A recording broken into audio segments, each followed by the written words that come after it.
No?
You ready?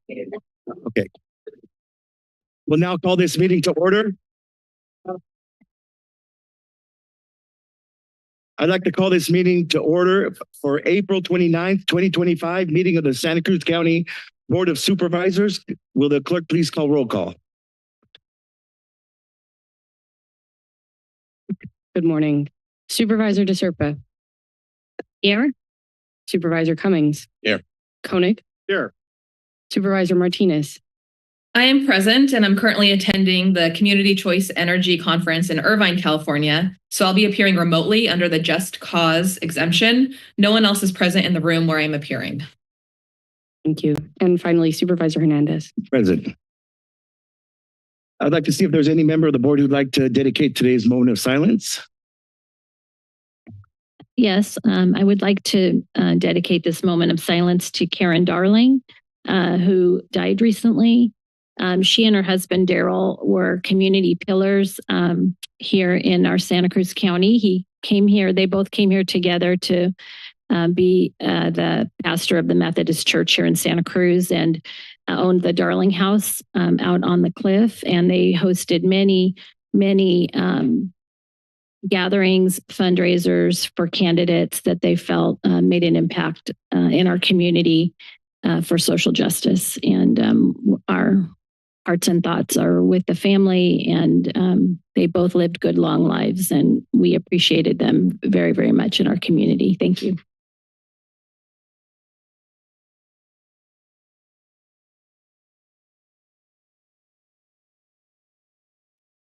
Thank you. If you'll please join me for the Pledge of Allegiance.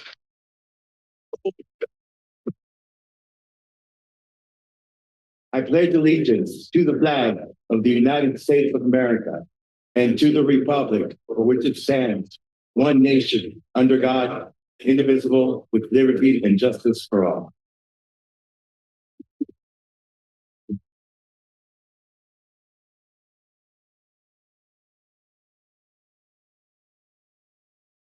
I'd like to ask the County Executive Officer, Carlos Palacios, if there's any late additions or deletions to the regular or consent agenda today.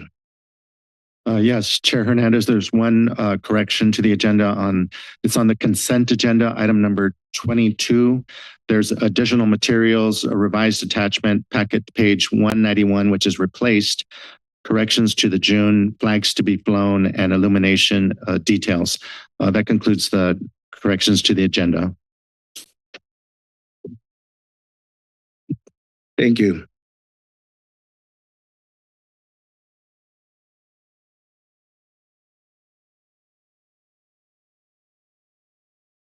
Would any board member like to remove any items from the consent agenda?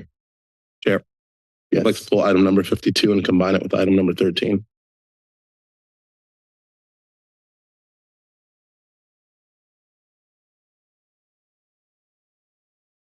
Stand for number 13. To pull 52 and Yes. to combine it with item number 13.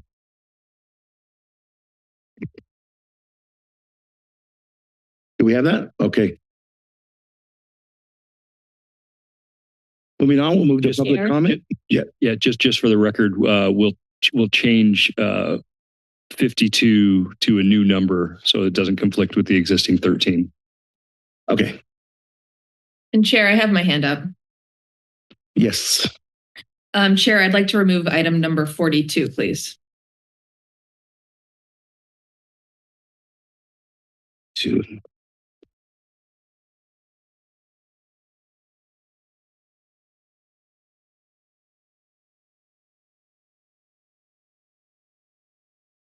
So those will be 6.1 and 6.2. 6.1 and 6.2.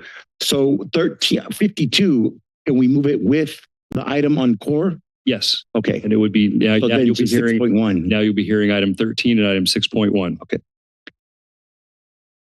And Chair, I also have a removal when you're ready. 6.1 is. Okay. Supervisor Serpa? Item 62 for a couple of questions. Thank you. For a couple of questions, you could probably just ask them. If it's different direction, then it's we could put it on the consent on the normal agenda. Will it? Okay. What number was it again?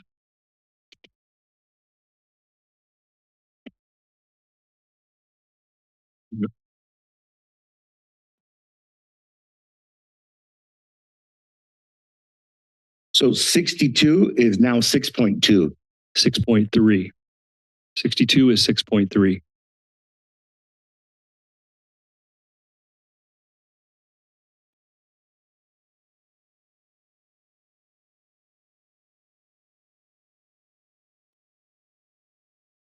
The core thing is 6.2, but we're going to hear it at number 13. That one is 6.1, but Supervisor Martinez pulled another item. Okay, that's right.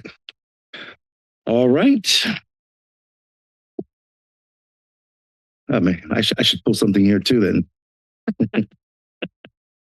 then. So any person here may address the board during his public comment period.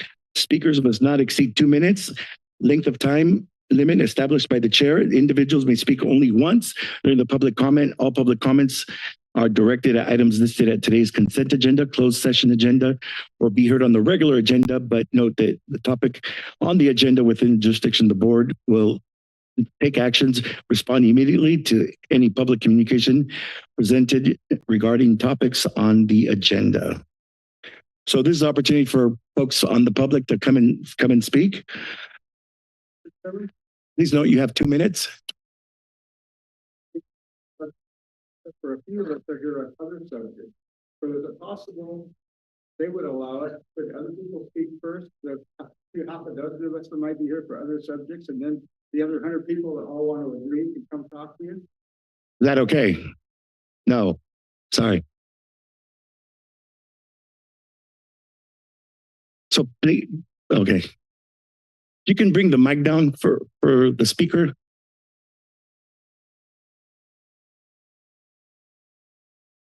Hi, my name is Blair Baracious. Can you hear me? Okay, my name is Blair Baracious, and I am here in regards to MHCAN. For those of you who do not know, MHCAN is a mental health drop-in center primarily, but not entirely, serving the homeless population. These are people who fall through the cracks of the rest of the social service system, cracks which I'm sure will only widen as funding for other services is cut. These people rely on us for hot meals. They rely on us for showers. They rely on us for they rely on MHCAN for social interaction and a number of other things that I can't even fully enumerate here. Cutting these access to these services is not only going to harm the employees of the organization, but it's also going to harm people who rely on the institution, which is up to 50 people a day who are being fed, who are being given support groups and other things that they're not getting in other places all the time. This is the only place that some people can go during the day. Cutting us would be completely unethical. This is an organization that helps people get jobs, helps people get on their feet, helps people learn how to use computers. All these different things, and cutting that is going to destroy so many people's lives, and a lot of their lives already hang in the balance. So I'm asking you to please reconsider. I'm somebody who is off the street today because of MHCAN, and I want people to have the same opportunity I did. And that's all I have to say.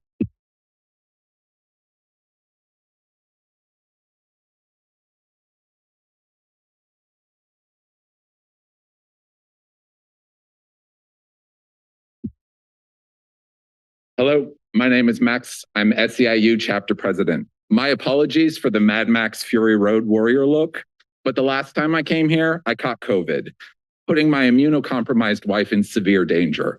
So you can imagine it would take something pretty severe to get me back up here. Right now, today, personnel is asking you to cut jobs from our health services, eliminating 12 frontline staff whose role it is to protect our most vulnerable community members. But strangely, they aren't recommending any cuts to management positions because apparently your constituents don't need a suicide prevention program. Never mind that 1 in 5 high schoolers considered suicide in 2023. 1 in 5. Our brothers, sisters, and comrades in Watsonville, they don't need a public lab or a radiology department. No, what we need to prioritize is safeguarding the 82% increase in management that we witnessed happen from 2017 to 2023. Let me repeat. There were 17 managers in HSA and HSD in 2017. In 2023, there are 31, and they are still hiring more. They say the only way to balance the budget is to cut people on the front lines, the people fighting the good fight to keep our community members healthy, safe, and alive. I'm sorry, I don't buy it. Ask your staff how many people took their life last year. Ask them how many children took their life last year. And you tell me which is more important, that program or the health center hiring yet another manager.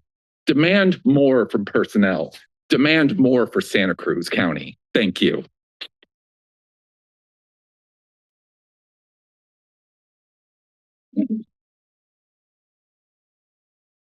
Hi, my name is Kirsten Jewell. I am a senior mental health client specialist. I work for Integrated Behavioral Health Program at HPHP and Emmeline.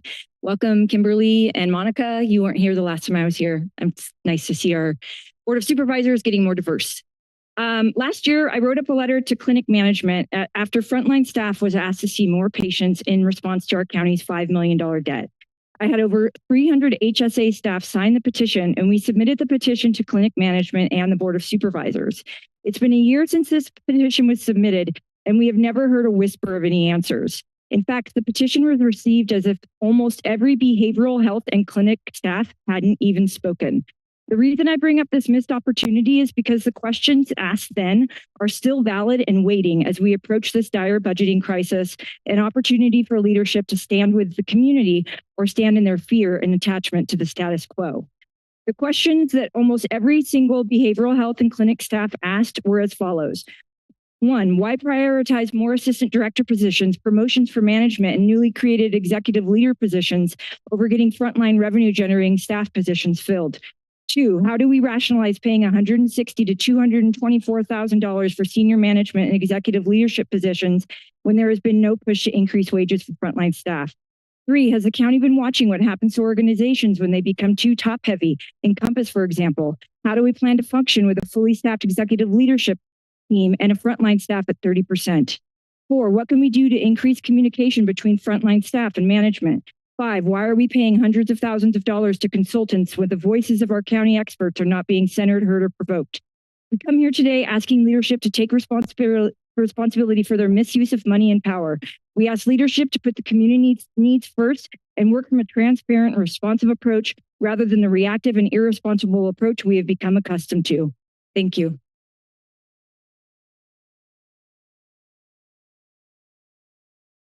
Good morning, all. Thank you for your service. My name is Jeffrey Zajac. I'm a senior lab assistant and a phlebotomist at Santa Cruz County Health Services Agency, serving our community and our patients.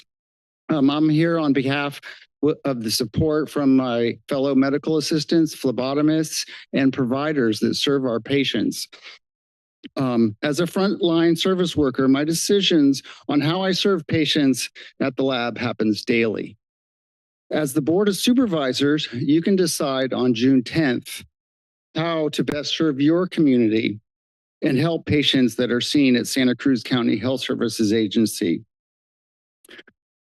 I'm pretty concerned with the proposed budget that HSA administration has put on the table. And some major points that have been brought up by the community that I work with are as follows. Some major points that have been brought up which directly affect our patients are that without a lab, patients will have to make an appointment at a limited number of commercial draw sites in the area, which usually takes about a week at least from scheduling date.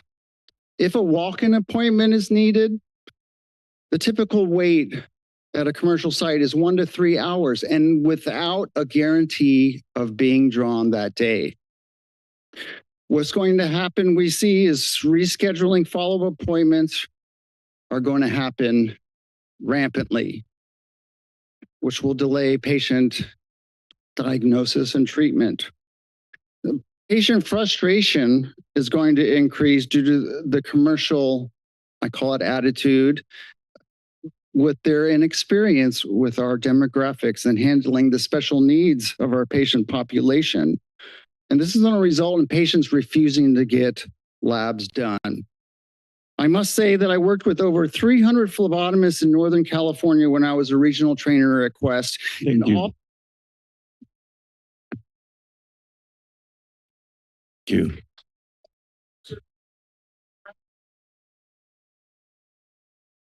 Thank you.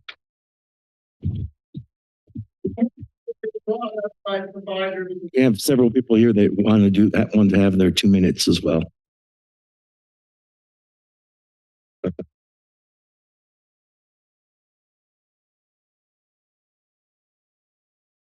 Hello, my name's Janelle Norman, and I have the privilege of being Gemma's clinical program manager.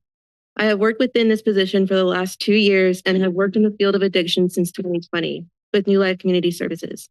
Within the last few years of working at Gemma, I have been able to witness the resiliency of the women we serve as they fight to take back their lives from recidivism. I have been a witness to the community partnerships and resources that work besides our clients to encourage and support them in their time of growth. Within the structure we provide, clients have the support and opportunity to obtain direct case management support that is catered towards gender-specific issues and care. Our program is unique as it is one of the only reentry programs in the United States to offer gender-specific care. Gemma offers a rare but important service where women can find support in their sobriety from substance use while being given the structure to rebuild and learn healthier ways of living life. Gemma is vital to the community and has been a structure that has withstand differing adversities in Santa Cruz County that Santa Cruz has faced within the last 20 years. To be without this program would be a great detriment to the justice-involved women that are in need of another chance of restarting a life of sobriety. Gemma also is not only involved in restoration, but also in the prevention of women continuing the cycle of homelessness. Gemma offers a refuge where we have the privilege of being able to house and hold women and continue to fight for their continuation of housing after they complete or transition from our program. So please consider and take into account the loss that will come if this program is to cease to exist. Please know that Gemma has been a vital part of the community for the last 20 years, and if possible, can continue to persist to continue to be a part of the resilient efforts to stop recidivism and homelessness. Thank you. Good morning. My name is Barbara Castro. I'm the intake coordinator for Gemma. I've been working there for 4 years and it's been enlightening for me. But we're the only all-women facility in Santa Cruz County, which is very rare throughout the country. We're also award-winning facility. We work with WRP, the Sheriff Department, Friends Outside, and other conjunctions with other organizations to help our women stay sober. Okay, our women, I go into the jail and I interview women inside the jail. I talk to them about their sobriety. I talk to them about making changes. Many of these women have spent almost 20 years in jail, if you all accumulate it, in different counties. And when they get to Santa Cruz, we are there to talk to them about their sobriety and making changes in their lives. So we talk to them about what happened in the past and what's going to happen to them in the future. We also know that most of our women that we talk to have either been raped or molested or had incest in their lives. Some of that has caused them to go into drug addiction. Because we support them inside the jail and outside the jail, we're transitional housing. So that means that they have set up therapists outside in the community. They have set up going to meetings. They have set up all their medical stuff outside of the Gemma transitional housing. This is really important because the other organizations, even though they're great organizations, after they finish their 3 months or 6 months, they're released. And then what are they going to be released to? We know the housing crisis in Santa Cruz is horrendous. So we're hoping that you'll reconsider our money and keep our program going for our women. I appreciate your time. Thank you.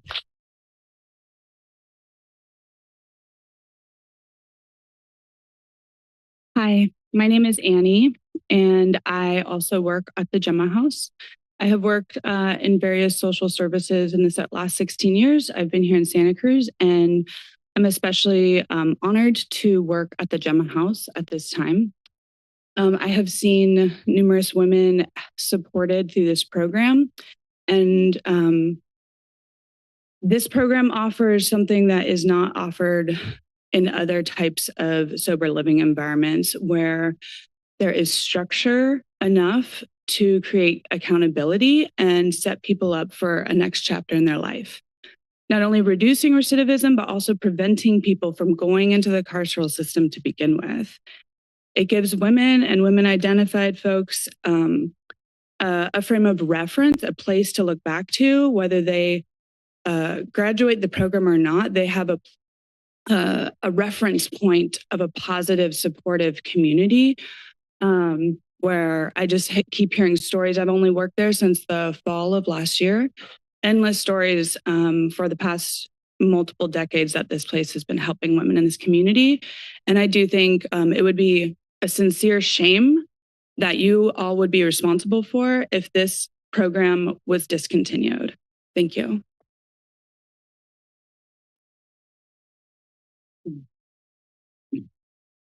Hi, my name is Crystal Ross, and I'm a graduate of the Gemma program, and I've also had the privilege of serving as a guest speaker for the Justice and Gender Commission.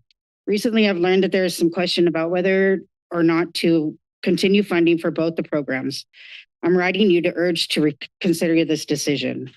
The women who benefit from these programs are some of the most vulnerable in our community. Resources and females seeking rehabilitation and Santa Cruz and support in Santa Cruz County are few and far between.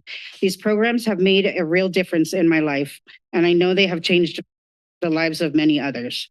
Without them, many of us would have nowhere to turn. Personally, I benefited immensely from both the Gemma program and JAG. The GEMA program provided me with safe and stable environment to live in and which I could rebuild my life. It gave me the support I needed to become functioning and self-sufficient and a member in the society. The JAG Commission, on the other hand, offered me a platform, ensured the voices of those incarcerated were heard and advocated for necessary. The GEMA program gave me the space to prioritize my own healing. It helped me learn to love myself again, to manage life challenges without resorting to substance use or destructive behavior. There's no other program like GEMA. It's a place where women can truly rebuild, regain the trust from their family and friends, and find renewed sense of purpose. If you make it through the GEMA program, you emerge stronger, more stable, and equipped to take on challenges of everyday life. You gain skills, confidence, and hope for the future and that once seemed out of reach. Please consider the far-reaching impact these programs have on the women in our community. The GEMA program and the JAG Commission are not just helping individuals, they are strengthening our country as a whole, our county as a whole. I asked you to continue funding these vital services and ensure women like me have access to resources that have made such a difference in lives. Thank you.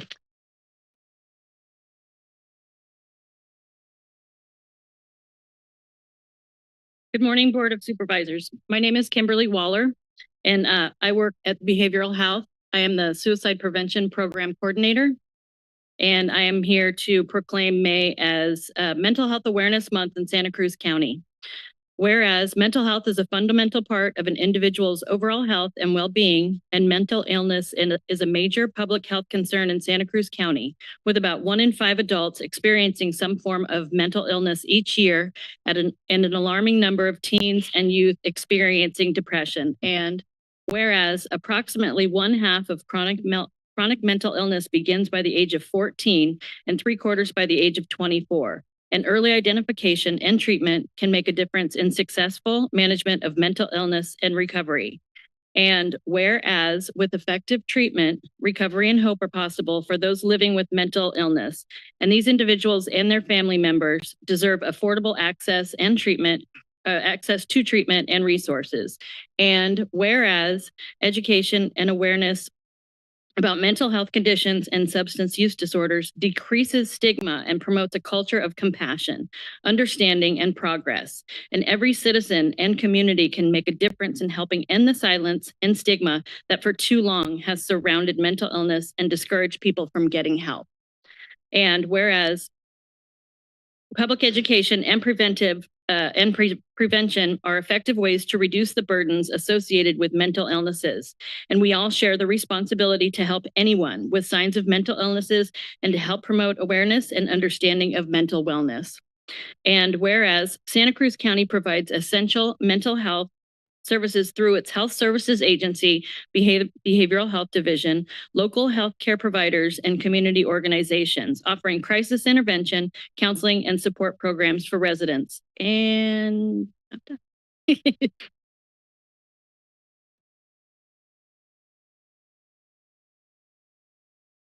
Good morning. My name is Andrea Turnbull. I'm a behavioral health program manager at the county. I'm here to ask you today to save our suicide prevention coordinator position. Current budget calls for the elimination of this position. It's a grant-funded position. It was funded through SAMHSA and the California Department of Public Health due to sunset on 8/31. In the last meeting, you all approved our suicide prevention strategic plan update. But in order to implement this suicide strategic plan and its goals and objectives outlined in the plan, we need a suicide prevention coordinator. We've already begun developing a loss team with suicide prevention services of the Central Coast. We've already trained 48 people in CAMS, which is Collaborative Assessment and Management of Suicidality. These are part of our goals. It's difficult to measure prevention efforts, especially in a nascent program. But we saw a decline in suicide from 2023 to 2024, and we hope to see a continuation of this trend. I've sent you all emails with highlights of some of the accomplishments of our suicide prevention coordinator and links to the suicide prevention plans both from 2019 and 2024. I also want to invite you to our mental health awareness First Friday chalk quilt from 5 to 8 p.m. at Cooper and Pacific Street on this Friday. And Kim organized that as well. Thank you for all you do to keep our community safe and thriving.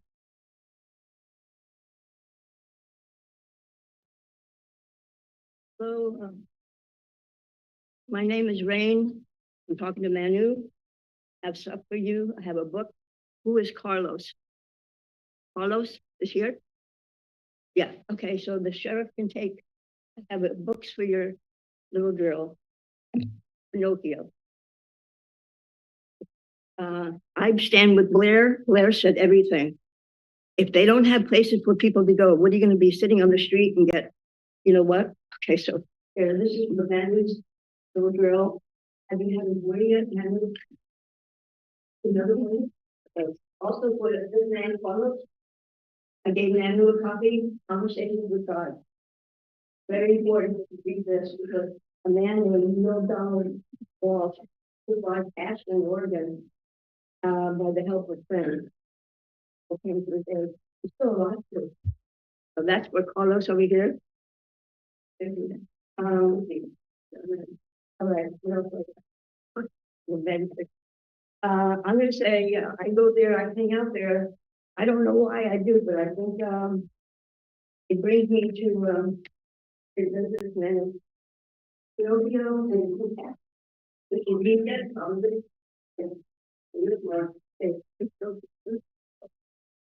Whoever, of course, it's nice to meet you. Why would you cut people that are hurting already?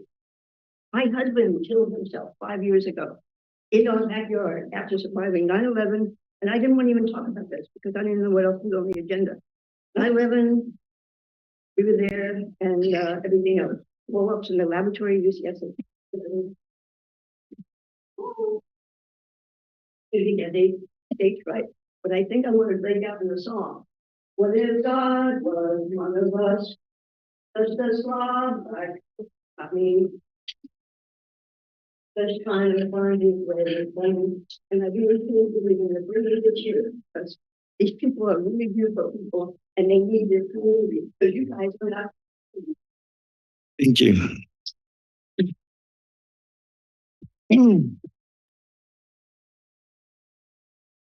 That's all I talk to Manu because you guys don't call me back anyway. Nobody calls me back.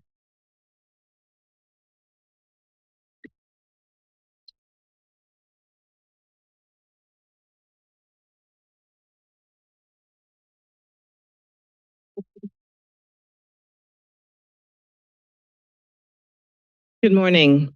My name is Dr. Susan Green. I'm a research associate in the psychology department at UCSC, and I've had the honor as serving as staff to the Commission on Justice and Gender since it was created by this board in 2020. Created to confront the trauma of domestic violence, sexual assault, human trafficking, and incarceration, JAG works to recognize and better meet the unique needs of justice-involved women and their families, the majority of whom are mothers.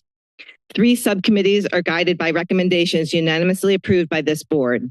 My role is to support implementation, facilitating subcommittee meetings, partnering with co-chairs, planning commission meetings, and helping recruit and prepare guest speakers. At the heart of JAG is the principle, nothing about us without us. We center the voices of women with lived experience who are compensated to speak at our meetings. They are our teachers, shaping and strengthening this work. I've been listening to women in our jails for 30 years, and the more I learn, the harder it is to walk away and pretend it's not my problem. But JAG is not about me. It's a community led by women committed to reducing harm to women cycling through our jails. JAG includes 16 commissioners and regularly draws 40 to 50 participants at commission meetings. Just 4 days ago, we learned the JAG budget is recommended for elimination. Defunding JAG without a transition plan risks silencing community voices and dismantling a commission that is driving meaningful systemic change. I understand these are difficult fiscal times, but I urge you to protect this work on behalf of some of the most marginalized women in our community. Women who are survivors of abuse, sexual assault, and violence, often at the hands of men. Women whose voices are locked away in a system that too often deepens their trauma. This is about women and the men who stand with us. Thank you. Right, are under attack more than ever. Thank you.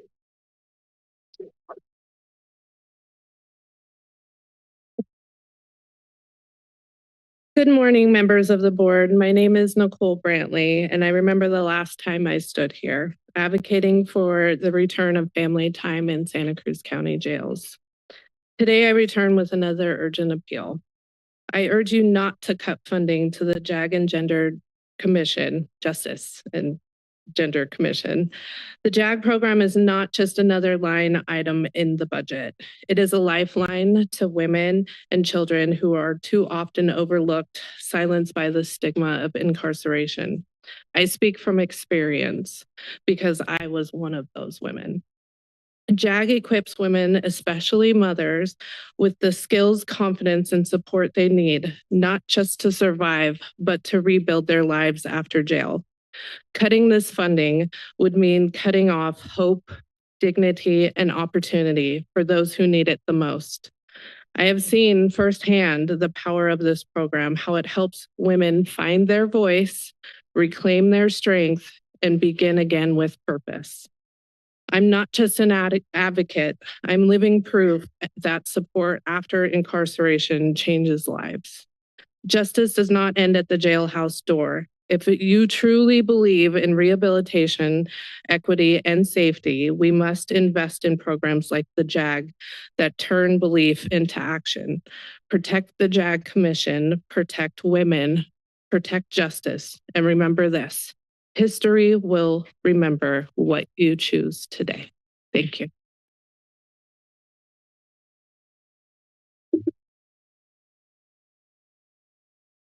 Good morning. My name is Emma Ledvina. I'm a mother, community member, and director of the Parent Center. And I am here today to ask you to continue to fully fund the Justice and Gender Commission. My partner told me about this concept called the veil of ignorance. Basically, you imagine that you were going to be born as the most marginalized person in society. In our current society, think disabled, poor, fat, queer, neurodivergent, trans Black woman, a sex worker who is currently incarcerated and struggles with houselessness, substance use, and mental illness. And then you create systems, laws, and societal structures that center their needs. I encourage this board to utilize this thought experiment as you examine the current budget. While I'm not sure of exactly all the changes that would lead to, I do know one. You would fully fund the Justice and Gender Commission. Because if JAG is not talking about incarcerated women, who is? I could tell you about why talking about gender and incarceration matters, and I could tell you about what the JAG Commission has done, which is a lot. But what I want to share today is about the intangible value that JAG holds. As you may know, JAG is the most active and well-attended commission in the county, with 16 appointed commissioners, 30 to 45 people attending meetings, and 3 working subcommittees of 8 to 12 members each. Why? Because we know that the conversations that JAG is having are important, profound, and not happening anywhere else. More than that, the work that JAG is doing is not just changing our systems, it is changing us. JAG's work leads us into a more compassionate, more person-centered, more trauma-informed, more equitable world, the world that we all actually want to live in. And that is why we all keep coming back.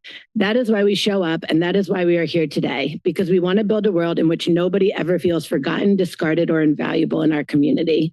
JAG cultivates the hope that that world could exist. Please don't take that away from us. Please don't turn your back on women. Please don't silence the voices in our community that are creating change. We all know that we need spaces like JAG now more than ever. Thank you.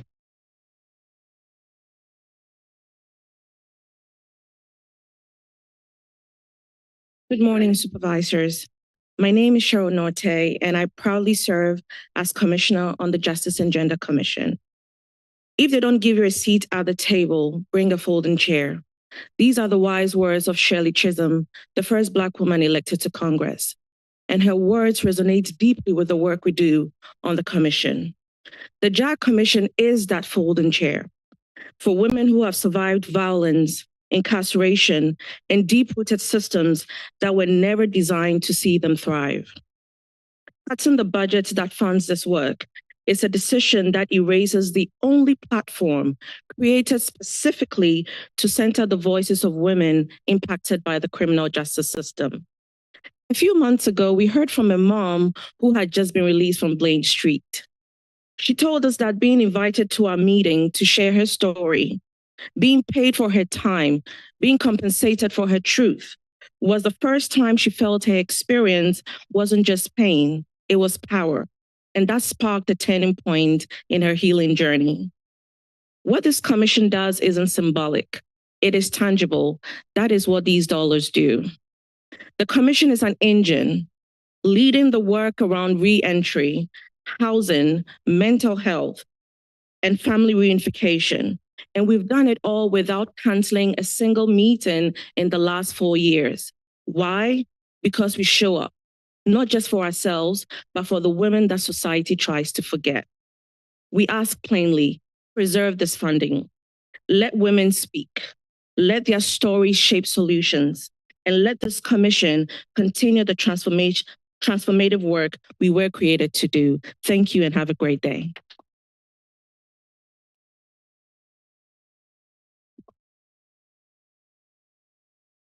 Good morning, Board of Supervisors. My name is Jana Rivas. I work for Monarch Services, and I am a subcommittee member of the Justice and Gender Commission. I'm here to speak about one very successful program that was born from the Justice and Gender Commission with recommendations to the Board of Supervisors. In 2021, Safe Release became a program of Monarch Services that provides every female identifying person leaving Santa Cruz County Jail with at least one night of motel voucher, along with essential items such as food, clothing, transportation, communication devices, system navigation services and advocacy, and case management. This program exists because we know that women leaving custody are disproportionately at risk of sexual violence, domestic violence, and human trafficking, as well as recidivism. The program has successfully prevented violence in our community. We've served over 200 women in this program since 2021, and we work very collaboratively across county programs, CBOs in our community, mental health supportive services.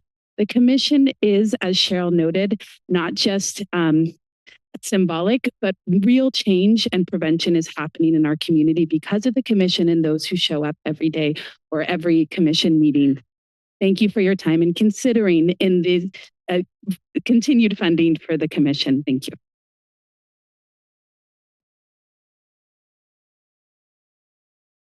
Good morning. Speaking towards continued funding for the Justice and Gender Commission, Santa Cruz, my name is Rebecca. It would take much longer than 2 minutes here to detail the goals of JAG and all of its unique accomplishments that were once goals. I will say that my life was protected and I was protected from assault as a direct result of the Safe Release program created by JAG and Monarch Services. My focus here, however, will be on one good word for the conversation: impact. JAG's meetings and movements are abundant with people, ideas, and real-world necessary applications, beneficial impact. The good work of JAG would not be possible without the invaluable and wholehearted leadership of Dr. Susan Green. Every leader I speak with in this room must know the necessity of present and effective leadership in the enactment of positive social progress. The decision you have here is one of impact. During the budget hearings in June, you will decide whether to have a constructive impact on women and on the community at large, or for your impact to be destructive and adverse. I ask you all to be aware of and steer clear from the outdated, exhausted narrative that lied when telling us that women should be the last to receive services and the first to have those services taken. I ask for your choices to be sound, for you all to continue looking at the bigger picture and to be a part of a better narrative, speaking to the importance of women. The safety and the lives of women matter. Thank you for listening, and thank you for your deep consideration towards being part of great and lasting impact.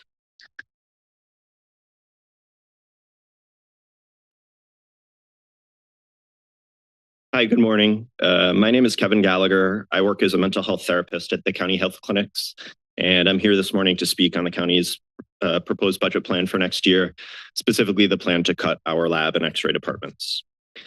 The patients I see for mental health therapy are often prescribed psychiatric medications, many of which require regular lab testing in order to ensure med doses are appropriate. If a person is unable to get these tests done, it opens the door to medication being effective or even harmful. It also makes it harder for a psychiatry team to prescribe medications in the first place. Psychiatric medications for many people are quite literally life-saving. So poor access to lab testing represents a massive health concern. If we cut our lab and x-ray services at the county health clinics, our patients will need to get testing done elsewhere. For some of our patients, that will work just fine. I am here today to tell you that for many of our patients, this simply will not work. Every day, I provide therapy for individuals who are unhoused, who have no monthly income, who have no access to transportation, who are anxious and fearful in new environments, who are depressed and struggle to complete simple daily tasks, and much more. For these individuals, accessing lab services elsewhere will range from difficult to impossible. This budget proposal, if accepted, will lead to people needing lab testing and not being able to get it. It will lead to worsened health outcomes. It will shift the healthcare burden from preventative care at clinics to emergency care at hospitals, something that we know is more expensive for the community as a whole. I recognize that times are hard and aren't getting easier, but the whole point of the county health clinics is to provide care for people who can't receive it elsewhere. I would implore the board to reject this proposal and to consider other alternatives that keep county clinic patients in county clinics. Thank you for your time.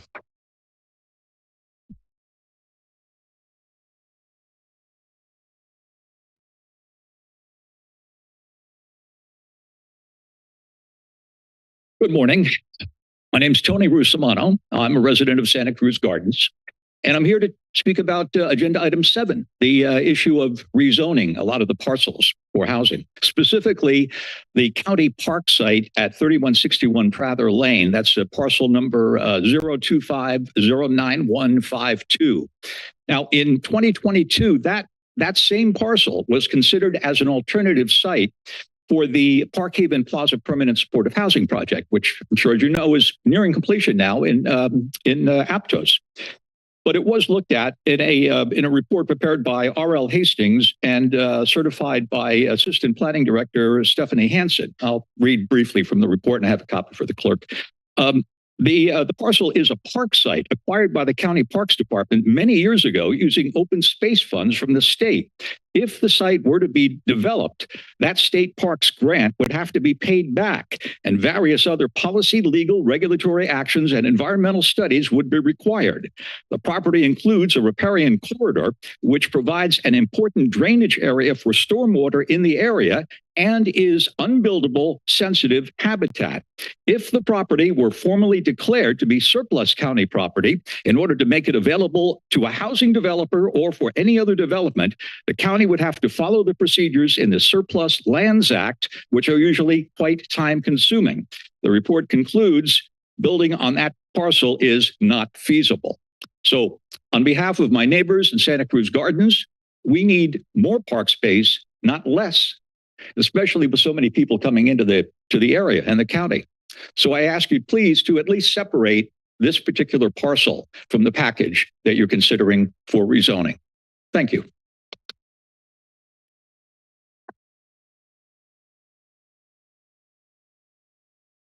Good morning, board. Thank you for your service. My name is Laura McLean, and I'm an associate analyst with the Family and Children Services Division of the Human Services Department. I'm here this morning to thank the board for proclaiming April as Child Abuse Prevention Awareness Month. And I want to read one statement from the proclamation. I'll be very short.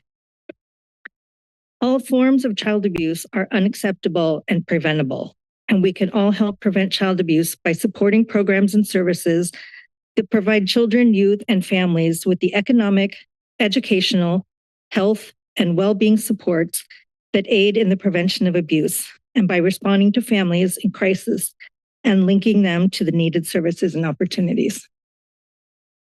Thank you again for the proclamation. Thanks for your service.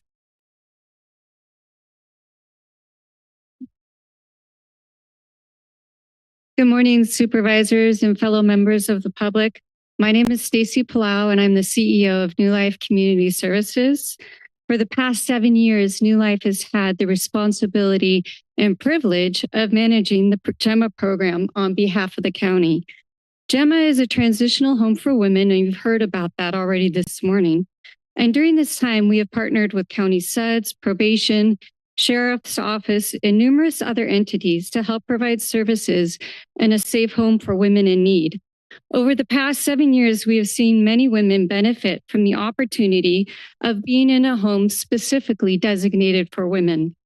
Recently, New Life was informed that the county will no longer be able to fund the GEMA program due to budget constraints. I understand that there are other programs in a similar situation.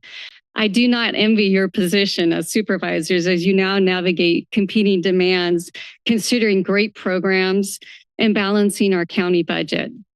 So my request to you supervisors is simple. Please keep the beds available for women in need. Perhaps there is funding through housing or other means that might be more appropriate for funding a transitional housing program.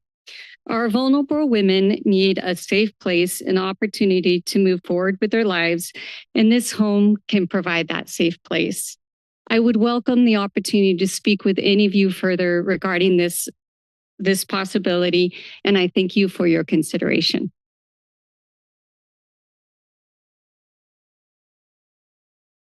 Good morning, everybody, and especially good morning to Manu Koneg. I and the group that came here live near the corners of Center and Main, and we're really concerned about the traffic problem we're having there already without this new project they're putting in on that corner. The original consent was to put in 3 buildings. And now we're hearing with the rezoning that you're all thinking about, it looks like it's going to be maybe up to 10 or 15. And then I've heard words that a half an acre can take up to 15. So we're asking all of you to think, especially Mr. Koenig, about the seriousness for our kids and the people in the neighborhood. And we're all very concerned that you'll do the right thing. That's it. Thank you.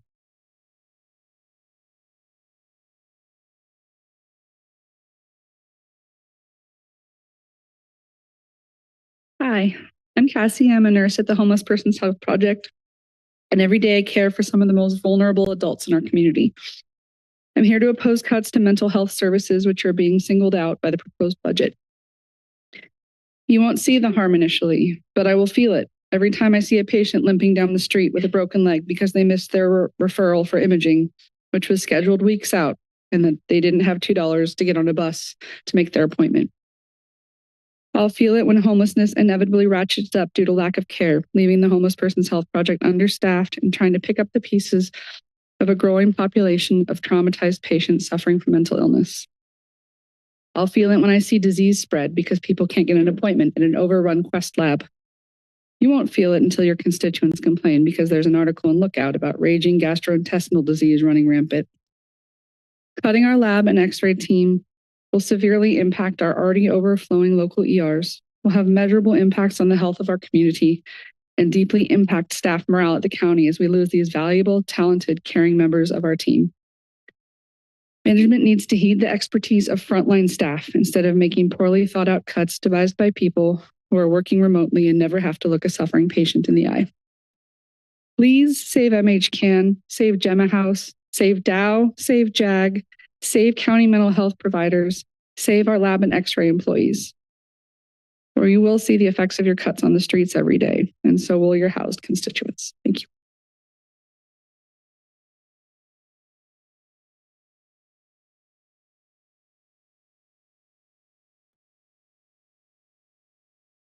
What she said. I'm Dr. Ben Ramsestein. I work for Santa Cruz County Clinics. I've worked in Watsonville. I spend most of my time at the Homeless Persons Health Project and also at the Emmeline Clinic.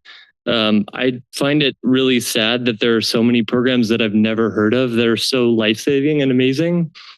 And the only way that I'm finding out about them is because they're being slotted for defunding from women's health, incarcerated health, suicide prevention, gender justice, and more.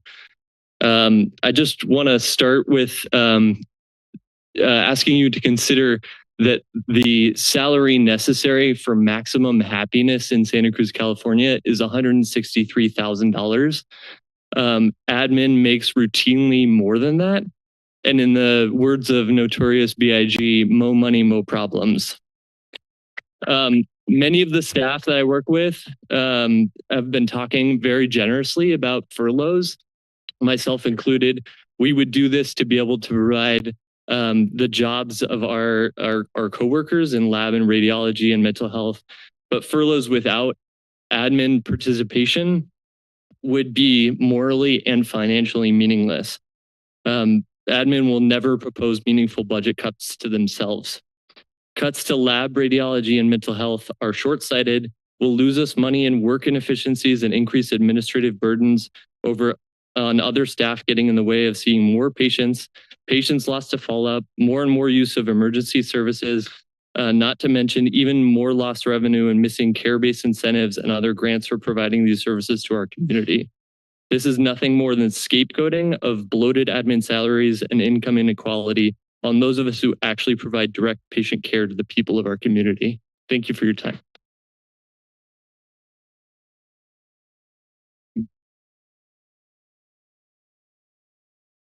Good morning, members of the board, Supervisor Hernandez, or Chair Hernandez, excuse me. Jim Heaney, I work in the planning department here in 701 Ocean Street.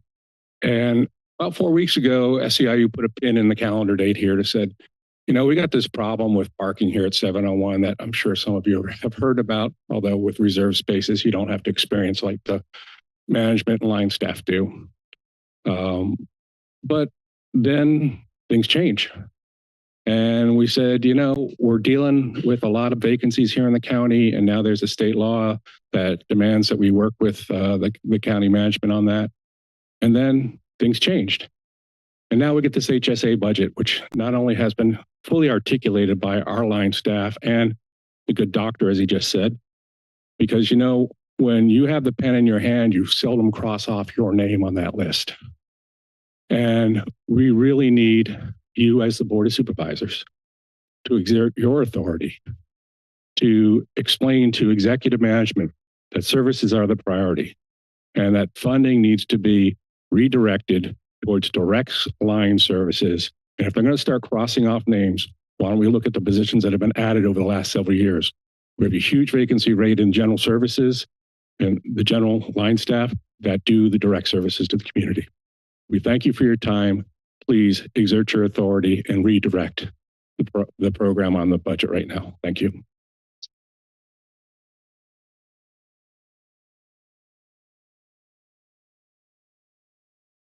Good morning, County Supervisors. I'm Gregory Aldino. Wanted to point to the wonderful map of our Santa Cruz County over here. It is the second smallest county in our state, and it has over $1 billion or more of value to our local agriculture. That local agriculture brings in that much yearly. New Leaf Energy wants to put 14 to 16 acres of energy storage systems in the middle of a large agricultural area in the southern part of the county. Bordering on low-income housing, schools, homes, our fairground, and College Lake.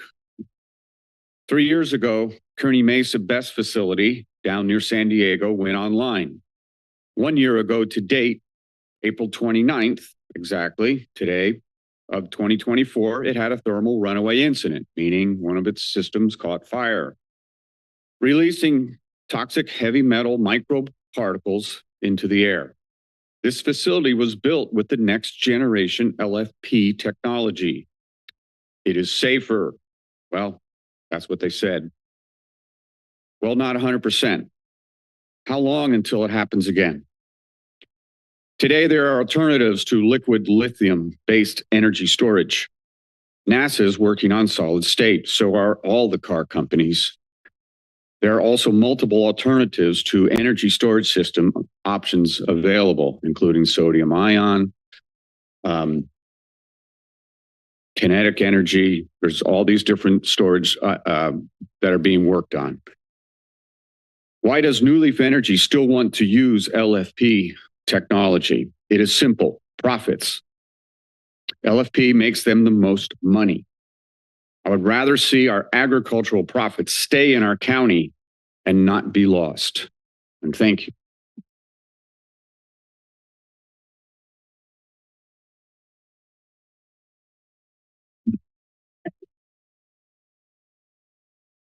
It's still morning. Good morning, everyone. My name is Helen Bradley. I'm so glad to be here. I've been here before for MH Can. MH Can made a life for me. I'm 80 years old and I have a real bad sickness, but just knowing that MH Can is there and it's been there for me, I'm okay with my life. It encouraged me, it gave me something to do. I just have to sit at home. I can go up there and be around people because I love people. I really do. Sarah Leonard, I have to mention her name. She made a life for me. I was not and still not a very educated person, but thanks to her and MH Can, I have a life today. I've been encouraged to do things for myself. When I went to MH Can, I'll never forget it as long as I live. I sat at the door, the back door, the front door that she came in, and she encouraged me. She made me somebody. I am somebody today. That. And I can smile and say that. The things that she did for me, people need to stay there at MH Can. MH Can need to be there. And the things that she has done for MH Can, since I have been there as an employee and a client, is a wonderful thing. You just have to hold on and be strong and put yourself off into MH Can. They have showers now. You don't have to worry about your body being nasty. All you got to do is go up there and take a shower. That's a wonderful thing. Thank you.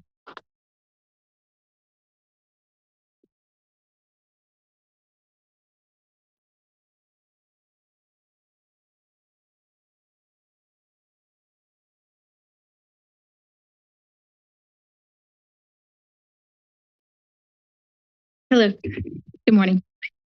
I'm here on behalf of MH Can. I'm what we would say is a living success story. I walked in there 10 years ago with needing services while experiencing homelessness, suffering unstable mental illness, and also a death spiral drug addiction. Today, as I stand before you, I have 10 years as a recovered addict. I also am no longer homeless. And my mental stability is now, I have coping skills and I have a support system. The last 8 years, I've been employed full-time at the Water Street Grill restaurant where I'm currently the manager. And I stand before you very proudly as an elected board member of MH Can.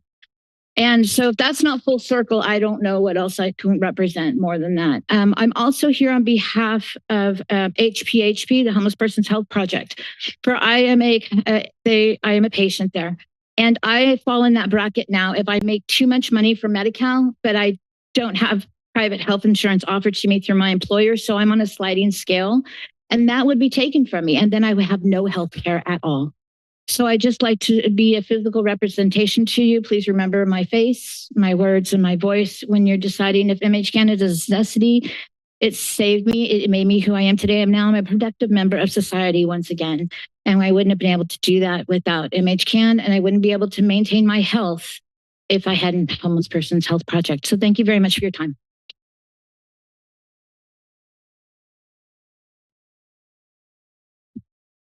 Good morning to the Board of Supervisors. My name is Brandon Denise, and I'm the president of the Pajaro Valley Federation of Teachers. And I'm here today because the teachers in this county stand with our public county health workers, our lab techs, our doctors, and our x-ray techs. I'd like to say hello to Supervisor DeSerpa. It's been a while since we've been on dueling sides of the podium, so it's nice to see you. I also want to say to Supervisor Cummings and Hernandez, I saw you at the Monterey Bay Central Labor Council dinner on Friday, and I'm hoping that that appearance wasn't just performative politics and that you are here because you are going to put the labor in this county first. To Manu, as a teacher, I can tell when somebody's multitasking and maybe not giving the room the full attention. So the eye scanning up and down, let's give these people the attention they deserve, please. I'm here today to speak on the budget because we cannot run our county public health like we would a for-profit business. And it seems like Monica Morales has been running the county like a venture capitalist. So I'm sure that you guys get budget presentations and the administrators are coming to you and saying, look, there's impossible inefficiency here. Maybe we can save some money just by pawning these people off on for-profit businesses. But it does not work like that. Our people of this county are going to end up having to go to the emergency room, and you're going to see longer wait times at the emergency room, more healthcare cost. So this is the time for you to actually question those administrators and say, what else can we do to prioritize people over profits? Because that's what we're here for. County public health is not a for-profit industry, and it's your job to find ways to put people over profits. Thank you.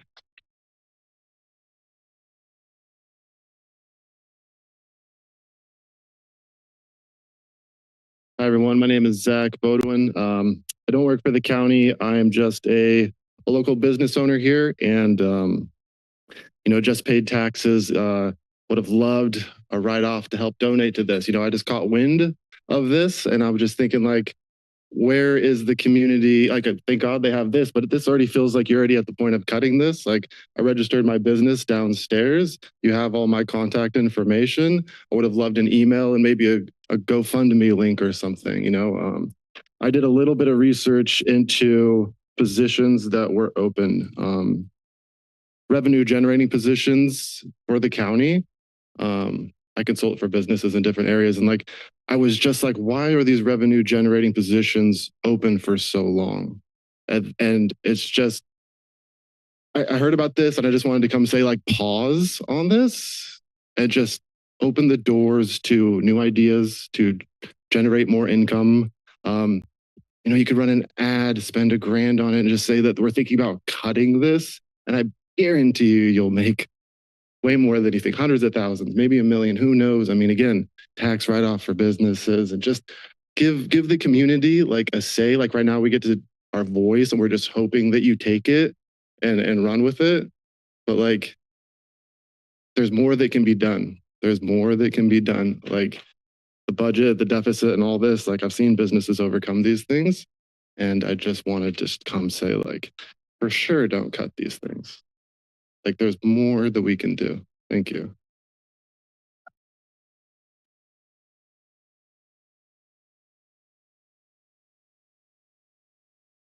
Hi, my name is Richard Walton. Thank you for letting us come here and at least express the openness to the Board of Supervisors. I'm sure when you guys took those jobs, you had us in mind so you can make a change.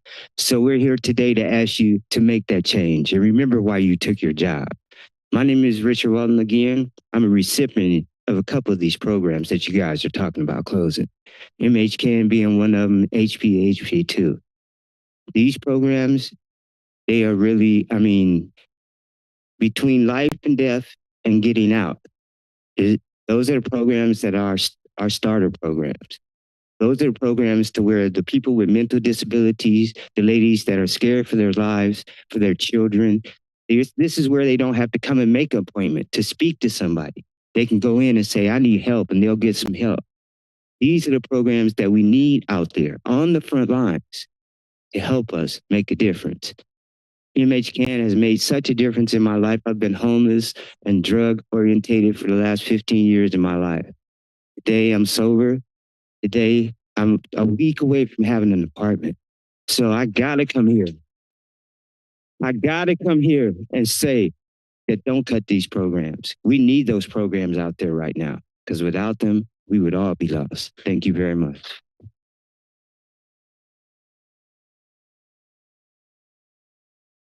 Good morning. I'm Jeffrey Arlt. I'm the secretary from the Mental Health Advisory Board. I'd like to thank you all for my reappointment. And I'm going to read item AA on the agenda, which is our letter of recommendation for Measure K allocations to fund MHCAN. The Santa Cruz County Mental Health Advisory Board strongly recommends that for the fiscal year 2025-26, $515,000 of the estimated $7.5 million Measure K countywide sales tax increase be allocated to MHCAN, which is a unique, essential, and cost-effective peer-run program and county contractor. This funding will enable MHCAN to continue to provide vital services.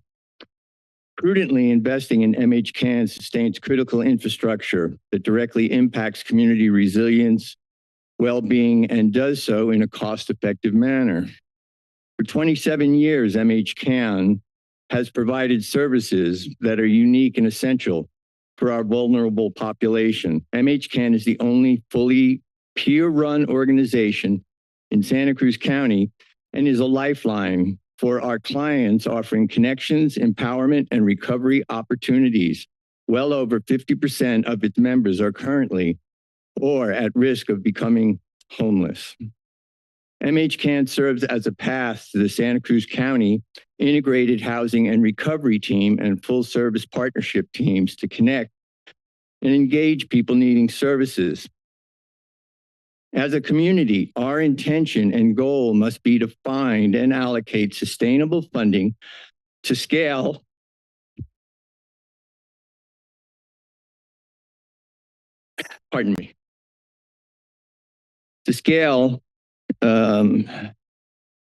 behavioral health services to meet our community needs. Measure K was passed by voters to do this. Thanks again. Please consider seriously this letter of recommendation. Thank you.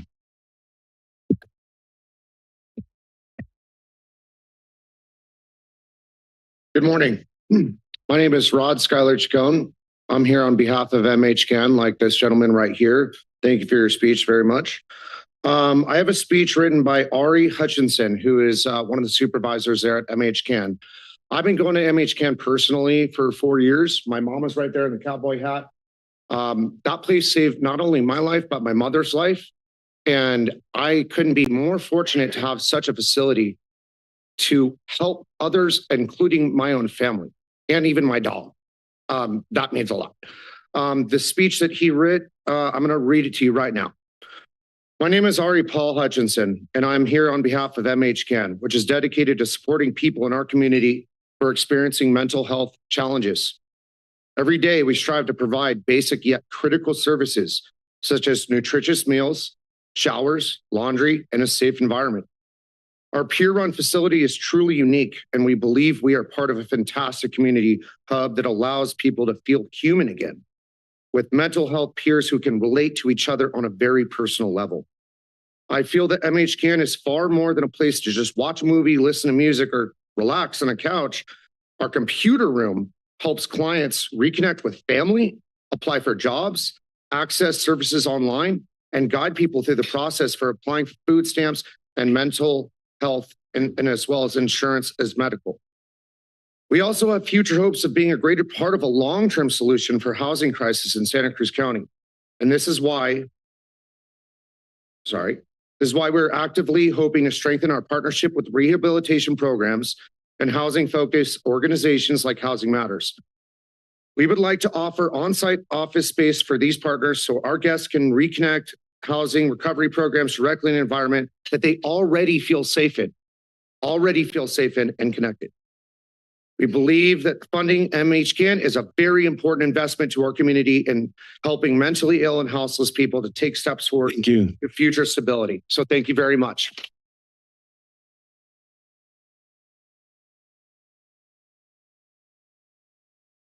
Good morning. My name is Fadi Iyad. I'm the X-ray Chief Radiology Tech at HSA. I don't have a speech, but I'm just going to talk from my heart. X-ray and lab is really the backbone to healthcare. Without X-ray and lab, doctors really are treating patients without not knowing really what's going on. And an example is last year we had a patient come in, uninsured, came to our clinic. I did her chest X-ray.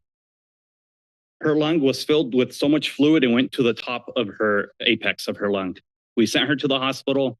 She was diagnosed with cancer, and that day she was admitted and got treatment.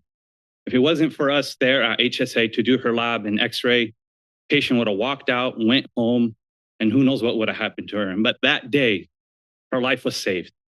And it's because of us at HSA and the services we provide.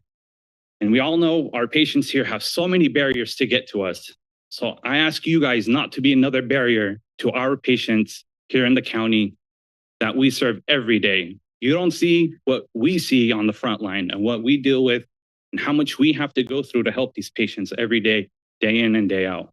So I ask you to reconsider what's been admitted to you guys about these cuts. Just imagine that patient who walked in that day is your daughter, your family member, your son, and that if we don't have these services, we refuse them. And what would you feel that day that your loved one went to a hospital a week later and found out that their diagnosis is not treatable no more? So think about it, what we go through and how much we do to help patients every day. And that person could be your loved one that we could turn away now in the future. So let's not do that. Let's not create more barriers. Be the reason why we continue saving lives, not denying them. Thank you.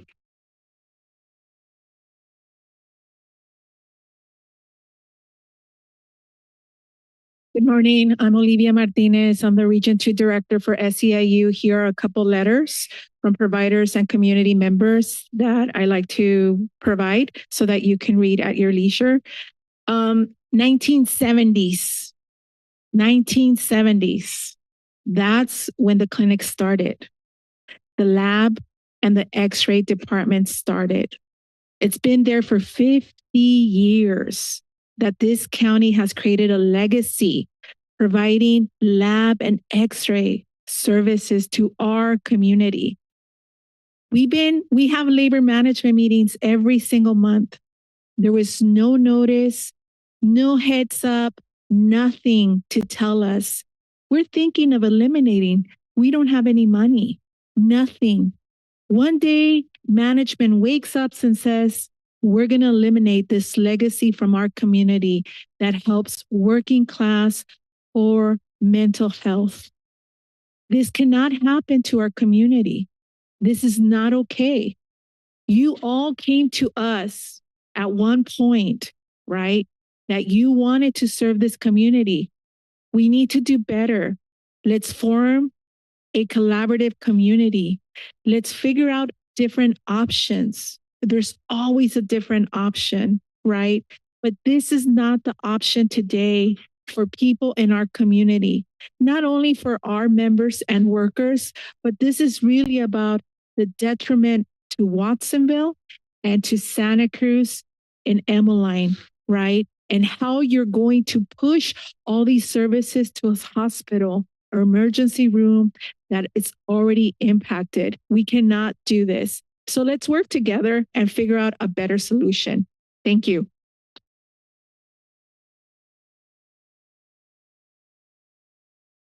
Hello, my name is Josette Mafucci, and I'm here to represent the GEMA program. I have been there in 2009, 2012, and 2015. And the only reason why I'm standing here is because they teach us about social justice and change. And GEMA, I believe it means a seed ready to bloom. And when we come in off the streets, which I've been now off the streets for 10 years, as a woman from the originators, they were prostitutes in the flats, and I too was there. So we have a hard time really settling our spirit, and it changes us in a way that teaches us how to be safe. They let us into the program and give us 2 weeks to settle. Then they give us all the things that we need. Counseling, therapy, it's all women, which feels very secure. And we're not used to that when we're off the streets. And I told Mr. Judge Siegel that I was ready to change, and he blessed me with the program. I told him if I wasn't going to make it, that it was going to be really bad. I was either going to end up in prison or somebody was going to die because I was so angry inside. GEMA teaches us to settle, love and compassion. And from what I've gathered is that they've come together with New Life, which I just thought, wow, what a great, it takes a village to change. And New Life being a men's facility is co-ed. So I wouldn't have been very successful there, right? But I was in GEMA first, and then I left GEMA, I went to New Life and then graduated. But the fact that there's a women's program, the unity of both programs together can really support the women in the streets of Santa Cruz more than anything I can ever say. Otherwise, it will be, murder, deaths, suicides, overdoses. I just am so grateful and thank you for considering the change.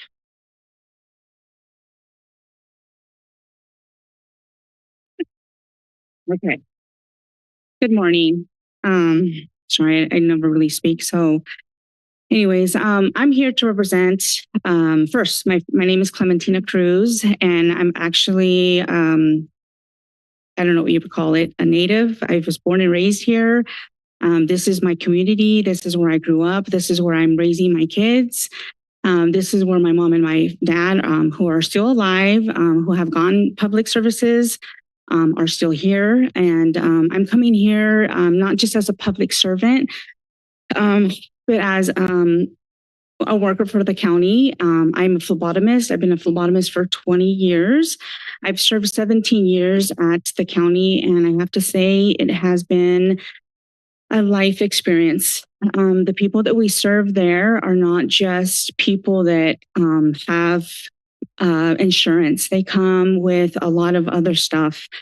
They need not just our services, but also our support. And I'm here to represent also the community of Watsonville. If you guys have not been to Watsonville Clinic, you guys will know that the clinic is impacted with the need of our services. I'm asking today that you please reevaluate and think about the people that we serve. There's just no way that our providers will be able to get those patients to do what they need to do if they can barely get them to get to the lab that is right there. I also ask that you guys please think about not cutting from the bottom, where we actually do have hands-on for our community. And I just hope that, that you guys would consider that these are our children, our parents, our grandparents, the people that come. Our services are just really important. Thank you.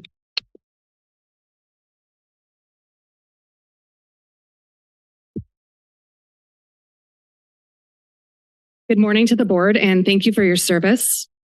My name is Alexis Konovich, and I'm a resident of Live Oak. I also serve as the chair of the Santa Cruz County Parks and Recreation Commission, and I'm here today to speak on behalf of the commission. I'd like to address the board's attention to the commission's recent letter included in your packets regarding the rezoning of 5 parks designated parcels. The commission understands the county's great need for housing, and we urge the board to consider how we balance this need with the equally important need for parkland to accommodate our growing community. Moving forward, we also request that the board and the Planning Commission formally include the Parks Commission in discussions that affect parklands in Santa Cruz County. Thank you for your time and consideration.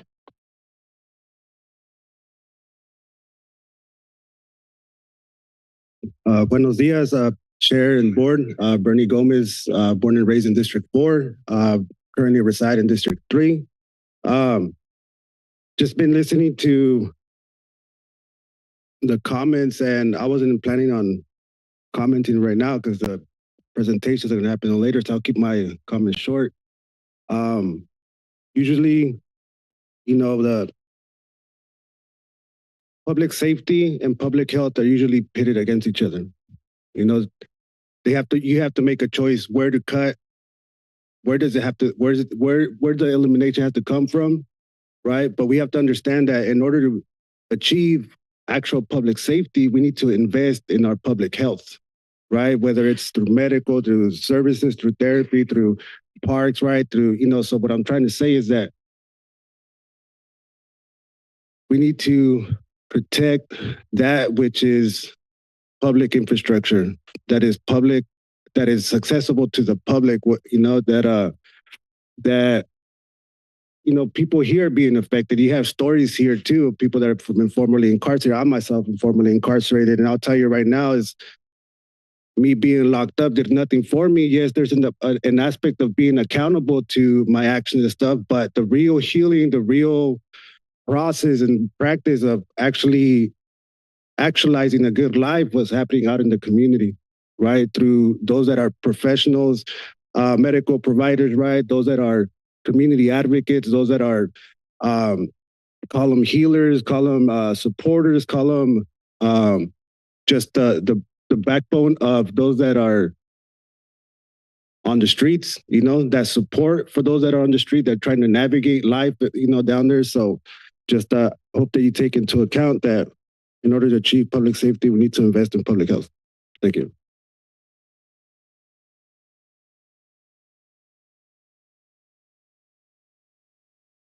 Good morning. My name is Jim Lucas. I'm a Live Oak resident, and I'm here to talk about the 47 plots that have been designated for housing development. And obviously we need additional housing, but the proposals that I've seen show no planning whatsoever. I live off of Rodriguez, and we have timed vehicles going in excess of 60 miles an hour. There are 3 elementary schools in that area. And to put additional housing to the magnitude of what these plans call for is not planning. And it is not, you know, anywhere close to, you know, being congruent with the neighborhoods that these proposals have gone in. There's one off of Capitola Road where the unit is going to be 5 stories tall, and that is going to block the solar heating on existing units on Grace Hill Way. And they're even talking about breaking Grace Hill Way from a cul-de-sac into a thoroughfare. And with these additional units that are going in off of 17th, on Rodriguez itself, Palmini, and then off of Capitola, you're talking in excess of 200 to 300 more vehicles in that area. And that is a hindrance and a danger to the community. And I hope you take that in consideration. Thank you.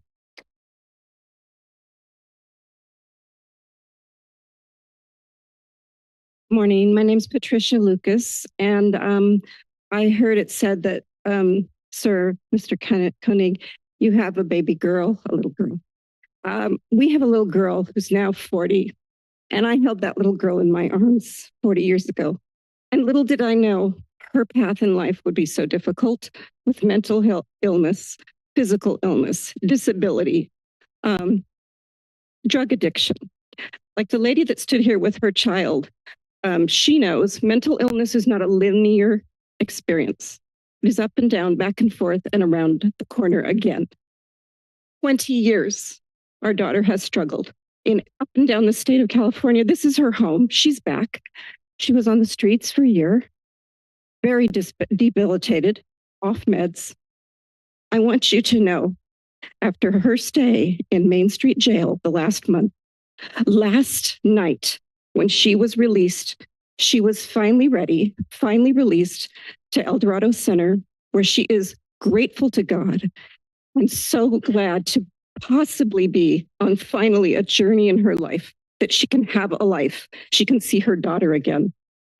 And all of these programs are there waiting for our daughter that we've waited 20 years for. She needs these services. So many people in this county need these services. People don't like to see people on the street. Then they need services. Please, God, please, please, you that are entrusted with the care of the people on the streets, the people of Santa Cruz, our children and our mothers, please consider maintaining these programs. And for my daughter, please. Thank you.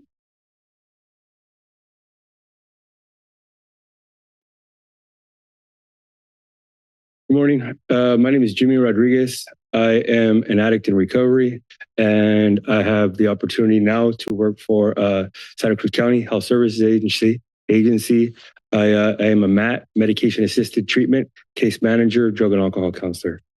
So I was at MLI for some time. I'm now on Coral Street, and I share the part about being in recovery because of our patients needing lab work to get done, right? in order for our providers to prescribe medication to our patients, this medication assisted treatment medication, right, is they have to have labs done beforehand to make sure it's safe to give them the medication that they might use for their use disorder, right, depending on what it is. And I know, being in recovery myself, that just to get to the clinic, and in order to get help, in order to receive services, is hard enough as it is. And then to ask them, hey, okay, well, in order to take this any further, we're going to send you over here, and half the time they may be homeless, not have a car, not have any kind of transportation. And even if they did, it's so hard to get yourself into a place for treatment, like in the very beginning, that it would be a big deal to try to send them someplace else. They may not come back. It's a big deal, and I personally jump at the opportunity to help a patient out that's looking for treatment or looking for some help. So yeah. Aside from that, the ladies or the people in the lab. So there are some patients that come in that are IV drug users, and they're what's called a hard stick.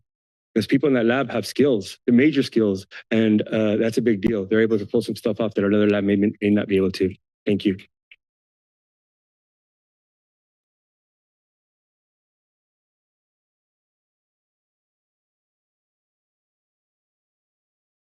Been here before. Most of you know how many times we've had something to say. This speaks of Viva Mexico here, to start with the people in this room. My name is unimportant, but I'm honored to be called grandfather by the people who will speak about MHCAN. Please, those who know me, know it's much more than you taking care of making your vote to keep it open. Please, I can do what it is. When I get up in the morning till I go at night, I'm going to be 90, my next birthday. Please don't defund what could really change the whole county. One block, one neighborhood, and particularly get the people outside our county to take Carlos and let him lead beyond money. Come out anytime while we're open and have a cup of coffee. And those that know the power is over here with people who will call me grandpa. Now, I can't do it in 2 minutes, but I can sure do it with the power of a we. Just remember that the union is not just SEIU, it's all unions. And we have the homeless union. And homies, I am a vanilla homie. And I invite the community to see what one block in one neighborhood can do with your help. You're going to hear from people. 11 minutes. The real power is this young lady. Please come out and visit us. Have a cup of coffee. Your invitation, supervisors. Come out and see, because you can't defund power. Thank you.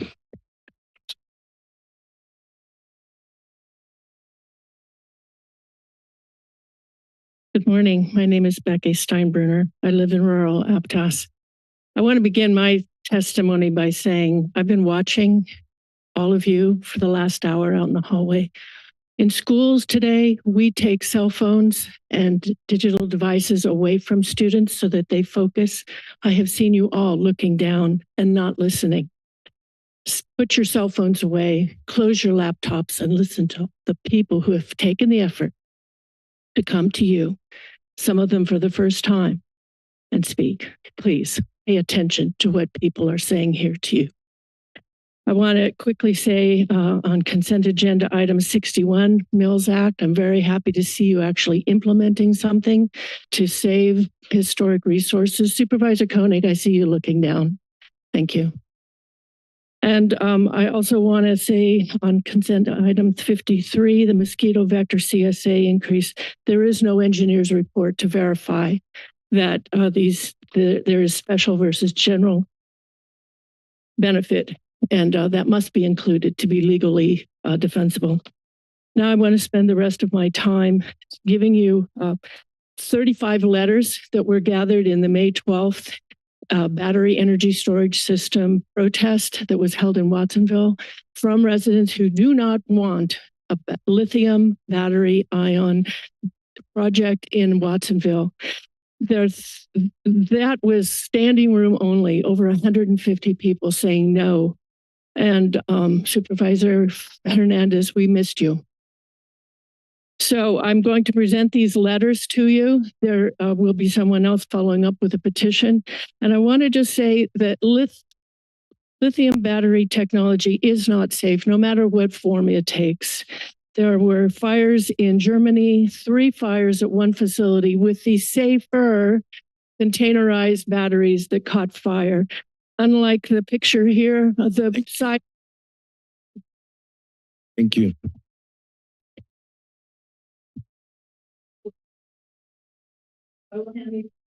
Thank you. Good morning. My name is Deborah Hightower. I'm a local. I was born and raised in Santa Cruz. I currently live in SoCal. I'm an active worker for MHCAN, Mental Health Client Action Network. We allow people on the property at 8:30 and we close at 2. We offer a lot of activities. They can take showers. They can eat snacks off the table. They can use the computer room. There's about 3 meals a day served to them. These are helping people who are homeless and mentally ill and in the community. So while we're open, it gives them a place to come and relax and to do hygiene and to get on the computers or use the phone and connect with friends and family. I'm just asking you to please do not defund MHCAN because it's a really good source of the community giving back to people who are transients who came into Santa Cruz County in the early 70s. I was in high school then, and I would look out my window on River Street and hear people talking and wonder, where are they coming from? But now I know. I've been working at MHCAN since 1918, and I enjoy it. I enjoy helping the community of homeless and mentally ill. I'm a medical authorized activity worker. I give people referrals to other resources in our community. And please take it in consideration to fund us at least $500,000 to stay open and continue to give these services to people in need. Thank you for your time.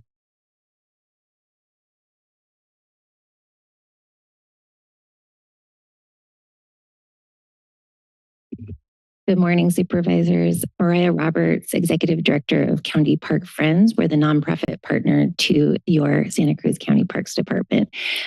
First, I want to thank you and applaud everyone in our county government for all of the work you are navigating right now and the decisions that must be very, very difficult given the national climate and changes.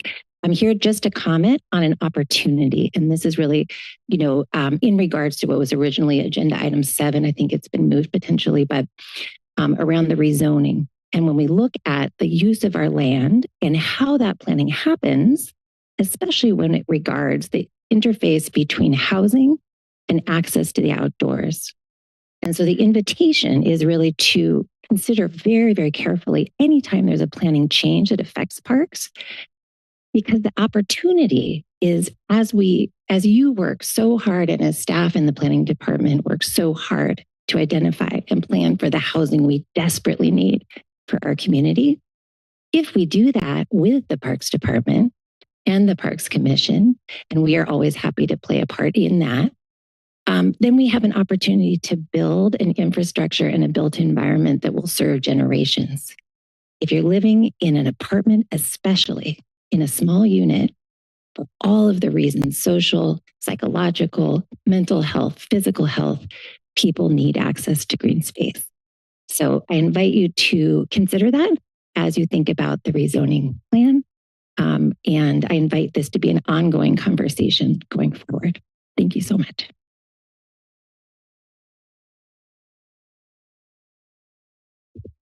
Good morning. My name is Leslie Harris, and I am a resident of the Winkle Farm Park neighborhood. I have been there for 22 years, raised my daughter there, my godson, and my dog, so I'm very familiar with the park. I've been sitting here listening to some really difficult, challenging stories about mental health and the need for services. And one thing that could be preventative, and we should think about preventative programs and preventative measures, is access to the outdoors, recreation, time in nature, time outside, time to meet your neighbors and to connect with others. It's really so important. I am very concerned about the density development that is coming to our neighborhood. I completely agree that we need affordable housing. I actually agree that the location at Soquel and Thurber is appropriate. Some issues about scale, but be that as it may, what's important is that as the neighborhood becomes more dense, the more we need open space so that we can integrate these new neighbors, our new neighbors, all of us together to get to know each other, to play together, to cooperate. We are going to inevitably have some challenges, traffic and parking and whatnot. But if we also know each other and we have a better relationships and neighborly relationships, that's going to go such a long way to maintaining a good neighborhood. Urban planning is just absolutely critical. And this is an opportunity for you to either sell the farm or save a neighborhood. And we are counting on you. Thanks.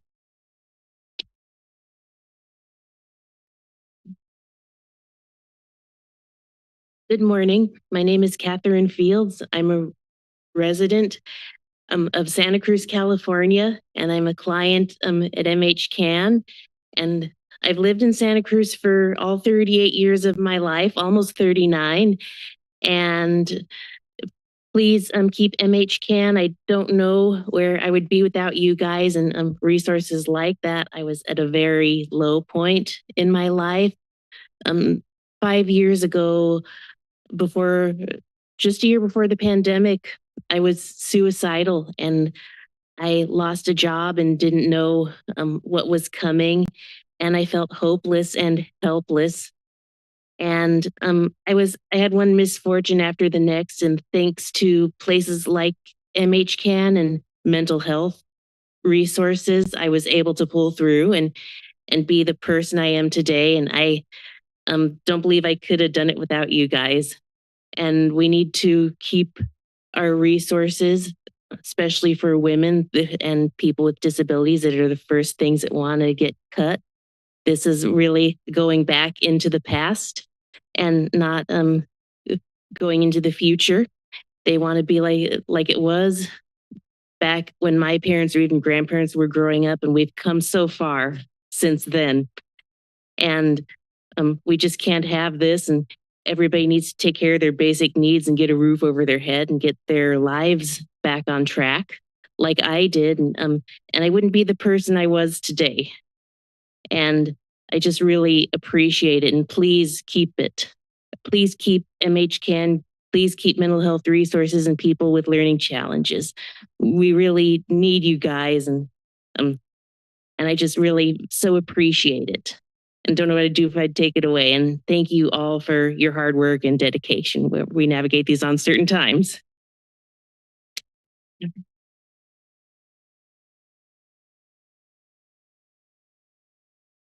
morning, everybody.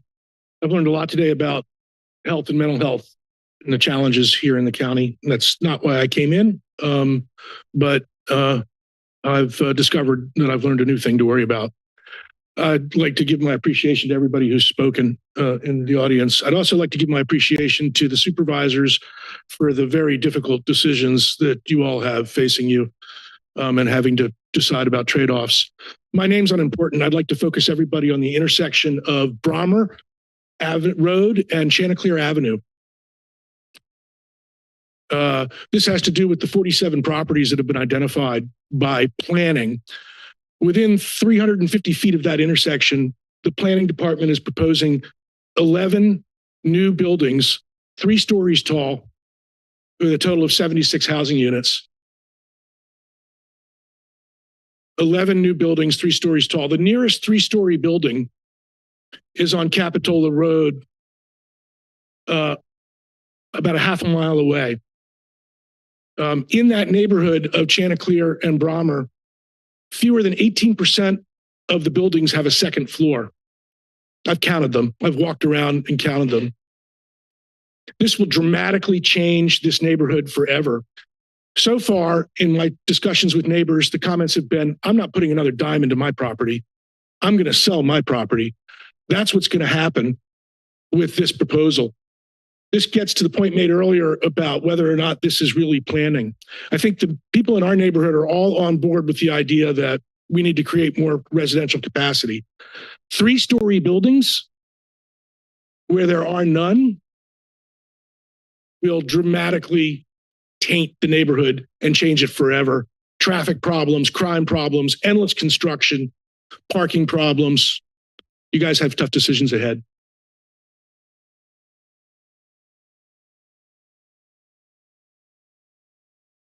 Good morning, ladies and gentlemen. My name is Danny Keone, and I'm speaking for behalf of MHCAND. First of all, the homeless community looks forward for MHCAND to open every day because most of the homeless people sleep on the street, and they look forward every morning to going to MHCAND to get coffee, breakfast, and showers. Most of these people don't have no income, and the only way they are surviving is through MHCAN's help. Most of the people feel safe in MHCAN because some of them have been robbed and all their things have been taken from people that don't have respect for the homeless people. MHCAN is like one of the biggest big family because the workers of MHCAN guide those people who need help with their housing and other resources. MHCAN offers breakfast, lunches, and drinks like coffee. They can use a music room, computer room, and even the mental health people in there are amazing because they even put puzzles together, and they are left persons set them up to the right track. MHCAN is great, and you can ask them anything and they will guide you in the right direction. Without MHCAN, these homeless people are going to be lost. Most of them will be starving and hungry. MHCAN is like a big safe haven for homeless people because it's a real rough sleeping on the street. 4 to 5 people have told me they were attacked by some people, they trying to rob them. So when they came to MHCAN, their environment and people. Thank you, sir.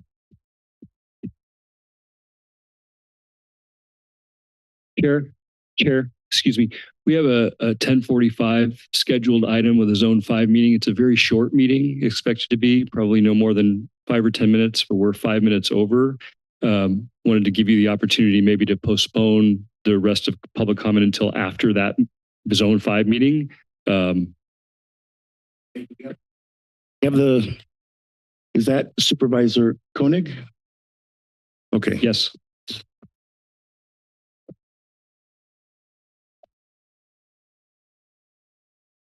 We'll take a short postponement, 5 minutes, to hold our public hearing for Zone 5. Supervisor Koenig? Thank you, Chair Hernandez. All right, I'll go ahead and call to order the Zone 5 regular meeting of the Zone 5 Flood Control and Water Conservation District. Clerk, if you could please call the roll. Certainly. Director DeSerpa? Present. Cummings? Here. Hernandez? Aye. Martinez? Here. Jaff? Balboni? Brown? And Director Koenig? Here. Are there any additions or deletions to the consent or regular agendas today? No changes. All right. Do we have any oral communications for the Flood Control and Water Conservation District? Seeing none here in the board chambers. Is there any online? Just one moment. People are raising and lowering their hands as they were in line for the Board of Supervisors. Understood. Yes. Yes, I do see speakers online that are continuing to leave their hand up. So I'll go ahead and share our screen. One moment. And again, this is just for comments to the Flood Control and Water Conservation District, Zone 5. Ash, your microphone's now available.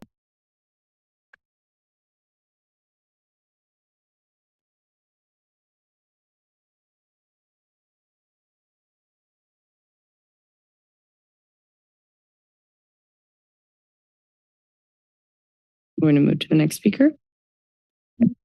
Alice, your microphone's now available.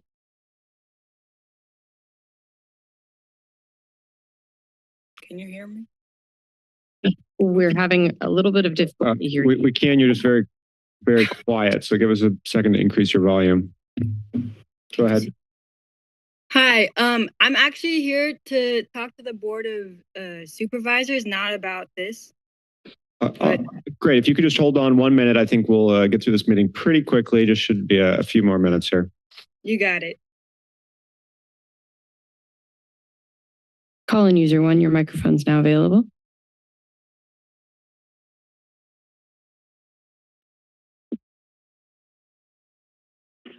I refer you again to geoengineeringwatch.org about weather modification and Raytheon Lockheed Martin patents as some of the main alterations for the weather that are wreaking havoc on the global climate in terms of floods, droughts, etc. These are not natural weather patterns. These are manipulated and a type of weather warfare. There are states that are calling for a halt of these operations, and you can look at the sky and you can go to that website and see the dimming video on it, and it's all documented. We are dealing with what's not natural in nature, but what's profitable to certain entities. I urge you to call for a halt to these geoengineering nanoparticle,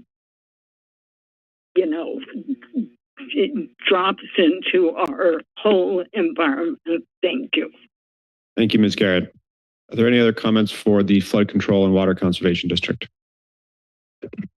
Thank you, Becky Steinbruner. I would like to encourage all of the flood control districts to seriously look at capturing stormwater in whatever capacity each of these different districts can, land use permitting, and doing some groundwater recharge. Dr. Andy Fisher up at UCSC has done extensive soil mapping of Santa Cruz County to show where the soils that are most permeable and could accommodate groundwater recharge projects exist. And I ask that all of the flood control districts consider this in whatever size project is a land area can accommodate. Collectively, it could make a huge difference in our groundwater levels and would be much less chemical and energy intensive than what we're seeing with the Pure Water SoCal project, injecting treated sewage water into our aquifer. So I ask that you do this. I also ask that in areas that could accommodate just flooding, surface flooding, to consider those kinds of alternatives. Dr. Helen Dahlke up at UC Davis has done extensive work with farmers in the Central Valley doing this. and it makes a huge difference in the groundwater table levels. Thank you very much. Thank you, Ms. Steinberger. Are there any other comments online? I see no further speakers online. All right, great, wonderful. Then we'll proceed with the consent agenda. We have one item on our consent agenda. Are there any comments or questions from directors? All right, seeing none here in chambers. Is there any public comment on the consent agenda? Seeing none. I'll move consent. Second. Motion by Director Cummings, second by Director DeSerpa. Any further discussion? Seeing none.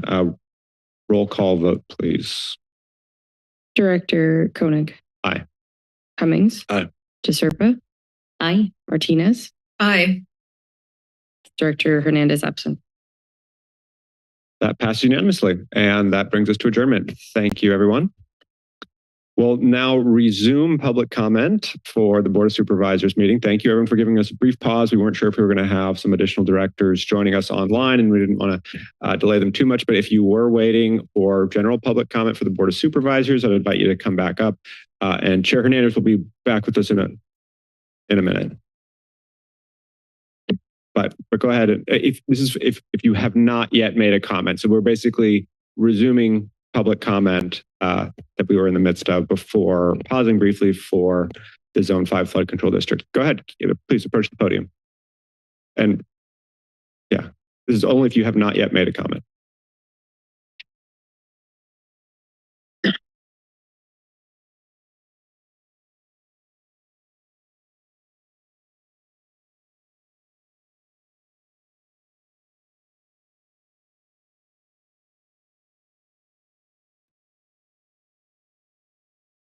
Good morning. My name is Nina Audino. I'm a resident of Santa Cruz County, live near Corralitos.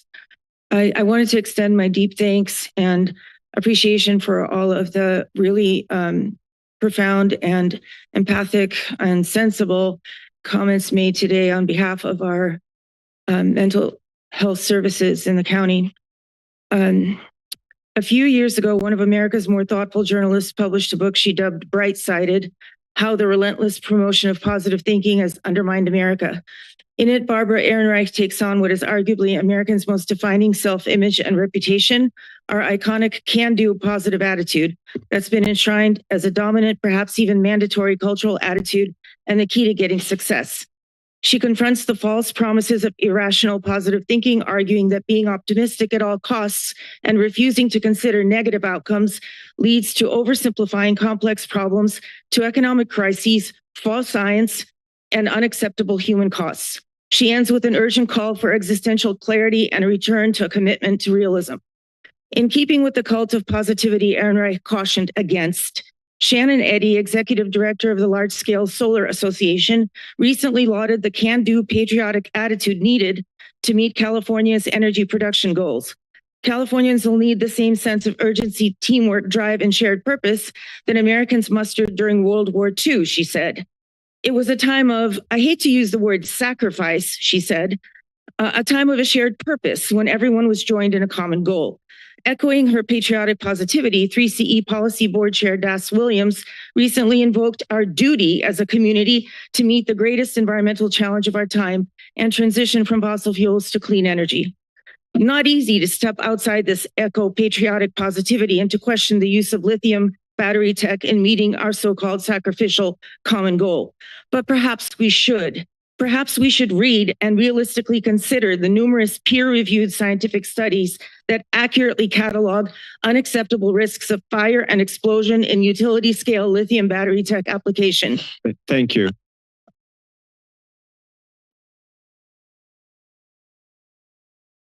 I wish I considered 3 minutes. Like the Brown Act allows.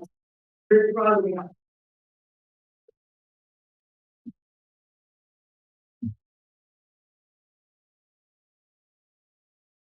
Good morning. I'm here for the housing, but this touches my heart because I am one of them. I'm a juvenile that was fighting addiction, and I went through the whole group home thing and lots of counseling.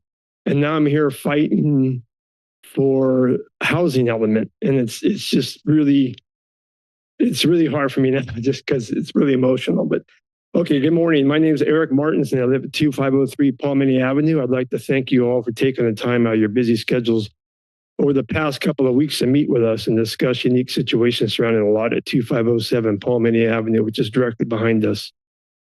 I'd also like to draw your attention to the important detail that makes this situation unlike any other of the 70 lots in batch A and B of the housing element, and the fact that it does not have direct street access. Instead, it relies on easement through our narrow private driveway, which stretches over 200 feet. We met with our supervisor, Tony, and he thought our situation was unique and he's been helping find solutions. We also been doing everything we can to identify more suitable lots. We spoke with project planner Mark Conley about this lot and the lack of access. He thought there were other easements. In front of you is a photo of the lots with both our property and the proposed rezoning lot outlined. You can see clearly there's no other possibilities creating another safe and purposely built access to accommodate the 9 proposed units. Unlike other thoughtful plan developments in our community, there's no room for sidewalks, curbs, or any other infrastructure that would ensure safety for residents. Once again, thank you for your support in this matter. And it was a pleasure meeting all of you and appreciate the professionalism of you and your staff members showed us in our meetings. Thank you.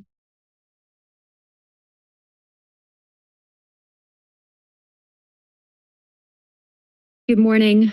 I feel very humbled among all of the other much more important issues, but I just want to start by thanking all of you for taking the time out of your very busy schedules to review the unique circumstances of our particular lot. And to Supervisor Koenig, thank you for exploring solutions and all of your time coming out to our property and consideration that you've given to this. I just want to reiterate Eric's statement about the safety of the situation that putting 9 homes using our long, narrow driveway would create. Currently, with only our household and 1 family next door, the dance of coming and going is very tricky. I'm imagining families living in those homes with children walking down a 200-foot long, narrow driveway and cars coming and going and trying to get to school around the corner. There are many examples of safely developed developments in our community, and all have sidewalks and curbs to create a safe environment for people and cars to come and go. And it's simply just not possible in our situation. Allowing this rezoning to proceed under the assumption that planning details can be resolved later puts an unfair and significant burden on us. We would be forced to defend the easement rights against developers with far greater resources than we have. And it's daunting to consider that we might have to remortgage our home. We're at the point of our lives that would make this kind of legal battle something we could not easily face. We hope another solution has been found or is in process and this lot is taken off the housing element. Thank you. Thank you so much. Hi. I don't envy you guys. This has been quite an eye-opener, this meeting. I'm here, I'm a property owner on Palmini, the lot that they have been discussing. The private driveway abuts our property and, runs down one side to their flag lot. Oh, I'm sorry. This property is a real anomaly, and that's why we are requesting reconsideration of it being included in this parcel 40 of 47 properties. It's landlocked, private access through a private driveway only. And one thing that I'd like to question is how it got into this property list, because we were told that a private company went around and surveyed usable lots, and this does not seem to be a usable lot. And there's like 2 possible explanations for that. One is that all the online maps show this private driveway as a public road that's marked as Marie Way, which is actually about a property down from this private driveway. And perhaps somebody thought, oh, well, there's access. There's a road there. There's not. The other is that the owner of this property is a developer who it's my understanding he doesn't live here in the county, or his permanent residence is not here. He clearly would know people in the planning department and apparently heard things that we never did. I mean, our property is the same size as his. No one ever came to us and said, oh, well, you could put 9 units here if you want to rezone. So my concern is that this in many ways is an anomaly that falls outside the way it was chosen. Its possible use, real use for more housing units. And I would like you to seriously consider taking it off the list. Thank you.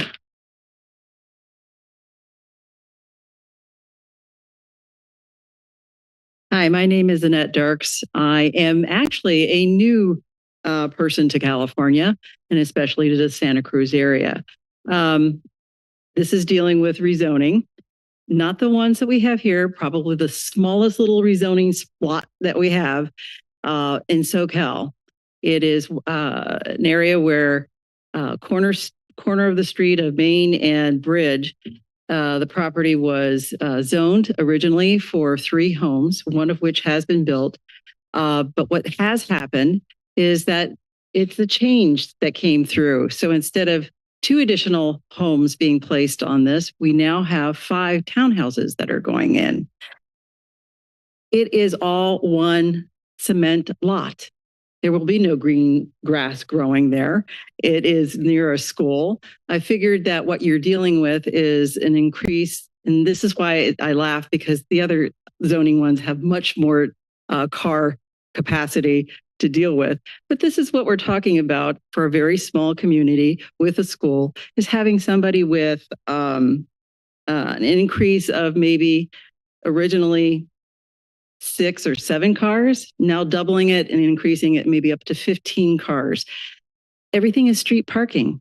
So where are we going to put the cars? We already have an established neighborhood. We already have people who've been living there for 20 years. And so we're not going to have a lot of space to put an additional car. And you can't go down to the parking lot down below. That's for businesses. So you have to figure out how to do this. We would hope that you would consider maybe keeping the original rezoning, or maybe lessening the number of townhouses so that you can put additional parking there for those that are going to be built. Thank you.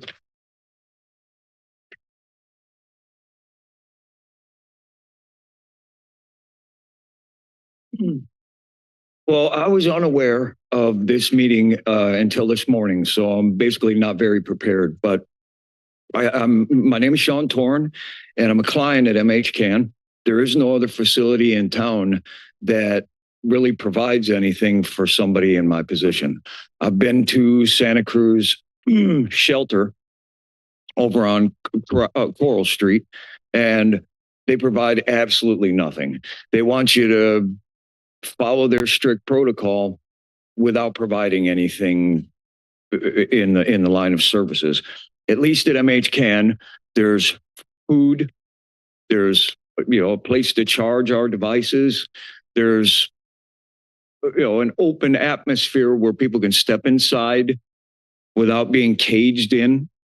Santa Cruz shelter is just nothing like that at all. So the only facility in town that provides for anybody in a position like my own is MHCAN. And so I just decided, since I didn't know this was happening until this morning, I was asked if I would attend this meeting, and there it is. Thank you. I appreciate you.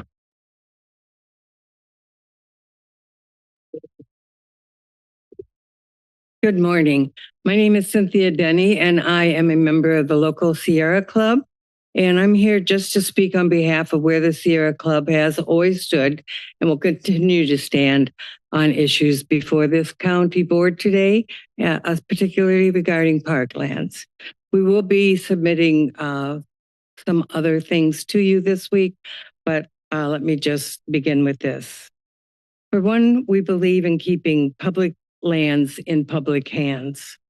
Increasingly, local governments are approached to sell and give public lands to private developers so they can build housing, office parks, and business buildings, which are needed. Additionally, those same governments are approached to sell trees or to provide land for detention basins. The result is the publicly owned green space, parks, natural areas, and recreation areas are being lost. Our chapter challenges the privatization, of urban parks and green spaces. Parks and recreations provide significant benefits to the community, such as habitat for wild plants and animals, recreation opportunities for hiking, camping, canoeing, and viewing wildlife. Cleanse the air, retain and absorb water, sequester carbon. They provide relaxation, stress relief, and satisfy spiritual needs, which we're in dire need of these days. Provide beautiful scenery. They provide economic benefits to the neighboring communities when visitors spend money for things such as hotels, gas, and restaurants. Provide jobs and careers to people who work in parks and recreation, both in the public and private sector. And they preserve places where children can learn about nature. Thank you. Safely.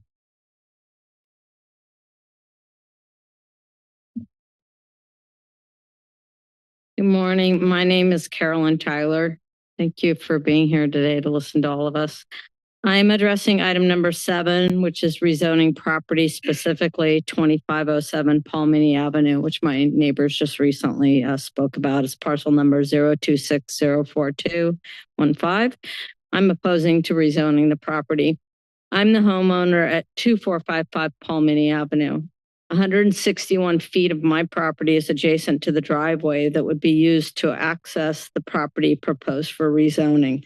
Over 50 feet of my one-story house is within 5 feet of the fence that runs along this particular private driveway. My home is my retirement home. I've owned it for 25 years. Additional traffic along the private driveway adjacent to my fence would drastically affect my health and well-being from cars idling in the driveway and stuff to get out. The private driveway at 2503 Palmini is only 20 feet wide. It is designed to be a private driveway, which the homeowner granted easement access to only one other residential home. The driveway width is not safe for additional foot traffic for families to walk, and we are in a school zone, only three to 5 houses from the entry to a school. There's no room for curbs and gutters, which would be needed for additional cars. I developed my own property, and I know that the drainage from that driveway drains right into my property, 161 feet of it. 2 cars can't pass side by side. As well as children walking to school, we are only one house from a large nursing home who have many handicapped people crossing this driveway. Additional cars entering and exiting this driveway would create very unsafe conditions for families and disabled people. Please do not rezone this landlocked piece of property. Let me stress that this particular lot is unique. There's no front street access to the lot. Someone's private driveway is the only access to this lot. Thank you. I'm not sure this will go against my 2 minutes, but I just wanted to clarify the agenda for your rules and regulations. If we want to address something that is an agenda item, are we to be using this time now or once the item has been brought to the public? You could say it now, but you can say it at when that item comes before us. You can either do it now or when the agenda item comes up. Oh, okay. Thank you so much. So I can come back. Yes. Thank you.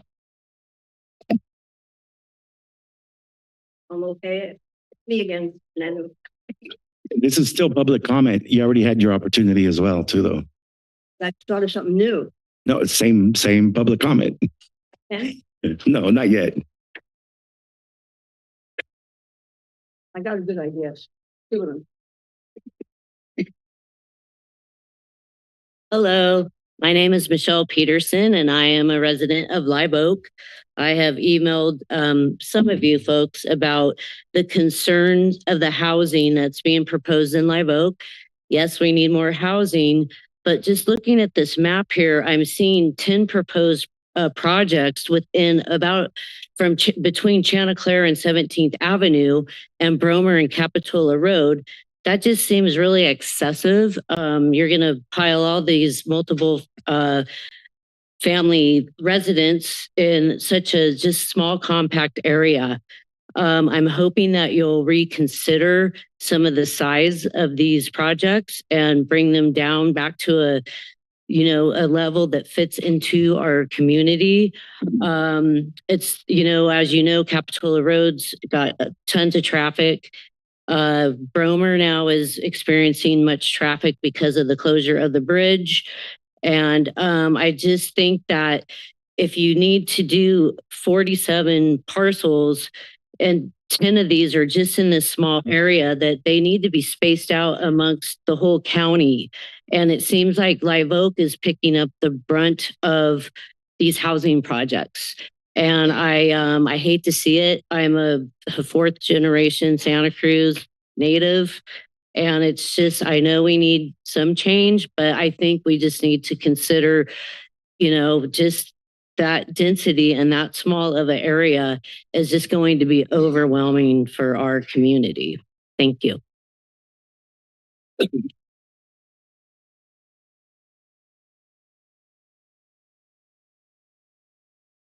I'm homeless and I'm here speaking in support of MHCAN.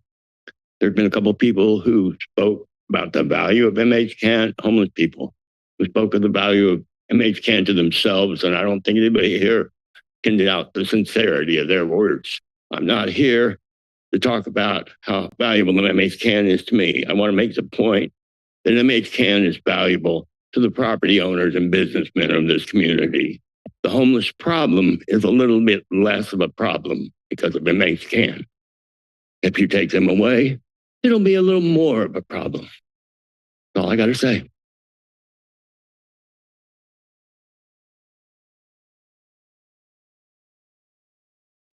Yeah, good morning. My name is James Ewing Whitman. Quite a full house.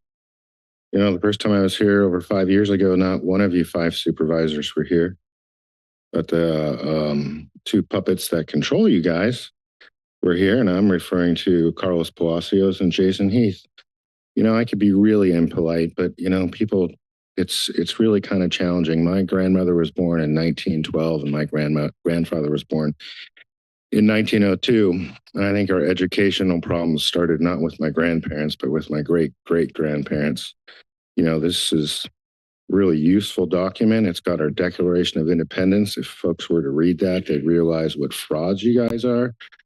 It says in here, God created man, man created government, and government created the corporations. What about the philanthropic, non-tax exempt corporations? Rockefeller was above the Supreme Court by 1913. Rockefeller and a bunch of other criminals like Leland Stanford, helped create Western medicine. I have a very close friend. He actually publishes things, Western States News Services, Mr. Gary Richard Arnold. He's not feeling well today. Hope he feels better. But it's like, tries to tell me to read all these books and stuff, like Rules for Radicals, and many others. And I do read quite a bit, but, are we all practicing what was in the Flexner report? Basically, I could maybe sum it up as, without proper nutrition, medicine is of no use. With proper nutrition, medicine is of no need. The degrees of fraud going on in this room and the harm, particularly that the 2 responsible are you, Mr. Jason Heath, and you, Carlos Palacios. People are separated. In that feudalistic society, they try to teach people that the people with the pitchforks, their enemies are the people with the rakes. And it's just like the Democratic Party. Thank you. All.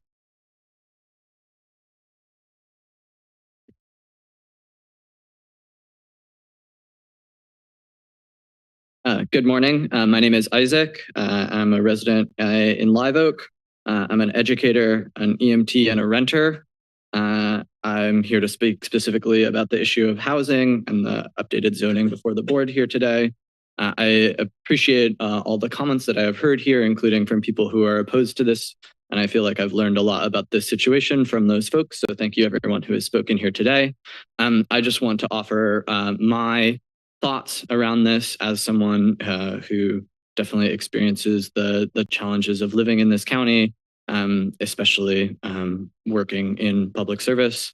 And I think that I just wanted to bring my voice here before the board to speak in support of the changes that are being made, with the understanding that things are complicated and these changes can be difficult. but I think that Santa Cruz County has to change and grow in order to be able to continue to serve the needs of its people today and the students that I work with within our school system, so that they can continue to stay here in the county and have the county serve their needs in the way that they deserve. So thank you everyone for being here. Thank you to our supervisors. I'll end my comment at this point.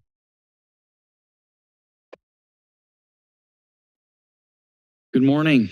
My name is Bruce Matesso. I represent the owners of one of the parcels that you guys are considering for rezoning, known as Par 3, off of Mar Vista and Old Dominion Court. And just wanted to let you know that I'm here to represent the owners. They're elderly, they can't be here, but they wanted to express a show of support for the redevelopment, and that they're doing everything they can to mitigate environmental impact, traffic impact, and working with developers to design and lay out functional and high scoring development for the area that I think would be a benefit to the community. Just wanted to let you guys know that. And that also I get calls for other properties, and I see that you have some properties here that perhaps receive a little bit more scrutiny than Par 3. You know, there's another one, kitty corner of the freeway and State Park, that might make a good site, known as Four Clares. You guys might consider that as another one to roll into the housing development, because I think it would be a little bit more functional and do quite well in putting a nice dent in the allocation that you guys have to satisfy for the state. That's all I have to say.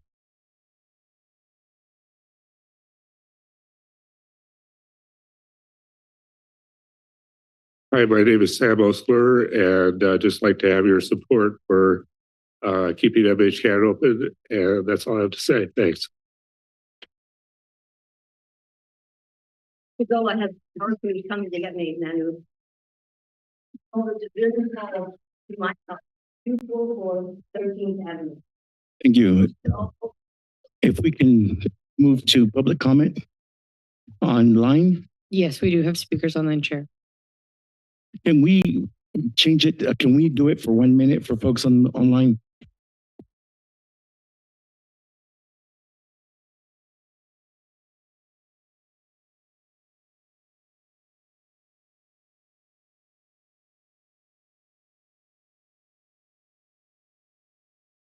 Excuse me, I'm calling a point of order. Says right here that public comments are 30 minutes. This has gone on for at least an hour and a half. So out of all fairness, people have left because of how long that's gone on. And the people on the phone should be able to talk for 2 minutes. Thank you.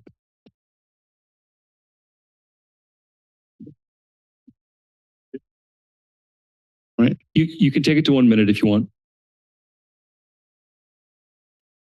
Alice, your microphone's now available. Hello, can you hear me? Yes, we can hear you. Okay, hi. My name is Alice, and I'm here to speak in strong support of GEMA, which is a vital program in Santa Cruz County that helps women coming out of incarceration to rebuild their lives with structure, support, and dignity. GEMA offers more than recovery, it provides transformation. With substance abuse treatment, therapy, life skill training, and housing support, women are given the tools they need to break the cycle of recidivism and create stable, meaningful life. In 2023, 85% of participants successfully transitioned to community-based aftercare, far above national averages. I know firsthand the power of this program. Through GEMA, I've gained emotional stability, responsibility, and self-worth. I've learned mindfulness, set healthy boundaries, and developed real tools for lasting recovery. GEMA aligns perfectly with Supervisor Koenig's vision for a healthier, more supportive community, and directly supports Santa Cruz County's effort to reduce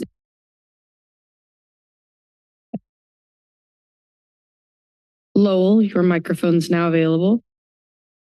Thank you very much. Lowell Hurst here on the west side of Watsonville. You know, I'm a longtime resident and an active participant, and I hear the very compelling comments today and the cries for help, and I hope that everyone is listening and trying to find ways to alleviate these hardships.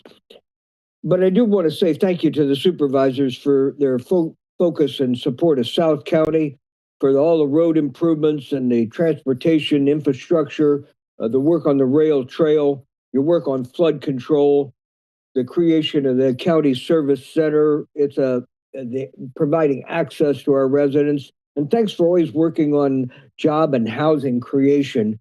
In particular, I want to thank Supervisor Kim DeSerpa, District 2, which I'm a resident of, for her recognition of Karen Darling and that memorial. Thank you.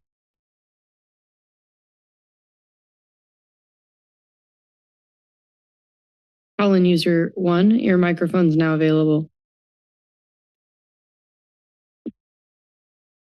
Marilyn Garrett, we need to redirect the trillions of dollars from the U.S. military budget going to exterminate the Palestinians and bomb other countries. With these funds, we could then end houselessness, provide food, not bombs, provide jobs, more money for parks and open space, and all the needed social and MCAN services and other services discussed this morning. The problem isn't that there isn't enough money, it's where it's going. I actually called to address vaccines, and the Supreme Court said they're unavoidably unsafe. I urge people to educate before you vaccinate. An excellent source of information is children'shealthdefense.org and The Defender, an article by Mary Holland called The Media Playbook for Me. We have no further speakers, Chair. I'm going to invite you to an ice cream social menu, and all of you people come to an ice cream social. I'll provide the ice cream cones.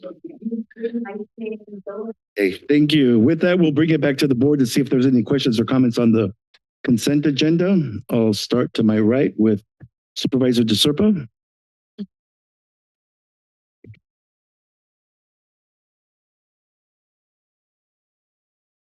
I don't think so. Supervisor Cummings? In the interest of time, I'm just going to pass on my comments. Supervisor Koenig. Thank you, Chair. Just a couple of brief comments on item 27, directing the Housing Advisory Commission to review 2 policy opportunities related to accessory dwelling units. I just want to explain, this is really about trying to create more affordable for sale housing and opportunities for first-time home buyers, particularly through ADUs. I understand, I'd included in this proposal a date for the HAC to return a recommendation to the board by August 19th, 2025. I'm going to suggest that we move that to October 7th, just to give an opportunity for some of my colleagues to seat members on the Housing Advisory Commission and to get a more thorough review of these potential options. And then just wanted to note on item 46, I'm really excited to see that we have a date for the opening of the Children's Crisis Stabilization Program for August 1st of this year, which is 4 months ahead of schedule. And I want to thank everyone involved in that project. Thanks.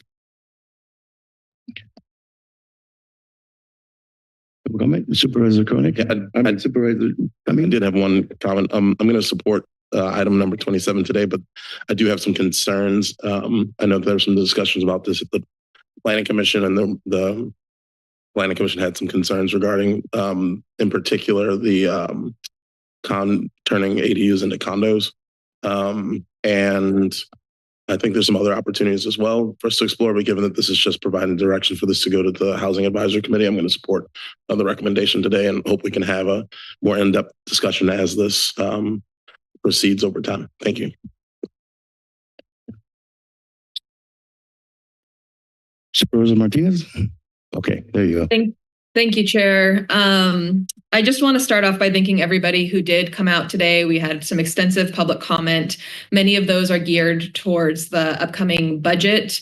And we will be having a further discussion about that on item number 8, and that's where I'll be sharing my comments about the budget that's being proposed for us. But I just want to let you know that for us on the board, a lot of us are reviewing this really for the first time. And personally, I'm hoping to take a very values-driven approach to the decisions that we have up before us. Item number 2, the flag and lighting policy schedule. Just want to thank GSD for bringing this forward and for the revised update that really clarifies that the Pride lighting will be happening between May 27th and June 30th from sunset to sunrise. And thank you to the community members who are advocating for this type of recognition because it really helps voices be heard. And item number 27, thank you, Supervisor Koenig, for bringing this forward. ADUs are one of the only ways that that my district is able to contribute to our affordable housing needs. And I appreciate the opportunity to seat members on the Housing Advisory Commission. And finally, item number 55, I'm really looking forward to the San Lorenzo Way Bridge Replacement Project, making some progress. So thank you to all members of CDI who helped bring this forward. Thank you very much. Thank you. So first of all, I just want to thank everybody that came here and spoke to us on a variety of issues. I think the most daunting task we have is the budget, right? And I think for a lot of us, we want the budget to reflect our shared values, safety, accessibility, and the well-being of our residents. But we're really in a tough time at this time, given the budgets at the state level, and then, of course, the uncertainty at the federal level. So it's going to be a rough road ahead of us. With that, I'll bring it back to the board to entertain a motion. I'll move approval of the consent agenda with the amendment on item 27 for the return date to be October 7th instead of August 19th, 2025. I'll second and just add that with the exception of the items that have been pulled off consent. Right. So we have a motion from Supervisor Koenig, second from Supervisor Cummings. We can take a roll call vote. Certainly. Supervisor DeSerpa? Aye. Cummings? Aye. Koenig? Aye. Martinez? Aye. Hernandez? Aye. Motion passes unanimously. With that, we have 6.1. Justin, was that 13 that we're moving? Okay, so we're going on to 6.2. Supervisor Martinez?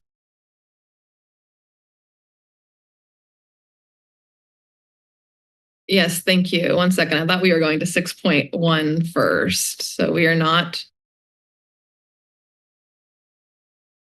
No, we're not. We're going to that one got moved for 13 because they're both on the same topic. Okay. So 6.2, which was to move, which was formally consent item number 42, the SSP program changes.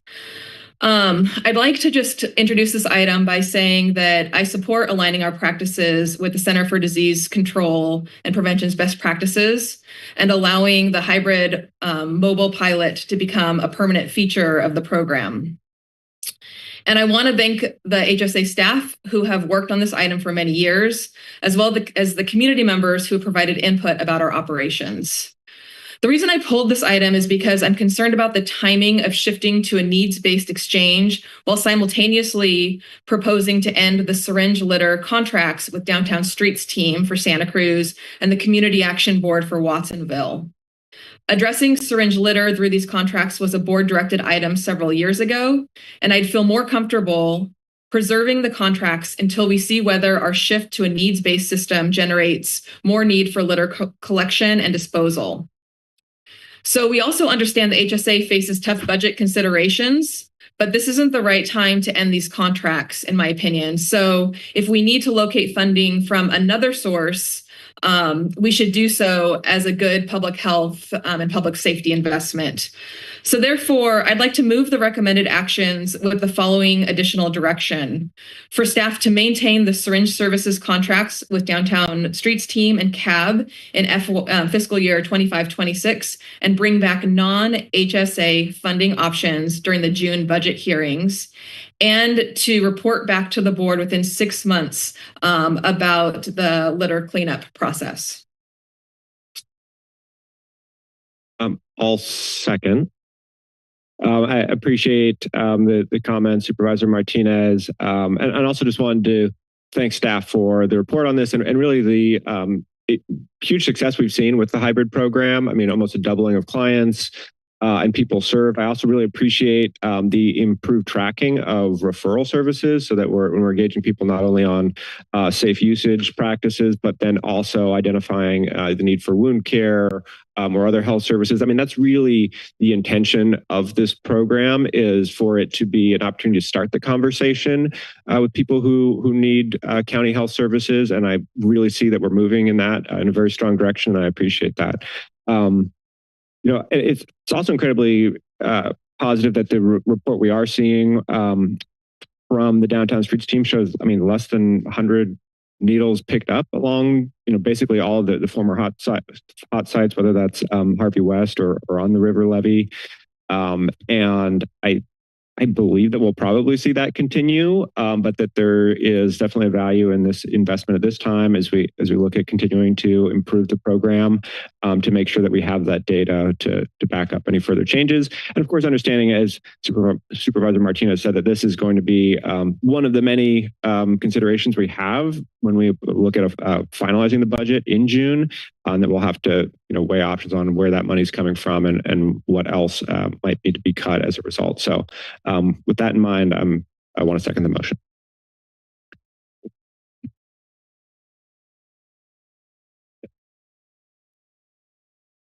Right, we haven't had public comment. Understood. Yeah. So we have any public comment on this item? Anyone on? Here we go.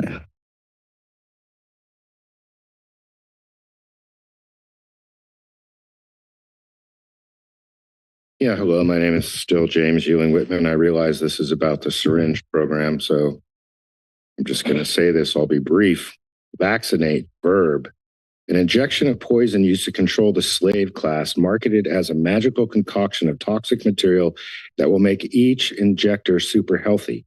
Used in a sentence, Jim, vaccinated now and now has myocarditis, can't feed his family, and his doctors are baffled because of the bonuses they receive to look the other way. You know, these are some well-meaning services, but,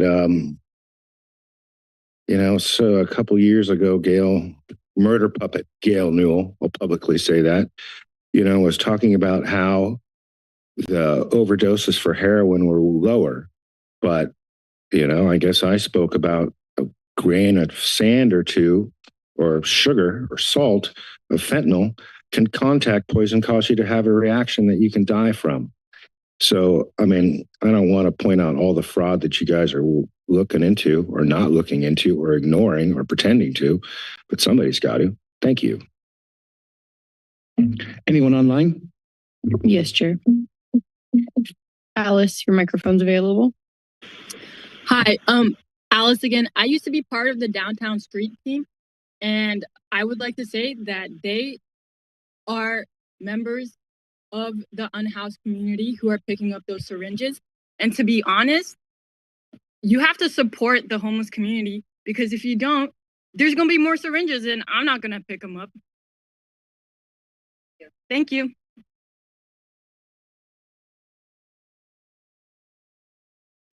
John, your microphone's now available.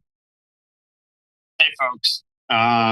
It's nonsense how you're running these meetings right now. Opening public comment is for opening public comment. It is not for agendized items. It's against Rosenberg's rules. It's against Robert's rules.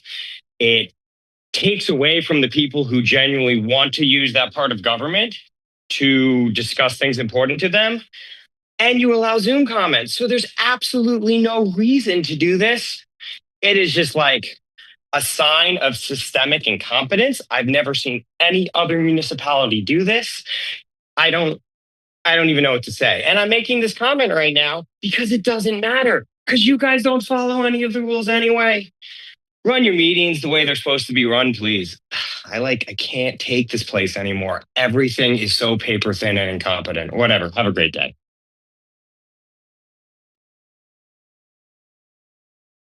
Thank you. With that, we'll bring it back. Unless there's any more. There are additional speakers, Chair.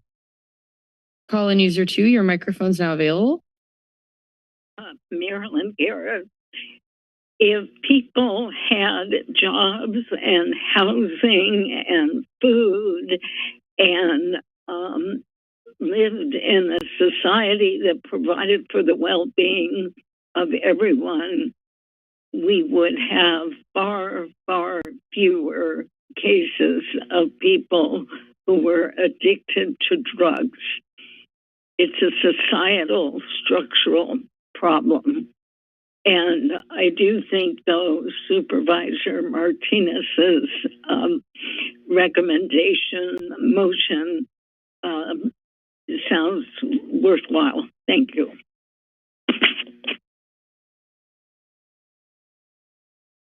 Flores, your microphone's now available.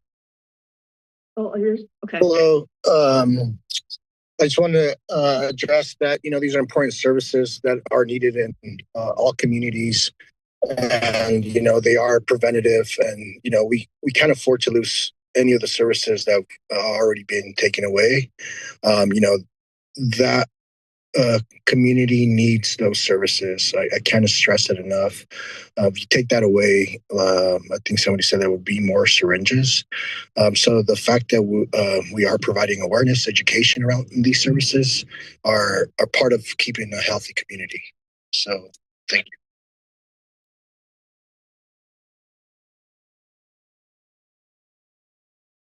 You have no further speakers online, Chair.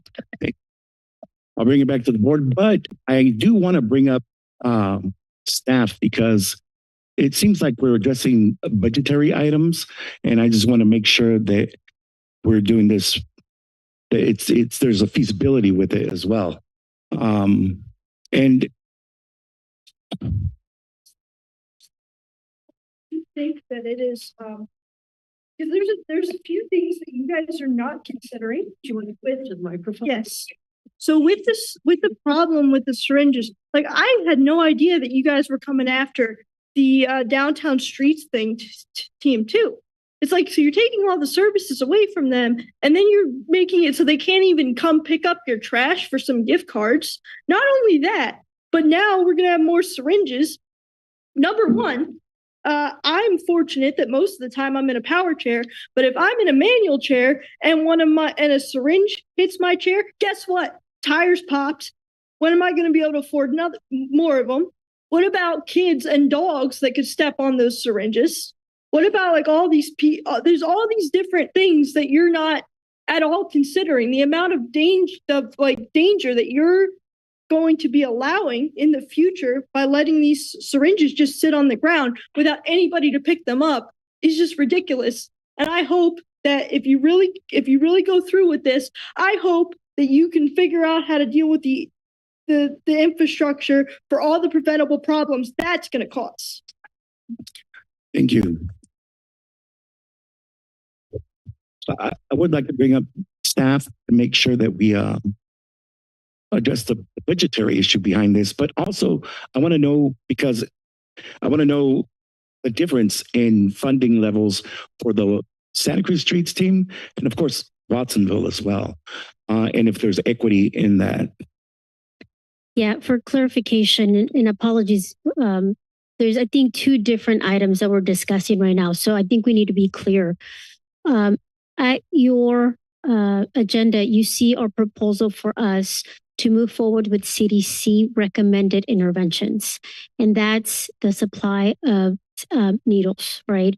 I think what Supervisor Martinez is bringing up is a different agenda item or a different item, which is the reduction of cuts for the downtown street team. So I just want to separate them to be clear. And I also, if I understand correctly, what she is proposing is that non-HSA funds are identified to support the downtown street efforts. So I just want to clarify that. Still budget though, correct? It is still budget. And unfortunately, we do not have the funds to continue.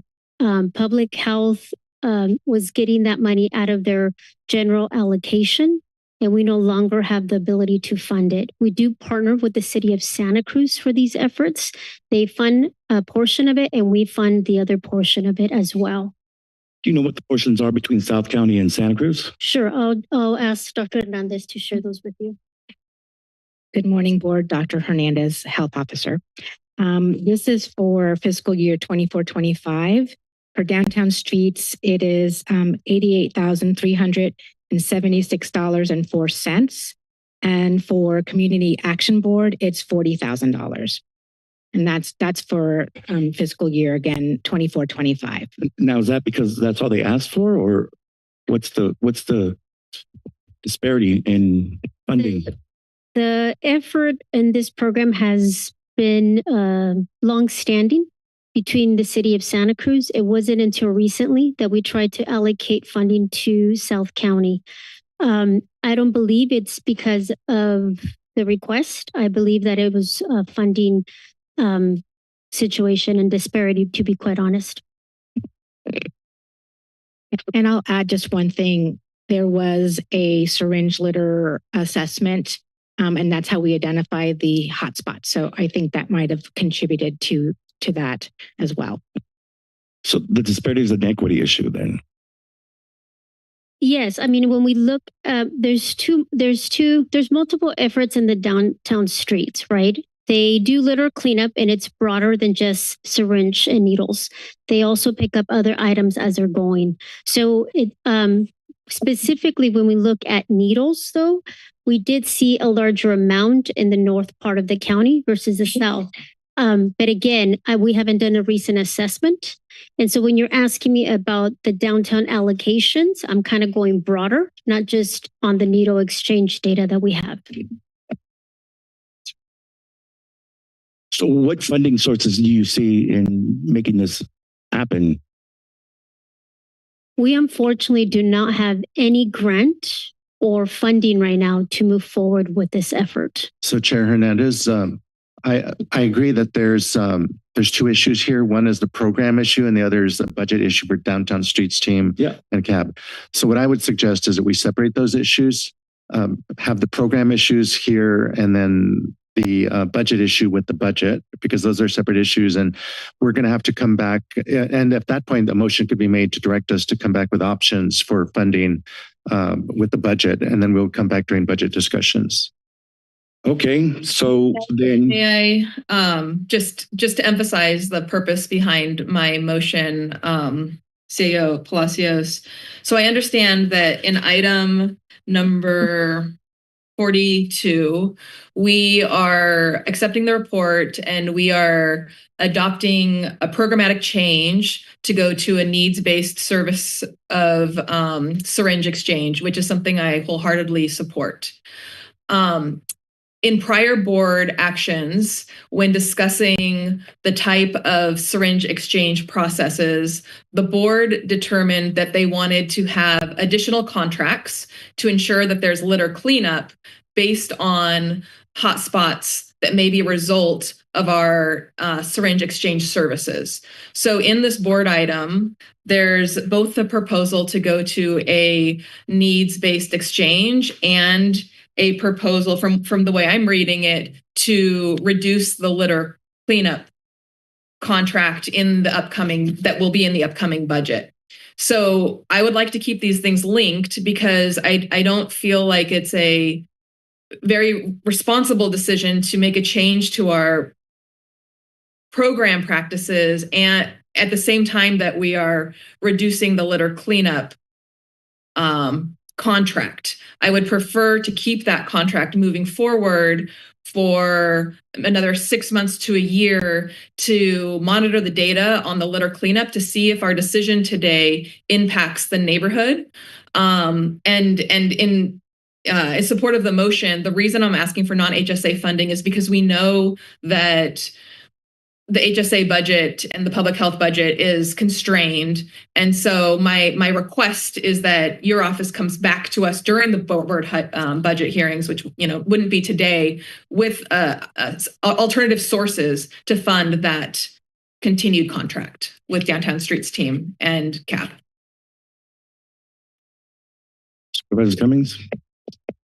Thank you, Chair. I just want to clarify that, and I agree with the CEO. I mean, I think we've heard a lot of folks today who want to hear us fund a variety of programs, and the budget conversation is the place to have that discussion. And so, I mean, we heard folks talking about MHCAN.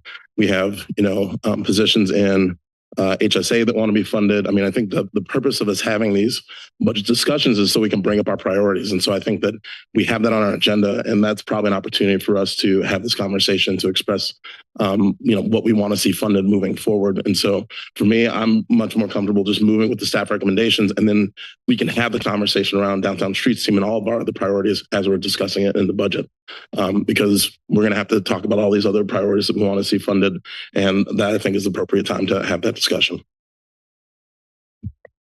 So can we move with just the recommended action from the staff, and then move the budget discussion for item number 7? You could do that. So that is an option. We could discuss the funding for Downtown Streets teams and CAB during the budget discussion.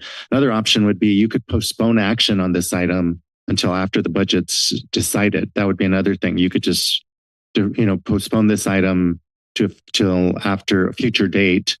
I don't believe there's any time sensitivity to it. And so then you could come do the budget first and then come back and make this decision as well. That'd be another option for you. We could do that because we have a motion on the floor. What's that? Since I have a motion on the floor, why don't we call a vote on the motion and then see where there's no motion yet. We had to do public comment. And I made a motion and Supervisor Koenig seconded it. There's no second. We had to do public comment before that, before we decided on it. I think there is a second, actually. Supervisor Koenig second. But while I support the first and the second, I'll just say that I am a little confused on process here. So that was going to be my question, because we're having a budget hearing about a lot of things. I didn't think we were making decisions on those budget things today, correct? That comes in a future board meeting after consideration, after we see the May revise, after a lot of things get put on the table. Is that correct? Is that my understanding? Okay. So because in the budget, well, I don't know, I should probably save my comments for the budget hearing. Yeah. But I'll just say that there's a reduction proposed in the Downtown Streets team for likely an FTE. And so it's just sad and interesting to me that this comes before us with potentially our recommendation to continue the contract when we are in fact proposed to reduce, you know, an important piece of that Downtown Streets team. So I'm okay actually with what our CEO Palacios proposed in holding some of this until we know better what our budget is. I do support your motion, actually, Monica, but I do think that we should wait to see sort of where things fall in the future. I was going to say one other thing. This hasn't really come before us, but you know, it looks to me like there's been a reduction in syringe exchange anyway, and I think some of that has to do with the rampant amount of fentanyl on the street, that people are using opioids in a different way than ever before, and with the addition of medication-assisted treatment, I think that's again reduced people's reliance on syringes. So I'm not quite sure if it's still a giant problem. Like, I'd like to hear staff come up and tell us what the actual incidences are, problems are, and it is partly in the backup. I see some of it, but I'd like to hear orally so we could ask those questions. So you're saying to postpone the item and bring it back? I would like and to do that. discuss the if it's budgetary items on during the budgetary Yeah. hearing. Okay, is that a motion or is that direction?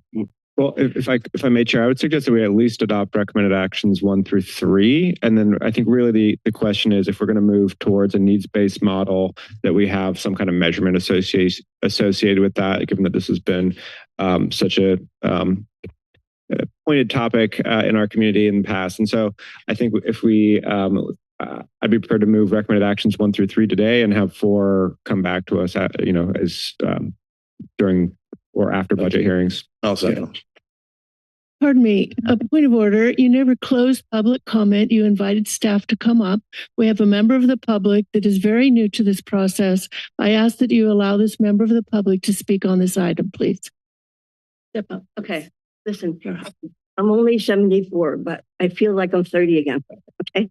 And I've come here to say, I want to invite all you guys to come visit MHCAM. You and you too, Mr. Whoever you was on.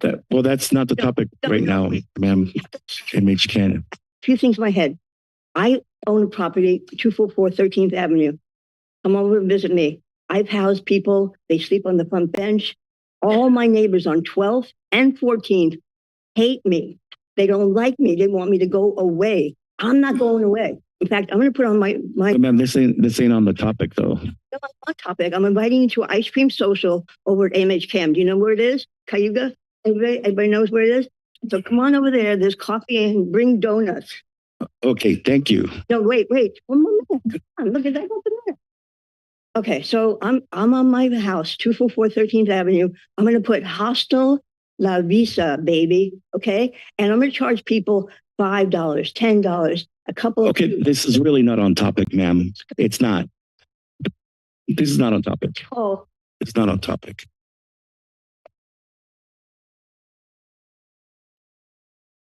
Okay, thank you. it's, and I'll give you back. Okay, thank you. Thank you. Thank you, ma'am. This is not on the topic, ma'am. Thank you.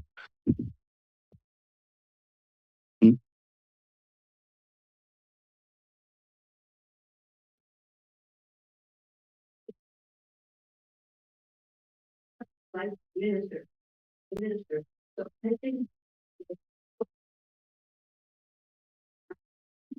my perspective.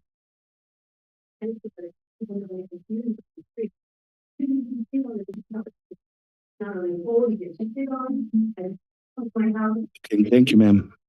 Thank you. Thank you. Thank you. Okay, we're going to move on now. So we have an alternate motion. Was that an alternate motion and a second? Yeah, substitute motion. Substitute motion, yes. If there's no discussion on it, well, We have a second. Okay, we have first and second. so can we have a roll call vote? Can we have a roll call vote? Yes. We can take a break and clear the room if we need to do that. If your board is disrupted from continuing the meeting, if that's an option. Okay. I think we could. Do you want to go ahead? Yes, let's take the roll call vote. Okay. And for the clarification of the record, this is a substitute motion coming from Supervisor Koenig and seconded by Supervisor Cummings to adopt recommended actions 1 through 3, with recommended action 4 being continued postponed to get more further budget. Discussions. Okay, thank you. Supervisor DeSerpa. Aye. Cummings. Aye. Koenig. Aye. Martinez. No. And Hernandez. Aye. Motion passes with 1 no vote. Supervisor Martinez. Manu, you're so good.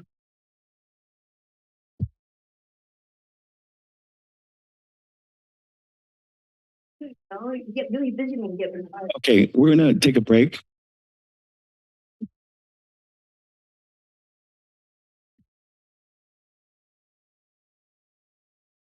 Recording stopped.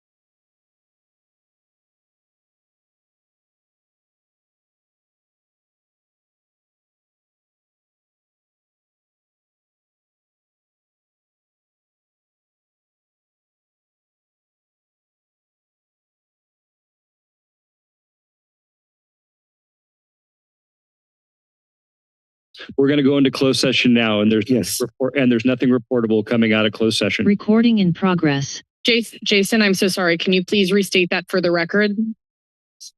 Can you please restate the reportable actions for? There's no reportable actions coming out. Thank you of so closed much. session.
Recording in progress. Hey, welcome everybody back to the Board of Santa Cruz County Board of Supervisors meeting. We do have a scheduled item at 1:30, and we will be moving 6.3 to after 16 towards the end of the agenda. So the next item that we have is number 15, the presentation recognizing members of the community who have participated in the Volunteer Initiative Program and the Sheriff's Volunteer Program. I'll turn it over to our CEO, Carlos Palacios, for the presentation. Yes, Chair Hernandez and members of the board, the Volunteer Initiative Program is a partnership between the Volunteer Center of Santa Cruz and the county, matching interested community members with volunteer opportunities throughout county government. The county is extremely fortunate to have such a dedicated group of volunteers supporting our efforts. We are happy to welcome the Executive Director of the Volunteer Center, Karen Delaney, and Sheriff Chris Clark, both of whom will be making brief remarks and presenting certificates of recognition. Also joining us today from the Volunteer Center are Susan Ryder and Christina Thurston. Now I'll turn it over to Karen. Thank you, Mr. Palacios, Chairman and members of the board. It is Global Volunteer Month, and we usually come every year as part of our celebration. And I know that our community is facing a lot of really serious problems and issues. We believe that time to double down and celebrate what works in this community. So we are really pleased to be here. The 10 people and groups you're recognizing today are the tip of the iceberg in this amazing program. It might surprise you to know that last year alone, over 1,500 people volunteered at the county through the VIP program. 1,500 people love their community so much that they chose to show up in service. That what we've accomplished together is really kind of amazing. When we're talking about the impacts of volunteering and why it's a smart investment and why it's a smart thing that you support your volunteers, we talk about a triple bottom line. First, there's actually the value of the work that they do. Christina, last year alone, volunteers donated $2.2 million worth of their time and skills to this county, according to the Bureau of Labor Statistics California Volunteer Hour. We have volunteers in 22 departments working side by side with your staff. Not only does volunteering get important work done for the county, volunteers are partners, evangelists. When there's a lot of negative comments out in the community about how everything's broken, how government is perhaps the enemy. Volunteers have no enemies, they just have positive, hopeful solutions. They're partners with your staff. They love this community, and they say so every day with their time and the talents. Volunteering is great for the person who volunteers. The health impacts of volunteering are so positive that they are on par, according to the Surgeon General, with giving up 2-pack-a-day smoking habit. Volunteers are healthier, happier, live 2 years longer than non-volunteers. And most importantly, although hardest to quantify, volunteering is a way to build civic capital. Volunteers, communities with high volunteer rates, and we're proud to say that while volunteer rates have been falling nationally, here in the county VIP program and in Santa Cruz County, we have been outpacing. They've been growing year over year. When people show up in community, they vote more. They donate more to nonprofits. There is greater civility in discussion. There is greater communication. People connect across differences. And we're living in the same headlines every day more than ever. It is really important to stop and not only say thank you to about a third of the people volunteer who are adult, to say thank you to those folks who show up every day in a tradition of democracy, in love and service, and bring solutions and hope to the table. And you're going to hear that from the folks today. And we usually come just saying thank you, but this year we have two asks. One is an ask of our wonderful volunteers. I've never met a volunteer who was being honored who didn't say some version of, well, I'm not doing anything special. I don't really deserve this. And I just really think part of how we promote and sustain a culture of love of community and civic space is for people to talk just a little bit more and brag, like own the beauty, brag a little bit more about the work that they're doing and how it makes it feel. And the other volunteer, if you don't want to brag about yourself, brag about the other volunteers you work with. And for our partners in the county and our partners in the community, don't just make it once a year. Every place you go, every time you have a mic in front of you, you have an opportunity to take 1 minute, whether you're a staff member or a board member, and say, hey, shout out how many people in this room are volunteering. Thank you. Because you would be astonished to see how many people out there are doing great work quietly without notice. And if we want to turn the tide on getting back to a culture of gratitude, of giving the mic to people who do good, not just talk about stuff, we all have the power every time we have a mic in front of us to help do that. So during Volunteer Week, we are grateful to the volunteers, we're grateful to the partnership, we're grateful to the staff that are welcoming and work with them. And we are hopeful for our future because our folks know how to stand up and take care of each other. With that, I would like to bring up and express gratitude to our team, Christina Thurston. I'm getting over a little cold. So Christina is going to read out the names of the volunteers from the first departments, and invite you to come up and help us give out certificates. Thank you. Good morning. You said it all. As we recognize the recipients, I'll read their name. They'll come up to get their award, and supervisors, come on down to say your remarks. Our first honoree is Dan Schaller, and Supervisor Koenig is going to. Hey, yeah. Come on up, Dan. So Dan is an incredible part of our volunteer team at the animal shelter, a beloved part of the first district, and he always shows up with a big heart and a positive attitude.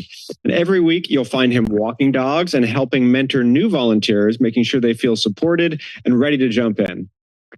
Dan also pitches in with our Healthy Pets for All team, helping to provide free vaccines to pets in our community and lending a hand at spay and neuter events. And whenever there's an urgent need at the shelter, we know we can turn to him for help. Dan is kind, engaged, and wise, and we are so lucky to have him on the team. Thank you, Dan, for everything you do. Before you go, do you want to brag a little bit about how wonderful it is to work at the animal shelter? Yeah, I'd like to just thank the staff at the animal shelter. I've learned so much from them. You really won't find a group of harder working, more dedicated people. It's a thankless job a lot of time, and they show up every day, and it's really great to learn from them. Wonderful. Thank you. Our next honoree is Karen Scott. She's unable to attend today, but we're still going to say a few words. Yeah, absolutely. Sorry, Karen, we're going to say nice things about you whether you're here or not. Karen is a dedicated and skilled volunteer who plays a big role in several of our programs at the animal shelter. She is a regular at Healthy Pets for All clinics and at our community vaccination clinics, where she helps prepare vaccines and works hard to keep everything running smoothly.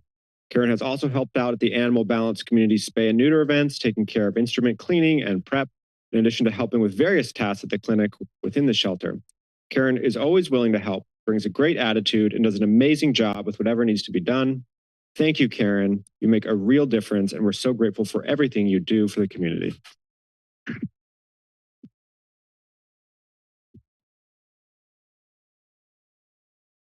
And I'm going to I'm going to pass it off to Felipe Hernandez, Supervisor Hernandez.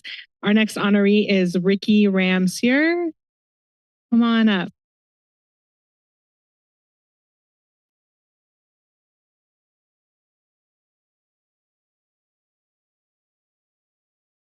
Congratulations.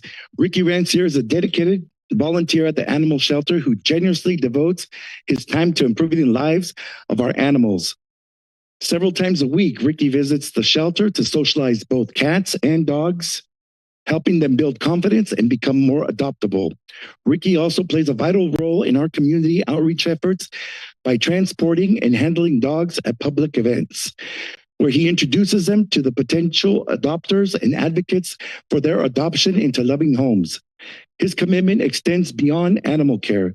Ricky is actively involved in shelter activities, always eager to lend a hand and support fellow volunteers and collaborate with staff. Thank you, Ricky, for your continued support of the vulnerable animals in our community.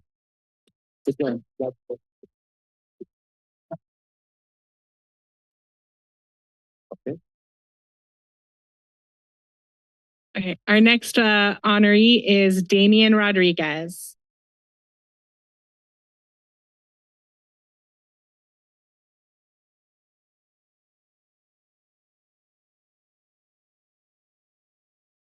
Damon Rodriguez is a dedicated, hardworking member of the team who volunteers for the probation department with the Aztecas Youth Soccer Academy. Damien not only excels as one of the goalkeepers, but also serves as an outstanding mentor for the younger Azteca members. His leadership, both on and off the field, has earned him the respect and admiration of our players. He is a source of guidance and inspiration to many. That's not all, folks. As a role model and mentor within the Azteca community, Damien earned the nickname Gampitos, which reflects his remarkable performance in goal. The nickname was inspired by the legendary Mexican goalkeeper Jorge Campos, a fitting tribute to Damien's talent and skill in this position. Damien, thank you from the heart, for your heart, talent, and mentorship that brings you to the team. Your impact truly makes a difference. Congratulations. Supervisor DeSerpa.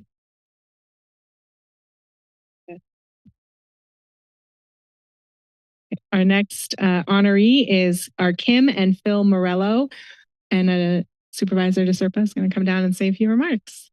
Come on up, Kim and Phil.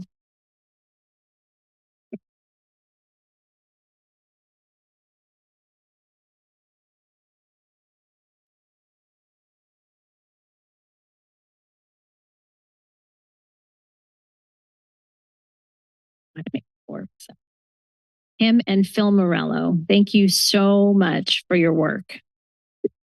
Kim and Phil volunteer their time with the Parks Department at the Ben Lomond County Park. They are outstanding volunteers that care about their community and don't hesitate to do the hard work to make a difference. As members of the Ben Lomond Village Alliance, they have organized several large community volunteer days in the park to clean, paint, weed, and plant. Kim also applied for a grant and was awarded 90 climate smart native pollinator friendly wildflowers, grasses, it says sedges, but I think it means hedges, right? Hedges and shrubs. She and Phil played key roles in this project from start to finish. They picked up the plants, cared for them until they could be planted at one of the organized volunteer days. Kim also created the planting diagram, and she and Phil worked to prep the ground for the planting. Once the plants were in the ground, Phil worked on a drip irrigation to each of the plants and continued to check in on the system regularly to ensure the plants are watered and thriving. Thank you, Phil and Kim, for bringing your passion for the environment to the Ben Lomond County Park. Thank you.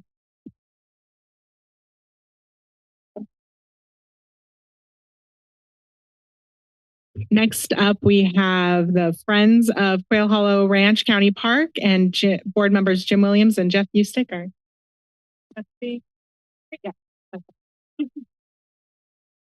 I feel like I'm standing in for Supervisor Martinez right now. because these are in her area. We're all waiting. Supervisor DeSerpa, you are standing in. I didn't want my wonderful volunteers to have to stand there awkwardly looking at a screen.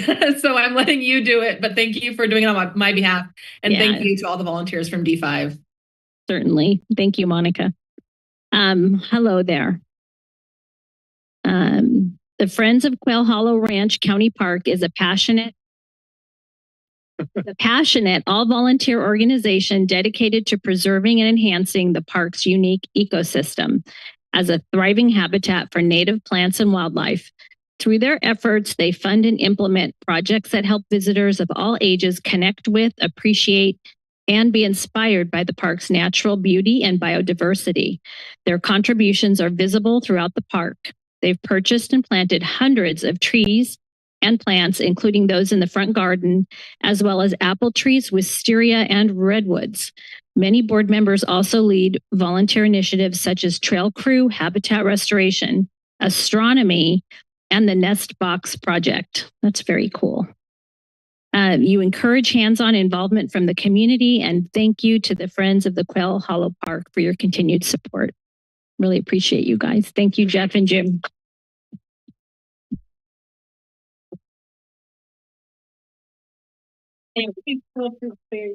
I just want to publicly acknowledge the cooperation and the way that the county parks management team, Jesse Williams and others, treat us as partners. And I'm sure the other volunteers feel the same way. That's the big thank you every week when we meet with them. In addition, after 27 years, there is going to be a new trail attached to the park, the Pace property. We invite you to volunteer, come on out, and then eventually come on out and walk it and enjoy it. It's a beautiful park. If you've not visited us before, we're off the beaten track. It's lovely.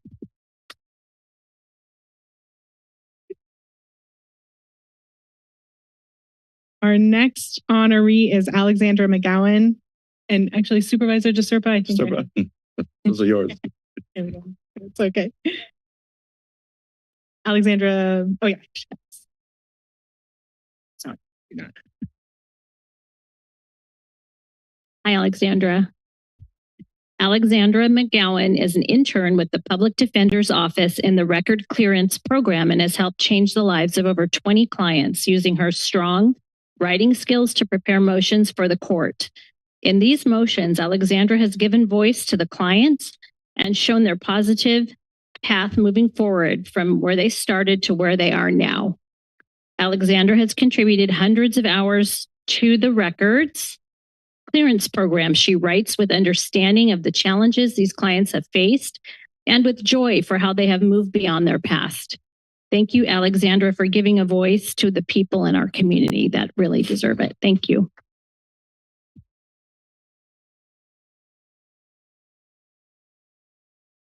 Hi, everyone. Sorry, I have a bit of a speech prepared, so please be patient with me. Firstly, I would just like to say that I cannot express my gratitude for receiving this award. To give some background about myself, I am currently a senior at UC Santa Cruz studying cognitive science, and I'm an intern at the PDO. I first found out about the Clean Slate Project after applying for the field study program on my campus, which allows students from the psychology department to take part in hands-on reflective experience for their future careers while connecting what they have learned in their internship to a subject or theory reviewed in class. After my acceptance in the program, I applied to the PDO as it aligned with my interests in behavioral sciences and psychology of law. I had not understood at that point the type of positive, benevolent, and altruistic work being done at the Public Defender's Office, and more specifically, the Collateral Consequences and Reentry Division. In preparation for my interview with Michelle, my supervisor, I browsed through the PDO's website and marveled at the intelligence, professionalism, dedication, and community that operates and unites this organization. Words are not enough to convey the amount of knowledge and skill I've acquired through this opportunity. I have learned how to draft motions in several types of forms, read and extract information from rap sheets, review how the court system works. But most of all, I have discovered how to highlight the beneficial and productive changes our clients have made in order to re-enter our society. And I now understand what it means to give somebody a second chance at life. I always thought myself to be a compassionate person who never judged others and only wished for their success. However, only upon being in a position where I've seen how sobriety, therapy, reflection on one's mistakes, education, positive reinforcement, and stability in life have positively impacted people in ways we cannot even imagine.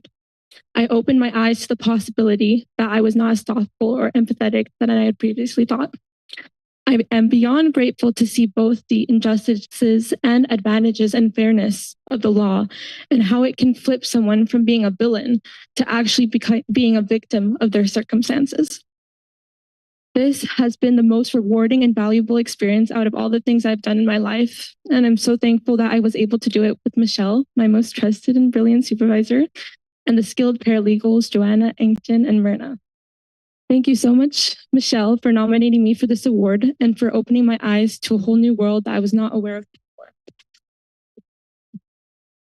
You have been an incredible leader for your staff, and you take the time to teach them how to be detail-oriented and productive while showing them that everyone makes mistakes and should deserve a new chance in life.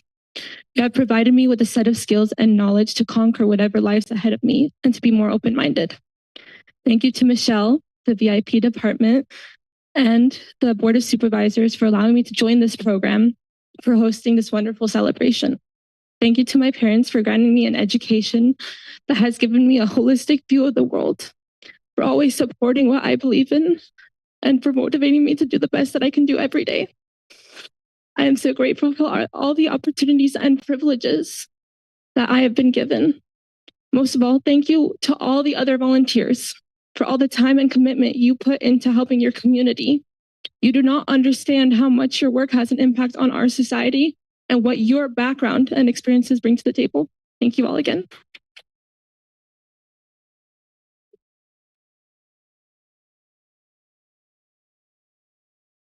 We're now going to be honoring some of the volunteers from the sheriff's office and would like to invite Sheriff Clark to come on up and say a few words. Thank you. Good afternoon, Board.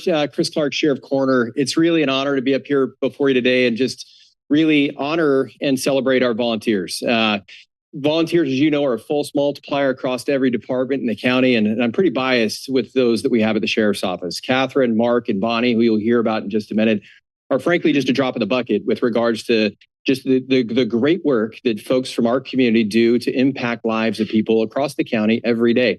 I could go on and on about a volunteer that we have that does genetic genealogy, that helps provide closure to families that don't know what happened to their loved one who had passed away or was missing. I can tell you about our trunk or treat events and all of the work that goes into that. I can tell you about the folks that sit at our service centers throughout the county that provide that face to the public in the areas that folks live. And just all the things from our citizen patrol to everything. It's an amazing body of work. I just want to recognize just a few people from my staff. Daisy Barone, who's our volunteer coordinator. She's the one who puts all this together, manages our 60 plus volunteers. It's pretty incredible what she does. And then Nick Baldridge, our community policing lieutenant, who handles all things community policing and an amazing resource for us at the Sheriff's Office and with the county. And then Roger Galvin, our sergeant up in the San Lorenzo Valley, for which a lot of these volunteers work. So just thank you to my staff, and obviously thanks to all the volunteers we have, and great to be able to recognize Bonnie, Mark, and Catherine today. So with that, I'll turn it over to Supervisor Cummings.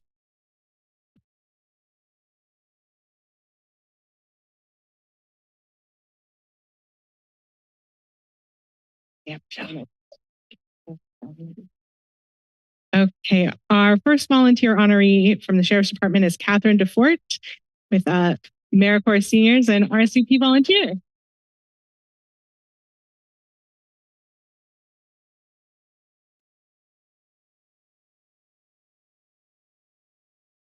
All right, so Catherine DeFort has been a volunteer with the Sheriff's Office for nearly 2 years, providing help at the Felton Service Center and with the Volunteer Center Retired and Senior Volunteer Program. With her training, Catherine has been able to help at community events, fingerprinting children for the ID program, She has also provided volunteer support at other events such as Trunk or Treat, National Night Out, and at the county fair.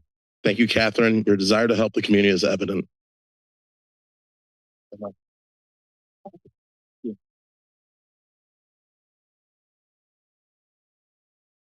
Next honoree is Mark Stovall.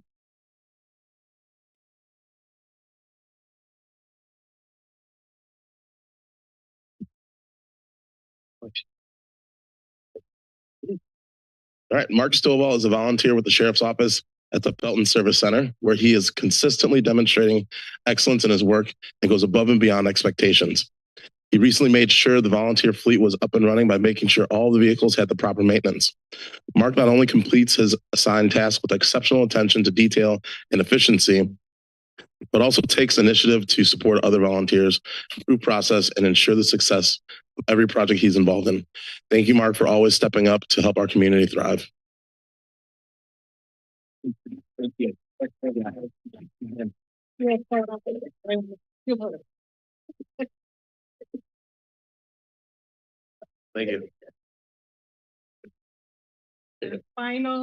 Our final honoree today is with the Sheriff's Department. I'm so sorry.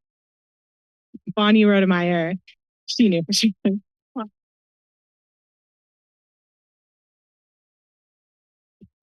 so much. Yeah, thank you. Congratulations. Bonnie Rodemeyer volunteers with the Sheriff's Office at the Live Oak Service Center, and her dependable nature and selfless support makes a significant difference in our team's success and morale. Bonnie is someone the team can always count on, whether it's helping with promotional item slips, organizing information for potential new volunteers, or offering support.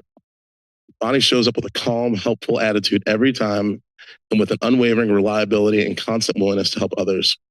Bonnie embodies the spirit of teamwork and truly makes the Live Oak Service Center better for everyone. Thank you, Bonnie, for sharing your time and positivity with our community.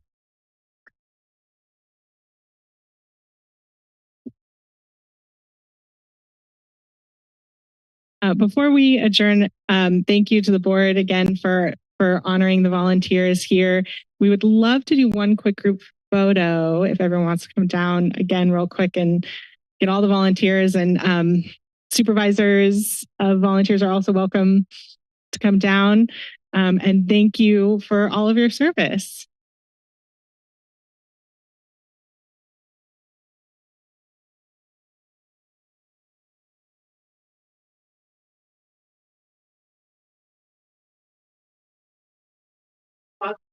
Come on down.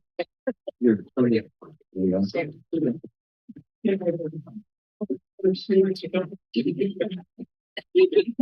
a law girl.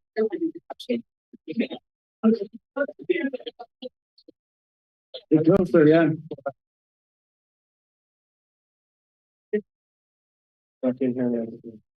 Sure.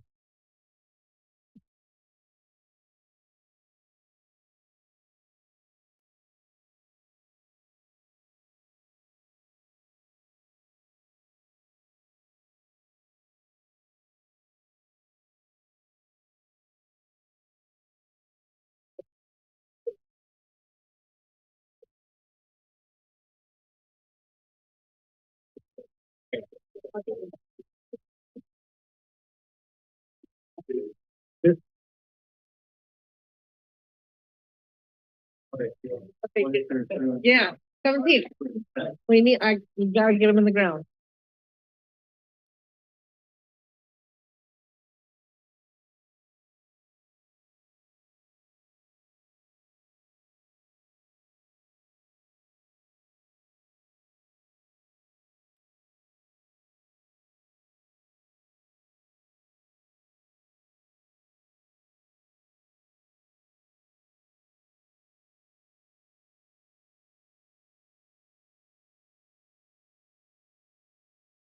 I'd like to see if anyone from the public would like to talk about the anyone who wishes to speak to this item. See none. Anyone on the board comments? See none. We'll move on. We have Chair. We do have a speaker online. Oh, we do. Yes. That's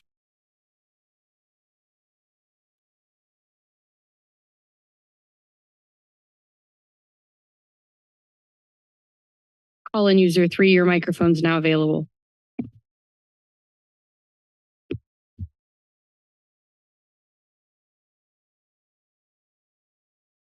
Call-in user 3, as a reminder, it's *6 to mute or unmute yourself.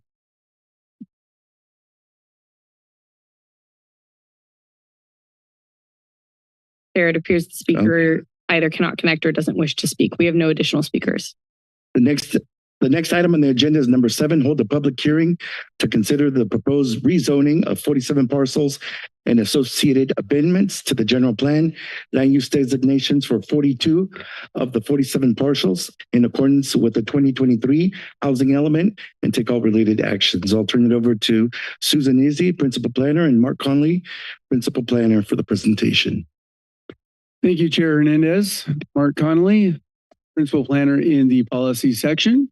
With me, as you said, to my right this afternoon is Suzanne Issei, Principal Planner in the Housing section. Good afternoon to the Board of Supervisors.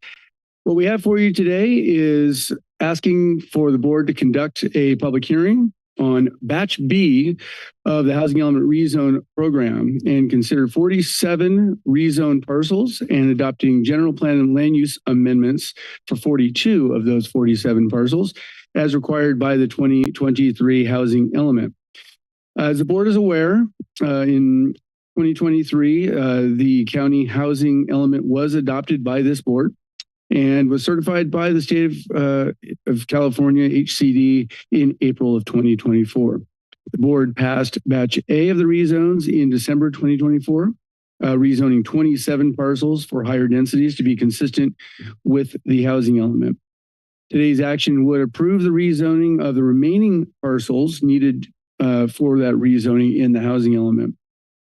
And while the county is able to use a lot of different tools to foster housing in this county, this rezoning is really the most powerful one and the biggest tool we have at our disposal, and certainly the most effective. So the agenda we have for you today is we're going to go through a little bit of the background very briefly, going through the housing element and what we call our RHNA, the Regional Housing Needs Allocation. We'll go through the driving factors of the rezone program here and the policies in the housing element. We'll go through the maps of the rezone parcels and just go through a couple procedural requirements, and we'll wrap it all up with our recommended actions for you. This slide shows the county's RHNA, that Regional Housing Needs Allocation, for the 8-year planning period the housing element has, which is 2023 through 2031. The certified 2023 housing element identifies that the total number of units that could be developed on these existing sites in the unincorporated county area under current zoning is approximately 4,167 units, which is a little shy of that RHNA number you see here. The allocation of 4,634 granted us by the state. It's short by 467 units and 931 units shy of our buffer, which is a 10% on top of the RHNA, for a total of 5,098 units. The purpose of that 10% buffer is to assure that we have additional capacity should some of these parcels not develop. To address the shortfall of the 931 units, the county has identified 75 parcels that would require rezoning in order to increase the unit capacity in this inventory by a total of at least that 931 units. Now, keep in mind what's important here is, and this is kind of a rule of thumb throughout, is roughly half of these units are in the lower income category. So you're low and you're very low. This slide shows the number of and the type of units that result from the rezoning effort that we're trying to accomplish here. So although the county needs those 931 units to meet our shortfall, as expressed in that previous slide, if the rezoned parcels were to build out to their maximum potential, there would be 2,053 additional units. The extra units are necessary to meet that potential unit of lower income categories, as I mentioned. As shown in the upper right cell, it's very important to note that this is a slight capacity deficit in the very low category.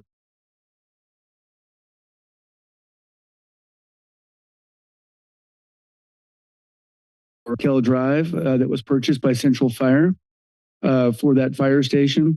and some corrections that we made just in talking with HCD and some other unit corrections that we made. So you see already, and this kind of speaks to some of the comment that we've heard and we've received in your packet, that it's not just what happens if we pull a site off. It is what happens to those unit yields in those income categories. It's so important to us. So you see a big buffer, 10%, but you can already see we're fighting a deficit in the low income categories. It's so crucial to our community. So staff will continue to monitor also the pipeline projects that we have in developments, particularly those several proposed affordable housing developments that will providing more affordable units as well than in the inventory anticipated. And will hopefully ensure this deficit can be overcome without rezoning additional properties. So these programs that really are the causal driver of why we're here, it's 3 programs, and these come right out of our housing element that the board approved and adopted. Program H1B applies to parcels that have to be rezoned to accommodate the number of units needed to meet the RHNA. These are the parcels that have the projected yield of or at least 5 low and very low income units. H1C is the ministerial processing of eligible projects on certain sites in the rezoning lists in the inventory. Projects on these sites must have at least a 20% total unit as affordable housing to get ministerial processing. So that's important. H1C also applies to properties that were included in the inventory as sites for lower income housing in one or more previous cycles. So there are a couple of those in there. Of these 75 parcels subject to rezoning, there's a subset of 28 of these that are subject to program H1C. So this program requires the county to provide this ministerial processing option for eligible housing projects that can be proposed on these parcels after the rezoning occurs if they include that minimum 20%. The dash min was brought to the board 2 or 3 months ago and passed by this board. Last one is program H1J, and that implements Senate Bill 10 that provides for rezoning of parcels to allow up to 10 units on qualifying infill sites located in the low density neighborhoods. So this helps the county provide that missing middle that is really an important piece of housing in our community. And it's a nice tool to build in sort of duplexes, triplexes, quads into these single family neighborhoods. So what does the general plan and the zoning map amendment batches look like here? So in this table, we summarize what's presented in these 47 parcels. It's 42 parcels that require general plan amendments. 14 of these 47 are subject to that dash min, the ministerial combining district. 31 parcels are subject to the SB 10, which allows for those developments of 10 units on residential properties to facilitate the development of the missing middle housing. And then last, 7 of the rezoned parcels are in the coastal zone, and we'll transmit those to the Coastal Commission following this action. So let's get into the sites a little bit here. I've got a series of maps I'm going to go through, just briefly touching on these sites. Just to kind of head off some of the public comment we've got and things that you've heard and seen in your packet. To clarify for the public as well, through this effort, the county is not proposing to buy land. We're not closing any parks. We're not developing anything as a county. There's no hip pocket developer behind this we have ready to go. These are just rezonings to facilitate what the state is requiring of us, okay? So just so everybody understands that. So this first one here, this is a 4-parcel map. We call this the North Live Oak area and the Live Oak planning area. It includes rezoning of county-owned parcel on Prather Lane, which is currently used as a residential site. It has 2 single-family dwellings on it. So the proposed rezoning on this site with the residential development would kind of streamline buffer would remain protected in the PR zoning. So here's something interesting about that Prather Lane site. It was part of a board adopted plan in 2021 that recommended surplus of that site and it to be developed for housing.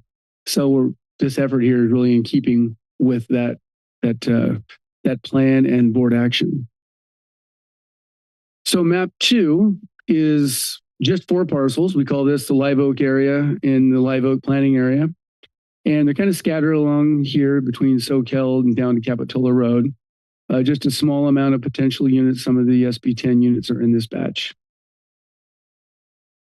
Map 3, these are your coastal zone parcels beginning here. This is 2 parcels.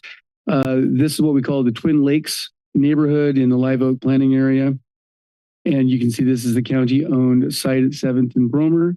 You see the potential units that we have there in the zoning that we're proposing on the 7th Avenue site.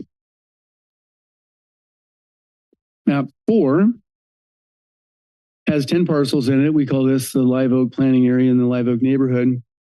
These are all SB 10 sites that we have formally mentioned here. They facilitate that missing middle, and hopefully we'll get some duplexes and quads and other smaller development in there. But the larger multifamily developments wouldn't happen here.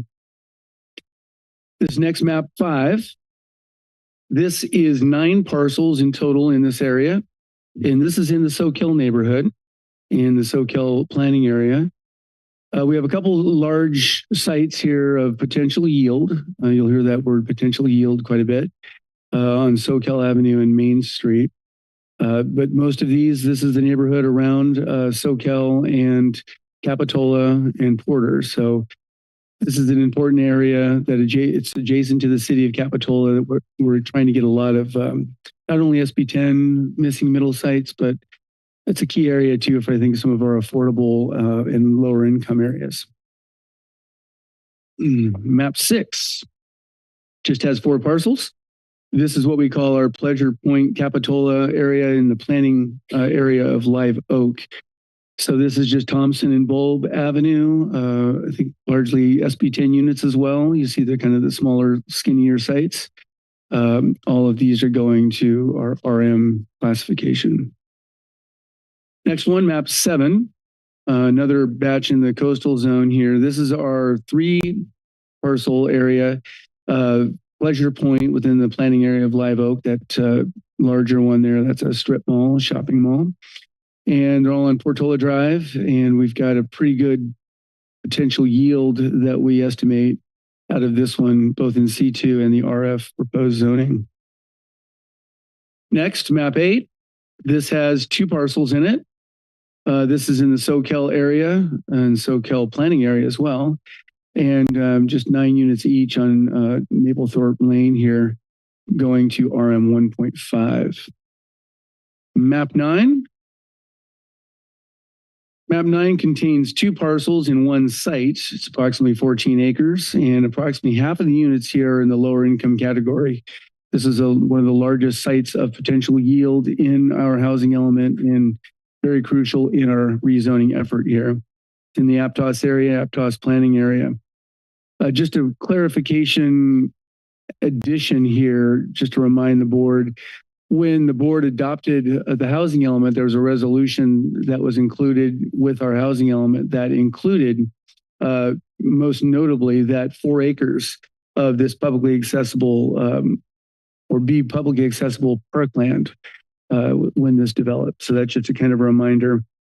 There was some concern also to include, but not limit, potential senior housing on this site as well. So this one's adjacent to Mora Vista and the freeway, so it's a key site in our housing element. Map 10 contains 5 parcels. This is the South County Green Valley Road Primrose Lane parcels. And at the February 26, 2025 Planning Commission study session, the commission considered staff's presentation on these 5 Primrose Lane properties that were previously moved from batch A into batch B.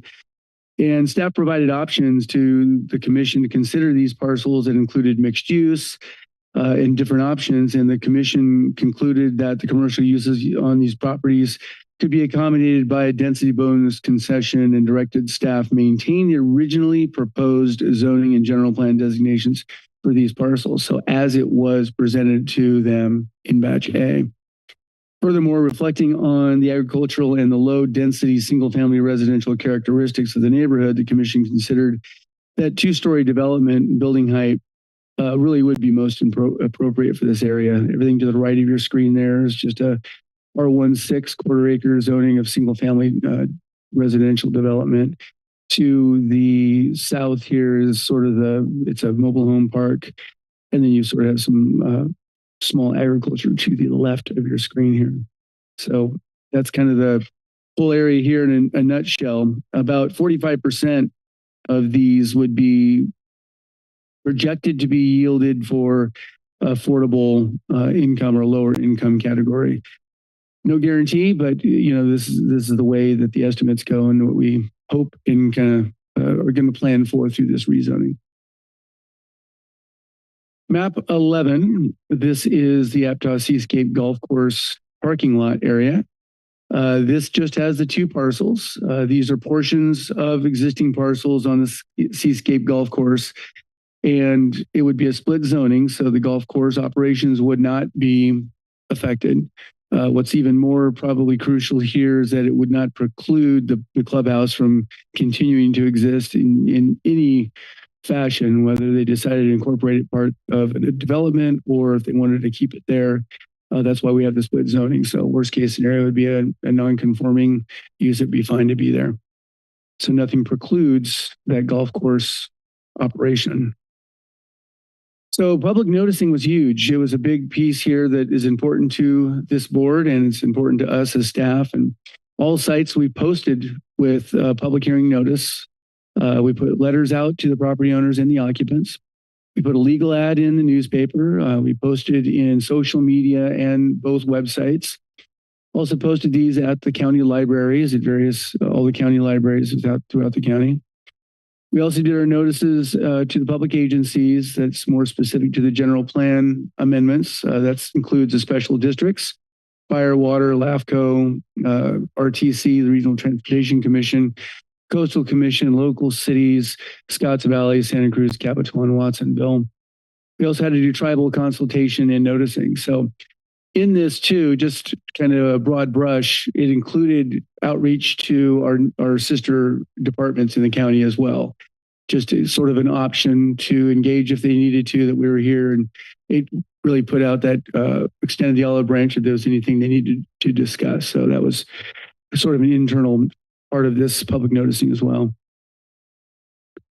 So just quickly to skim through this, we did have other procedural requirements that are required by law. We had to go through CEQA, and there was an addendum that was prepared to the EIR for the sustainability update that covered all of the housing element as well as the rezoning. So that was adequately covered there. General plan amendments require notice to tribes pursuant to Senate Bill 18. So in May 2nd, 2024, the county staff sent a letter out to the Native American Heritage Commission to solicit any and all comment. And even to this date, we've never received anything back. The Coastal Act consistency, very important piece for the parcels within the coastal zone, and particularly to the general plan land use designations. And those maps are part of the LCP and require certification by the Coastal Commission. So zoning changes on these parcels located within the coastal zone will require that Coastal Commission submission and certification as well. So here is a summary of our recommended actions. I won't read them all, but suffice to say, they are in your packet, and I'm sure you've all read them many times here. So with this summary, it concludes our staff presentation, and we can answer any questions you may have. Thank you. So I'm going to go to the public, see if there's any public comment on this. Keep in mind, if you spoke already before, you can't speak again on this item.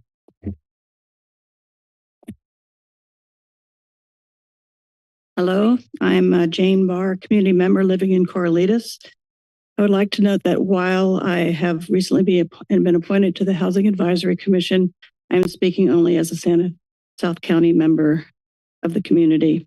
As a former affordable housing developer, I know that the 5 Primrose properties will not be competitive for housing tax credits, as they are not located within proximity of a grocery store, pharmacy, library, and other services needed to score high enough to receive funds. These parcels would then have to attract private for-profit developers If there were any interested, they would only provide the minimum 15 to 20% required by the county. I believe the possibility of this is very low and pretty far in the future. I suggest that the county has two options in lieu of the inclusion of the Primrose properties. One, delete them and reduce the number of properties in the 10% padding for the required RENA. While this may be an option, it is probably not a good precedent. Two, replace the loss of these units with the extra units provided by the proposed projects at Thurber and 41st and SoCal. While these properties are in different areas of the county, they are more probable and will be developed sooner than later. This is an easy fix for you to make, and I urge you to do so. Thank you. Good afternoon. My name is John Swift. I'm representing the Seascape Golf Course, and that's properties identified as B46 and B47. It's the last map that you saw, map 11. So the Seascape Golf Club supports this effort, but we got to clarify that. I just want to clarify that this is not it's an overlapping zone district, right? We both have an RM, a Parks and Rec zoning and a residential zoning, RM 1.5. So we got to be clear that we don't want this golf club or course or anything related to it to be considered non-conforming.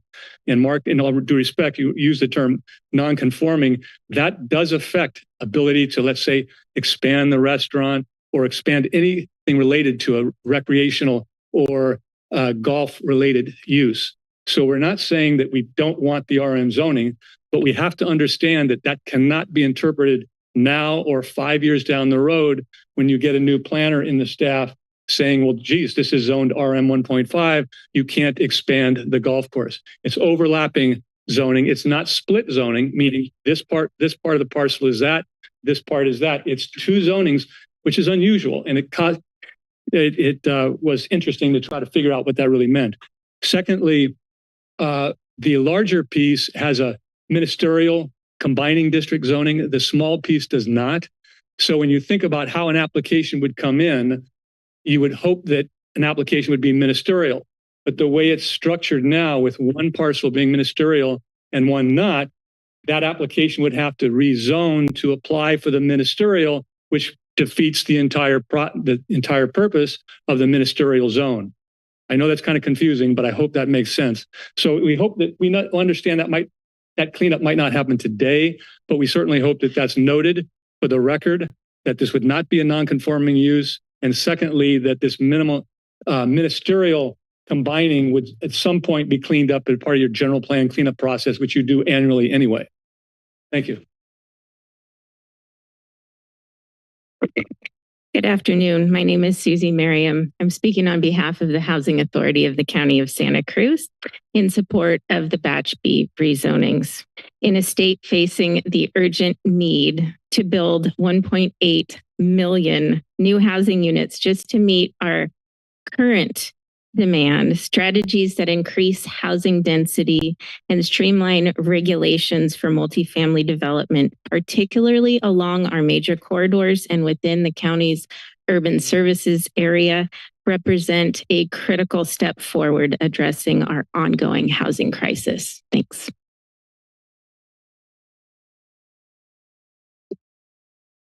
Hello, Cynthia Kern. I live on Primrose Lane. I refer you to map 10, which is part of batch B. I urge you to vote no on rezoning the 5 parcels on Primrose Lane, site ID B41, B42, B43, B44, and B45.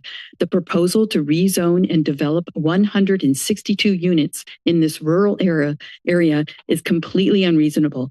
The current zoning is urban very low, and the proposal is for urban high, which is unprecedented for rezoning a residential parcel.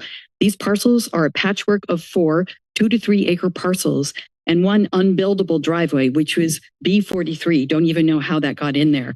And these are all adjacent, but yet they're split by the Primrose Lane easement. There are no 3 or 4 story structures anywhere in the area. The parcels are on the very north end of Green Valley Road in a 1.1 mile island urban service line, which means it's not connected to the main service line, which is down in the Watsonville area. There are no resources in this urban service line except for a small liquor store. It is unclear how the Primrose parcels were selected for rezoning, except that they were offered up by the developer who owns them and doesn't live anywhere nearby. After much research into the general plan, the housing element, the build environment element, and the AFFH, it's clear that these parcels are not in compliance with the mandated guidelines in AB 686 for development in the AFFH, where parcels need to be near high resource areas. Primrose is not near any high resource areas. It's not near any employment center. It's not near a transportation hub. And Primrose Lane is nowhere near a high opportunity area, which is essential for these low-income units to go in. It is 2.5 miles away from a grocery store. There's no sidewalk on that side of Green Valley Road, and traffic is a huge issue and will be unmanageable if we have potentially over 400 more people in cars. The planners have already admitted the RHNA quota is already reached without adding. Thank you.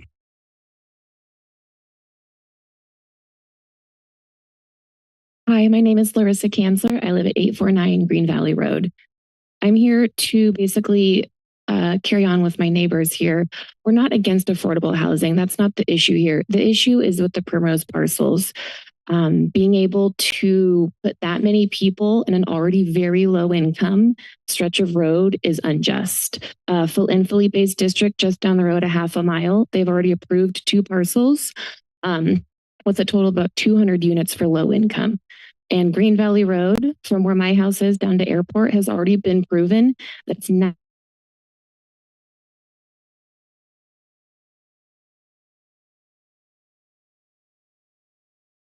that unit community, and they're going to pull themselves up by their bootstraps with their neighbors who are struggling financially. They're farm workers, they're day laborers, they own small communities where at the end of the day, it's just unjust. We're not against the affordable housing. I want to remind you what we're standing up here is to talk about how the Primrose parcels should not be rezoned under the Batch B. From the very beginning, they've been removed. The Planning Commission saw that there was discrepancies on fitting this into Mark Connolly and his staff's documents.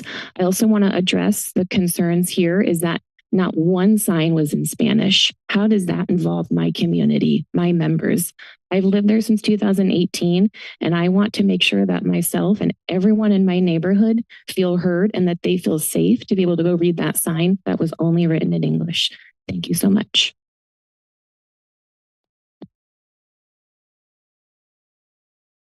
Good afternoon, board members. My name is Jenna Johnson, and I am an owner at the Primrose Parcels. And I'm here today to, in this difficult time, which we all know we need affordable housing, and you guys have some tough decisions in front of you, but I would like you to listen to myself and my neighbors about the proposed rezoning for the Primrose Bundle. And we are not against them being developed as they are zoned now as urban low density, but we just find it absurd for them to be rezoned to high urban density because there's no other parcels on these maps 1 through 11 that are having such an extreme change. And the area of North Green Valley Road is already very congested with traffic, and it doesn't have the infrastructure to ever be expanded to a wider road or get sidewalks on both sides of the road. And with the 2 other developments that are happening within a half a mile from these parcels, there's going to just be an added 1,000 people in this very small area. And you guys recently developed a nice bike path along Green Valley, which is great for the neighbors. But at nighttime, there's already people parking on that bike path at nighttime. So that issue could potentially get worsened by adding so many units to that end of Green Valley. The last thing that I'd like to talk about is the ministerial zoning that it would get. And that is most concerning to me because then the developer pretty much has a green light to do whatever they want without public comment. And they could put up a 3-story or 4-story family housing there. And all of the adjacent homes are only 1 story. There's only 1 2-story house in that area. And we're all on septic tanks. We're out in the country. Just last night, I was trying to figure out what I was going to say here today and listening to the quietness. And it's a little bit crazy to think about adding an apartment building out there in such a rural area. Thank you. Okay, thank you. Good afternoon, board. My name is Gary Pichotte. I'm a 40-year resident of 915 Green Valley Road, which is right around the corner from the Primrose Lane, which actually comes through the back of our property. And I'm here joining my neighbors to ask you to vote no on this portion of the rezoning. Again, we're not against rezone. We're not against development. Just in this situation, it just doesn't fit. Jenna brought up the traffic issue. What a mess. Yesterday, another wreck right outside my house. And I honestly cannot tell you how many. This is brand new Mustang, completely wiped out. You might remember about a year ago, there was a bus that caught fire from a head-on collision. That was on Green Valley Road, right around the corner from my house. On my way home from work, a week ago tonight, there's a gentleman with a walker trying to cross Green Valley Road to get to the bus. And other than Mesa Village, almost all that development is on the opposite side of the new development, of the new path that's been put in there. So again, the traffic, as Jenna mentioned, there's no way to widen that road. It was never meant to handle the amount of housing and people that are now proposed out there. And again, as we mentioned, there's already 2 more developments that were approved in batch A farther down Green Valley Road. So we just urge you to reconsider thinking about this as far as something that would be rezoned for the traffic issues, the high density, and just the location where it is so far away from all the services that are needed. Thank you. Bring it back to the board for any questions and comments. Oh, online. We do have speakers online, Chair. Rafa, your microphone's now available. Good afternoon. My name is Rafa Sonnenfeld. I'm calling on behalf of Santa Cruz YIMBY. We support the staff recommendations.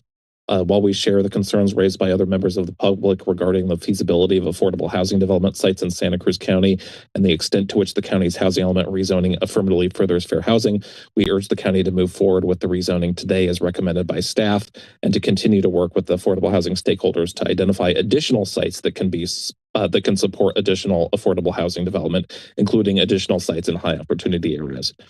We remind you that the county has already committed to upzoning these sites, and any changes to the housing element sites inventory, including failing to move forward with rezonings today, will require approval from the state's Department of Housing and Community Development and risk housing element decertification and lots of local control. Thank you very much. We support the staff recommendations. Call-in user 3, your microphone's now available.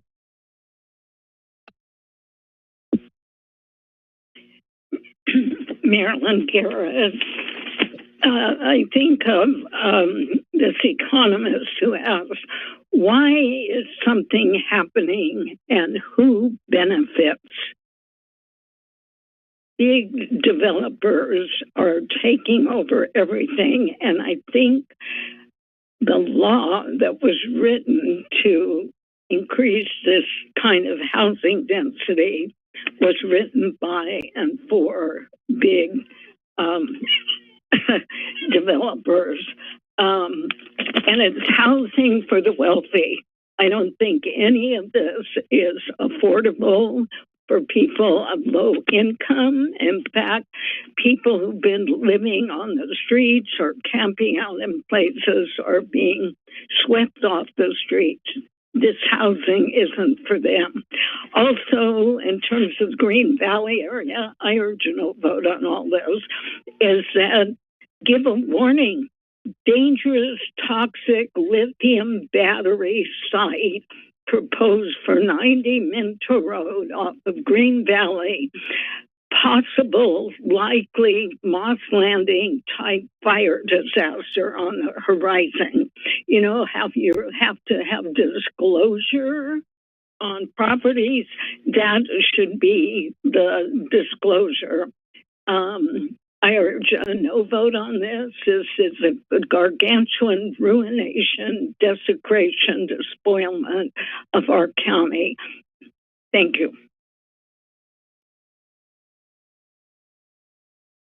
John, your microphone's now available.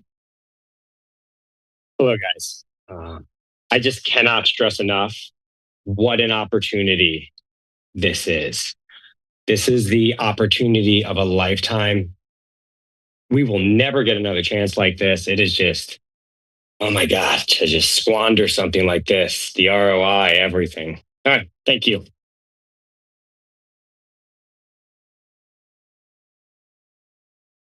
Charlie, your microphone's now available. Hi, this is Charlie Eady. I am representing the owners at Primrose Lane, and I'd just like to make a couple of brief comments. First, this is in the urban services line, and it's been there have been efforts to develop these parcels in the past, but there's one major problem, which is that in order to get City of Watsonville water, you need a minimum of 12 dwelling units per acre. And so that alone, plus the zoning, made it impossible to do any sort of small lot, single family division under the current zoning. The new zoning, although it has a range, the realistically probable or viable development is going to be at the low end. This is really more of a small lot, single family workforce housing site. With smaller dwellings, maybe a couple of attached units, but certainly not a place for, large multi-family high density units. So we think that it would be necessary and important for the county to meet your housing goals to take advantage of every property you have within the urban service line. And so we'd like to urge you to go ahead and approve these parcels for the rezoning. Thank you.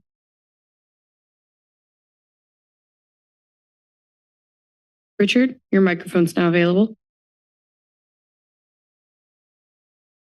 Can you hear me? I'm sorry. My name is Richard Landis. We own the property at the northeast corner of Stanley and Soquel. It is not in your current zoning or your current batch B, but in 1981, when you had a general plan amendment, my grandmother opted to not have it be multiple family, but to be professional office. And your planning commission or your proposed a urban medium residential for her property, and she opted out of that. We would like to be included, if possible, in this batch B or in your next batch for multiple housing instead of the professional office. And this would go along with your original general plan amendment back in 1981. The property is located across the street from high density residential. Adjacent to it to the east is medium density residential, and to the west is the Pacific Santa Cruz Animal Veterinarian Hospital. We're on a high trafficked arterial. We are close to shopping and to a bus stop across the street. So we make all the sense in the world to be included in some type of rezoning to also help the county satisfy their housing mandate. If I can speak to somebody later, I've got 12 seconds. I would like to definitely have contact with someone. I know Mark Connor is a planner there, or commissioner, who Dee Murray is my planning associate who is working with me. Okay, thank you. If you could reach out offline. No further speakers, Chair. That'll bring it back to the board for any comments, questions. I'll start to my left. Supervisor Koenig. Yes, thank you, Chair. And thank you to staff for all the work that's gone into bringing us to this point. Could you describe for myself, the rest of the board, and the general public kind of what the process was to identify the sites that are before us today? Sure. So we began this process in early 2023, even a little bit before in a more preparatory manner. And we had a number of staff in the planning department working to examine property records. We know a lot about existing properties because we manage the permitting function. So we kind of know which properties are already subject to development procedures. So we were looking at underutilized property, vacant property, anything that had potential for rezoning. We also had to follow very specific guidance from the state. The department is called HCD, Housing and Community Development. They issued like a 40-page memo that all communities have to follow. So in other words, if you're putting a site on the inventory in your housing element, it has to meet this very lengthy criteria. The gist of it is it has to be reasonably feasible for development. So it can't have all kinds of constraints on it in order to be considered feasible for new housing. Another sort of general parameter is if you're looking at sites generally for larger multifamily type of development, those typically need to be above half an acre. So our staff did some outreach in the community and spent, I would say, probably over a year in total with a team of 6 to 8 staff members. It varied over time as we had some interns, we had, different staff come and go. We solicited suggestions from the community and we compiled suggestions into a GIS map layer. And we spent a lot of time taking all the suggestions and even we'd get suggestions from staff or sometimes applicants, board members, planning commissioners, whomever, and compile it all. And then we did the process of sort of vetting the information to see what met the criteria. If so, how many units could we reasonably project as could be a yield of units on that site following this very specific methodology. It's not just kind of up to us like a creative assignment, and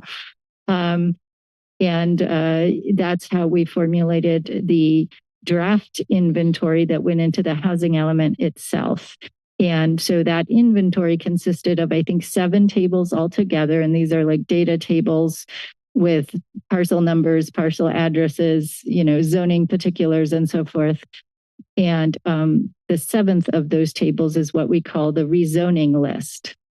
And so then we further divided that rezoning list into 2 batches, which is batch A and batch B. And that's sort of how we got here today. Okay. Thank you for the history. I do ask because there are places where it seems like, some parcels were selected, but not others. I mean, I can give you an example. At the top of Winkle, there's 3 parcels identically sized. 2 are slated for SB10 rezone. 1 right in the middle is not. Is there like a reason for that? I did see that comment in the record and I was trying to remember if I remember anything about that. And it could have been when we did. So we had started with a prior project even before the housing element preparation, where we were looking at possibly doing just a standalone SB10 rezoning ordinance. And for those who may not know, SB10 was a state bill that was passed specifically for communities to have an option to rezone small parcels primarily in existing lower density, mostly single family neighborhoods to allow for flexible missing middle housing types to be developed on those parcels. So it can be up to 10 units on a single parcel. That doesn't mean 10 single family homes. It could be like a very modest little duplex, fourplex with like 350 square foot studio units, with a single home adjacent, and they're all on the same lot, that type of thing. So we were doing some outreach and we had identified a short list of possible SB10 properties. We did email or send them all letters in the sort of earlier stage of this effort. And we did get a handful of the property owners that wrote back or called us back and said, can you take mine off the list? I'm just not interested. So it could have been one of those situations. I don't remember offhand, but there was a few in this SB10 group that was like that. Okay, that's helpful. A couple things I want to tease out a little further. So, because you mentioned, Mark, you also mentioned this, is that like the SB10 rezones, that could be a duplex, it could be a quadplex.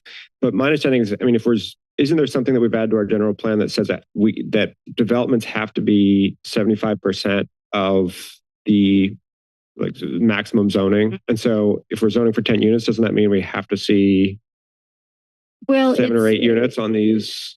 Sort of, yes, and but rezone? there's a little more fine print, if I can put it that way. So we included a minimum density policy in the housing element.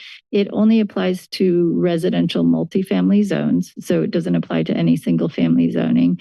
And it has this requirement that if there's a discretionary application, so not just like a building permit for an ADU or a building permit to add one unit, but if there's a discretionary application, which is generally for a larger project, then we review the plans and they have to either be proposing enough units to meet that minimum density and this applies to all the parcels, not just the ones on the rezoning list.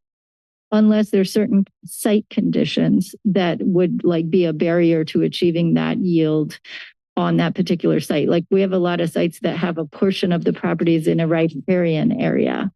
So that would be like reason to make those sorts of findings, or a steep slope or something like that. So there's that flexibility. But the other thing that applicants can do is they might say, right now I can't afford to build 6 units or whatever it might be. Then we'll say, okay, you can build just the one if that's all you want to build, but you have to site it on the property in such a way that it doesn't prohibit somebody in the future from adding more later. And that's an approach we've been taking for many years under existing zoning, even before that policy was adopted. The idea is to be efficient with your land use and not, if you have a larger parcel and you want to build one unit right in the middle, then you're kind of precluding maybe somebody adding an ADU later, whatever. Whereas if you scooch it maybe to the side, allow a little bit of driveway access to the rear, then somebody could bring in a unit later. So it's a similar approach. It's just formalized more and specifically looking at our multifamily zoned sites, because those are the ones that are hardest to get and hardest to identify, often because there is opposition if you propose to rezone anything to multifamily. And so they're in sort of short supply. And so where we do have that zoning already, we want to make sure that those sites are used efficiently. But the idea with the SB 10 is not that anybody's going to force any of these property owners to build anything. It just means if they wanted to, they have the option. These SB 10 sites don't have the ministerial overlay. So they wouldn't be ministerial projects in most cases if they're proposing like 6, 7, 8, 9 units, whatever it might be. But of course, they all still have the option if somebody wants to just add like an ADU. That's a ministerial process for everybody for the most part. Okay. Yeah. I mean, most of the sites that are for SB 10 rezoning, if not all, I think would go to RM zoning. So I mean, this would apply to them. And I mean, a lot of them are about half an acre. So I mean, even then, fitting 7 to 10 units is, it's going to be pretty tight. And so it would definitely require sort of a compact development plan. So, but what I'm hearing you say is, I know one of the properties, there was some discussion of a minor land division and going from 1 to 3. And you're saying that would not be strictly prohibited if it's the whole parcel or the current parcel that rezoned at, under SB 10. It just might have some implications for how the parcel is built on. Sure. So yeah, in that kind of scenario, and I think the question was if one of these sites has like a pending map to divide it into 3. So under that scenario, that owner could still, let's say, put a single family and an ADU on each of the 3 new parcels. And they would probably be hitting that target. Remember, it's 75% of the maximum allowable density on that site. So we'd have to do the math and figure out what that is. And then you also net out any existing dwelling units on the site. So you would subtract those, assuming they're going to be retained. So there's a little bit of a math and analysis that goes on with each of these. You might also notice that on the list of SB 10 sites, there's some that have a number less than 9. Many of them have less than 9 because we found in examining parcel data, a lot of them already have multiple units on the site. And so we just followed SB 10. It's a maximum of 10. So whatever the existing number it is, that's reducing the potential additional units that could go on that site. And in some cases, these proposals, I think there's a couple of properties right now that are actually non-conforming because they have like 6 or 7 or 8 units on them. and they're currently zoned single family, so they're non-conforming uses, and the rezoning would make them conforming and then allow them to potentially add like another ADU or two, and then, or not, they could just hold it the way it is. Okay. But if we had one of these SB 10 parcels and was just wanted to build 3 units, it would be like categorically denied because 3 is less than, I mean, and use the entire site, right? That it would be categorically denied because it was prohibiting the achievement of whatever 7 units total as a minimum, right? So I can't say necessarily yes or no, because we'd have to look at the acreage, multiply out and do that density calculation of what is 75% of the allowable density of the high end of the range on that particular site, figure out what it is, figure out if their proposal meets the 75%. And if it doesn't, either can they design their project so that it still would allow for that remaining capacity to get built, or they could pursue an exception through the Planning Commission to say that there's criteria on the site that, you know, prevents them from being able to achieve that target. But again, there are ministerial options that they could also pursue. So they could do an ADU. They might be able to do like an ADU, a JADU, you know, several other things. Sort of the classic, like you said, ministerial by right, building permits would not be denied. Okay. Sorry for teasing this out so much, but there are, 31 out of the 47 rezonings are these SB 10 rezonings. So definitely affects a lot. Can you just tell me, can you explain in a nutshell, like why so many of these parcels are in Live Oak and SoCal? That's just where we found the underutilized and vacant parcels that meet the criteria. Now, some of the additional criteria for SB 10, in addition to the general HCD criteria for the rezoning in general, was just to, part of the SB 10 law was that you can't be reducing the density on one of these sites in order to, implement this option. And so just the way the math worked out with the way our density ranges are, it meant that the site had to be roughly between about 4/10 of an acre and an acre in area. So that's one criteria. Then, it could have an existing single family home or not, but it couldn't have like certain other things on it. So there's all this criteria you had to run through. So we started with a really wide net, a large group of parcels, and we kind of weeded through them. And the ones that we wound up with are the ones that we moved forward with. And then, like I said, there was a few people that called and asked for their parcel to be removed. And so this is where we left. Gotcha. So even like, for example, a property that's currently zoned commercial, but could have a mixed use project that of higher density would be excluded because that mixed use higher density project in a commercial zoning would make it ineligible to, you couldn't get more units with an SB 10 rezone. Well, and SB 10 was specifically limited to properties that are already zoned to R1. Sure. So they had to be single family zoning. You couldn't use like public facility or commercial zone property for this particular option. Okay. Thank you. I mean, yeah, that it does make sense. Both SoCal and Live Oak, just the nature of development, it hasn't been sort of cohesive, or it's been, a slow process. And so there are more sort of these mid-sized parcels. I mean, I was looking at Aptos, for example, the entire coastal side of the highway. It's all, 5,000, whatever, 6,000 square foot lots because it was developed, I think, in larger tracts ultimately. That does make sense. Okay. And just how long do we have to complete the rezonings for a housing element? I mean, if we did have to identify any replacement parcels, what's our timeline with HCD on this? I think we have about 1.5 years left. Is that correct, Mark? Yeah, we have a total of 3 years as affirmed by the state, and we're about 1.7. Okay. We're almost halfway into it right now. So yeah, that's about the time frames. We're getting a little close. Okay. Understood. I will say, probably of one parcel that definitely stands out to me is the Prather Lane parcel that's currently zoned for a park.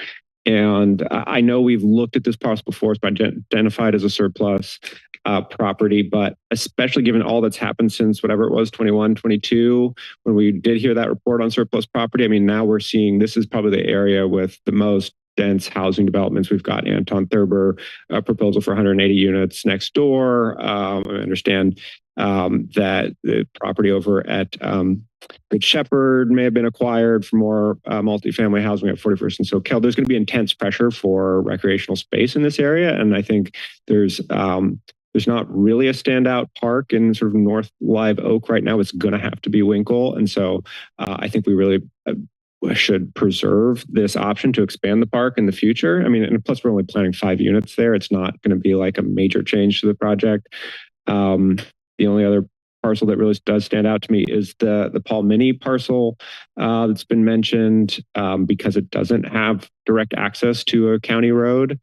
It's on an easement, and so that very much I think limits the potential of it being developed in the future. And ultimately, we want to choose sites that are going to be taken advantage of, that we are going to meet our housing element. Especially, I think it's my impression is that the SB 10 rezones are a little bit easier to find alternative sites. They're CEQA exempt, so it's we don't have to include them in.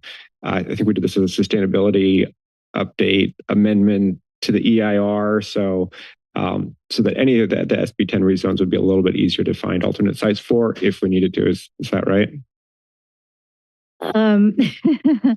I can say that we really beat the bushes for possible alternatives, both in the early stages of this process and more recently as folks have been asking about alternatives. Maybe there's some out there. I haven't found any yet. I did look through, I think one resident emailed us about 8 parcels.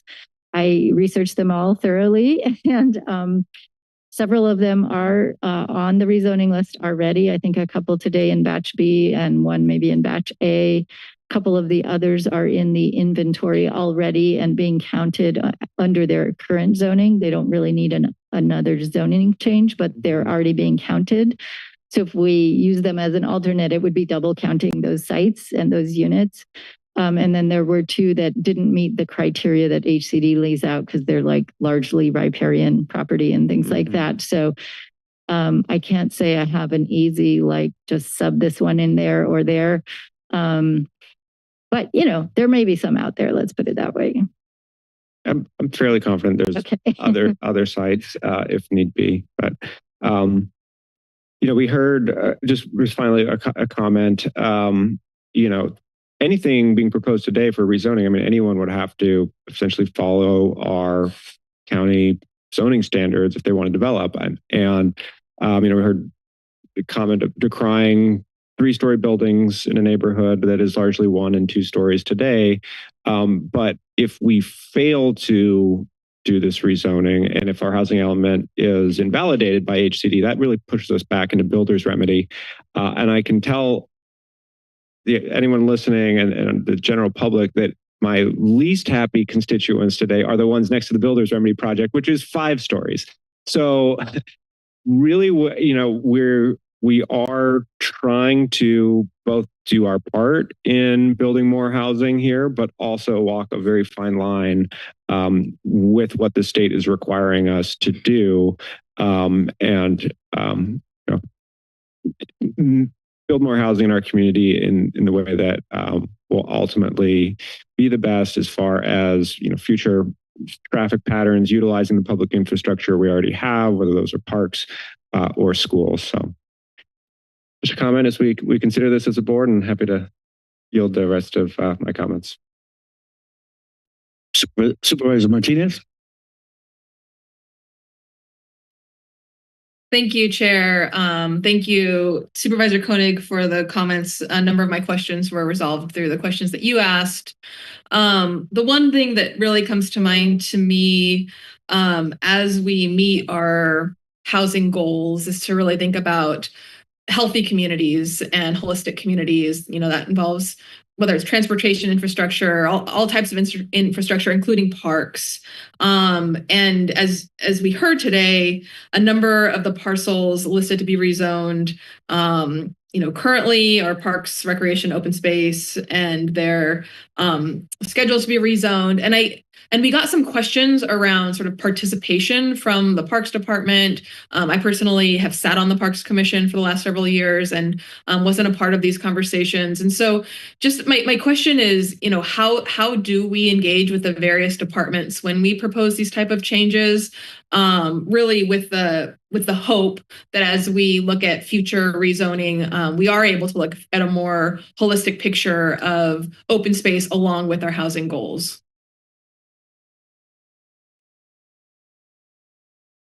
Thank you, Supervisor Martinez. Mark Connolly here. Just want to, first of all, acknowledge that, we can never do enough of this. We can never do enough outreach, working together with our sister agencies, interagencies within the county and things like that. But to answer your question, what we do is we'll start off, and this is an effort that began with even the sustainability update, right? Where we had a lot of these parcels that were thought of, and that's where the Res Flex idea came from, that has the high density in those multimodal areas. And, when we think about how these things happen, we think about who does it affect, both internal and external.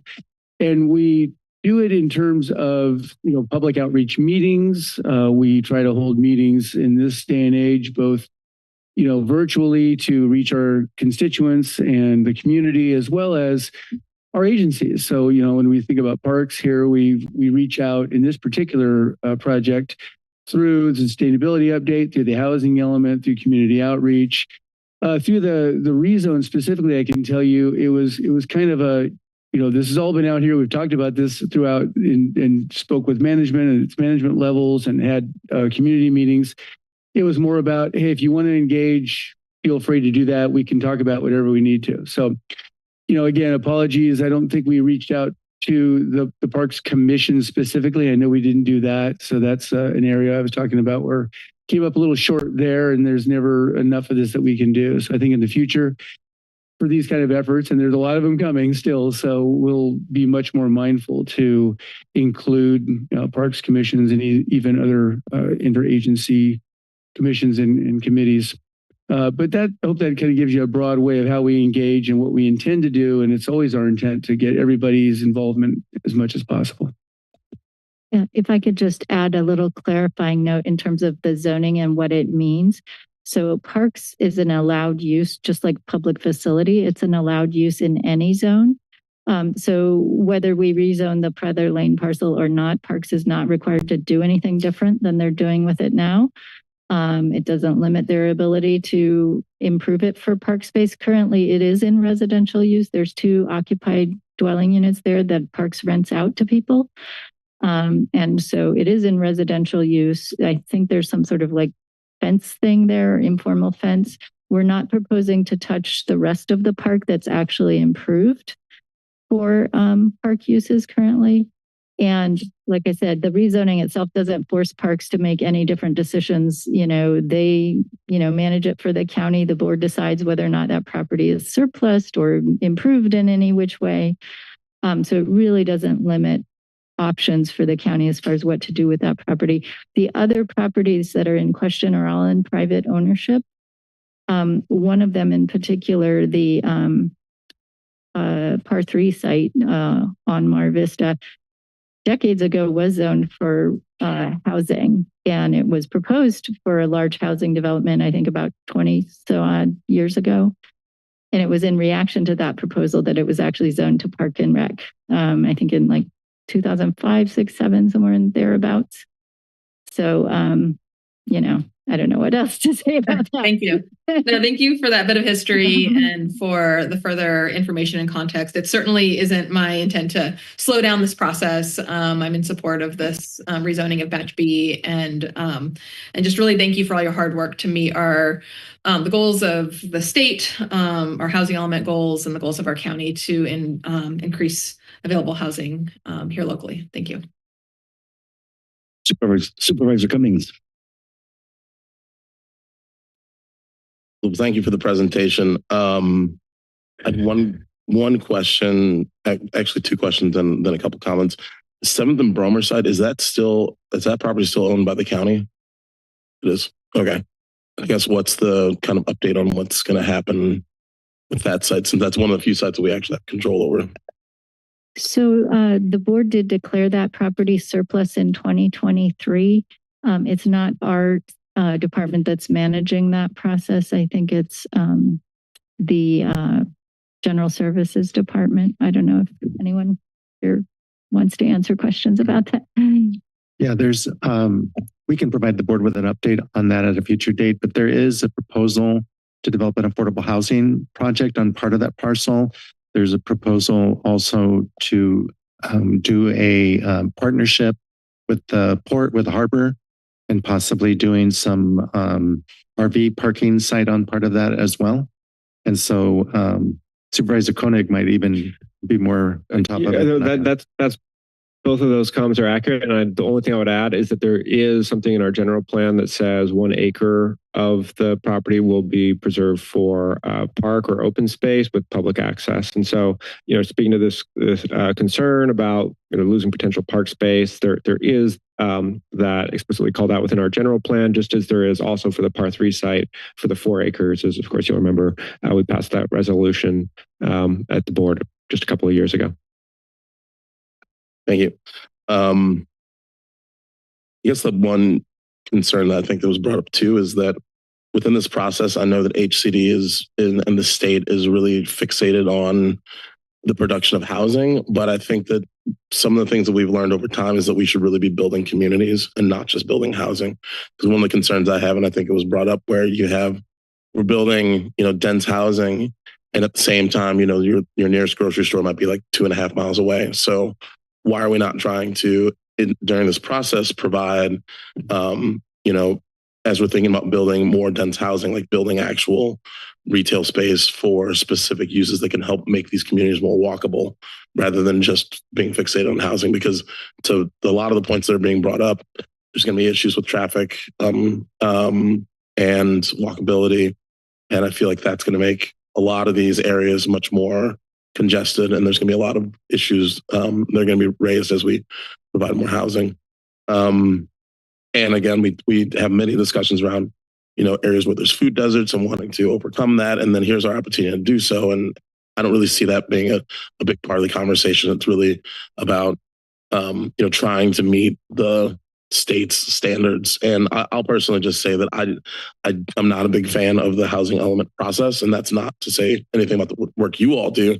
I just think the fact that the state is demanding us to do things and then they don't really understand the constraints that we have, because it's not just a one size fits all solution in terms of providing housing communities. Like, our communities are complex. We have different issues with resources and roads. And so I really just want to encourage members of the community to reach out to, our state assembly member and our state senator to really express the frustration with this process. Because again, to Supervisor Koenig's point, if we don't move forward and we're out of compliance with the housing element, then builder's remedy kicks in and people can just come in and do whatever they want and we have no say. And so I think what we're trying to do here is maintain some semblance of and some level of local control, understanding that a lot of that's been stripped away from us. But I do think that, as we're seeing changes, we're going to have a vote for governor coming up soon, and a lot of those state level positions, like really trying to push for people who are going to give us our control back, I think is going to be critical so that we have more say over the housing that's getting built in our communities. And so I'm going to look to, since a lot of this rezoning is not in my district, I'm going to be looking to the other supervisors if there's any changes to be made, and reluctantly we'll be supporting this. But again, I hear the frustration. I feel the frustration. I agree with a lot of the sentiment expressed in this room, and also do want to continue moving forward with more affordable housing in our communities. So thank you. Thank you. So in agreement with what many people have said, I just have a couple of questions, and partly it's because I'm so new to this process.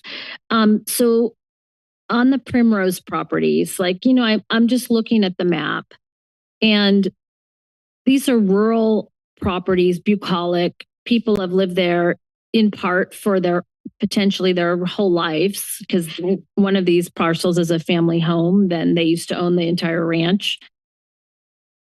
Is there any room for compromise at this point? Like, could 2 of those parcels be peeled off potentially? This is the series of 5 parcels. There's no grocery stores. There's a narrow dead end road going in. You've heard somebody who's an affordable housing expert tell you it's not in line for any tax credits because of its area where it is, not near any amenities.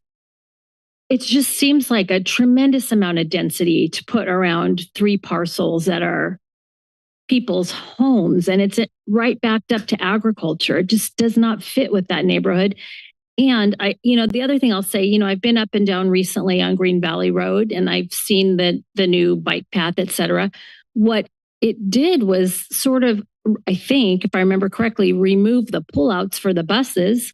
So there's nowhere for a bus to pull over to load people on. Everybody has to stop behind the bus. And if we're going to really be putting thousands of new residents onto Green Valley Road, like that doesn't make a lot of sense. So I'm sorry, that's a lot of words, but my original question stands. Is there any way to peel off a couple of those parcels?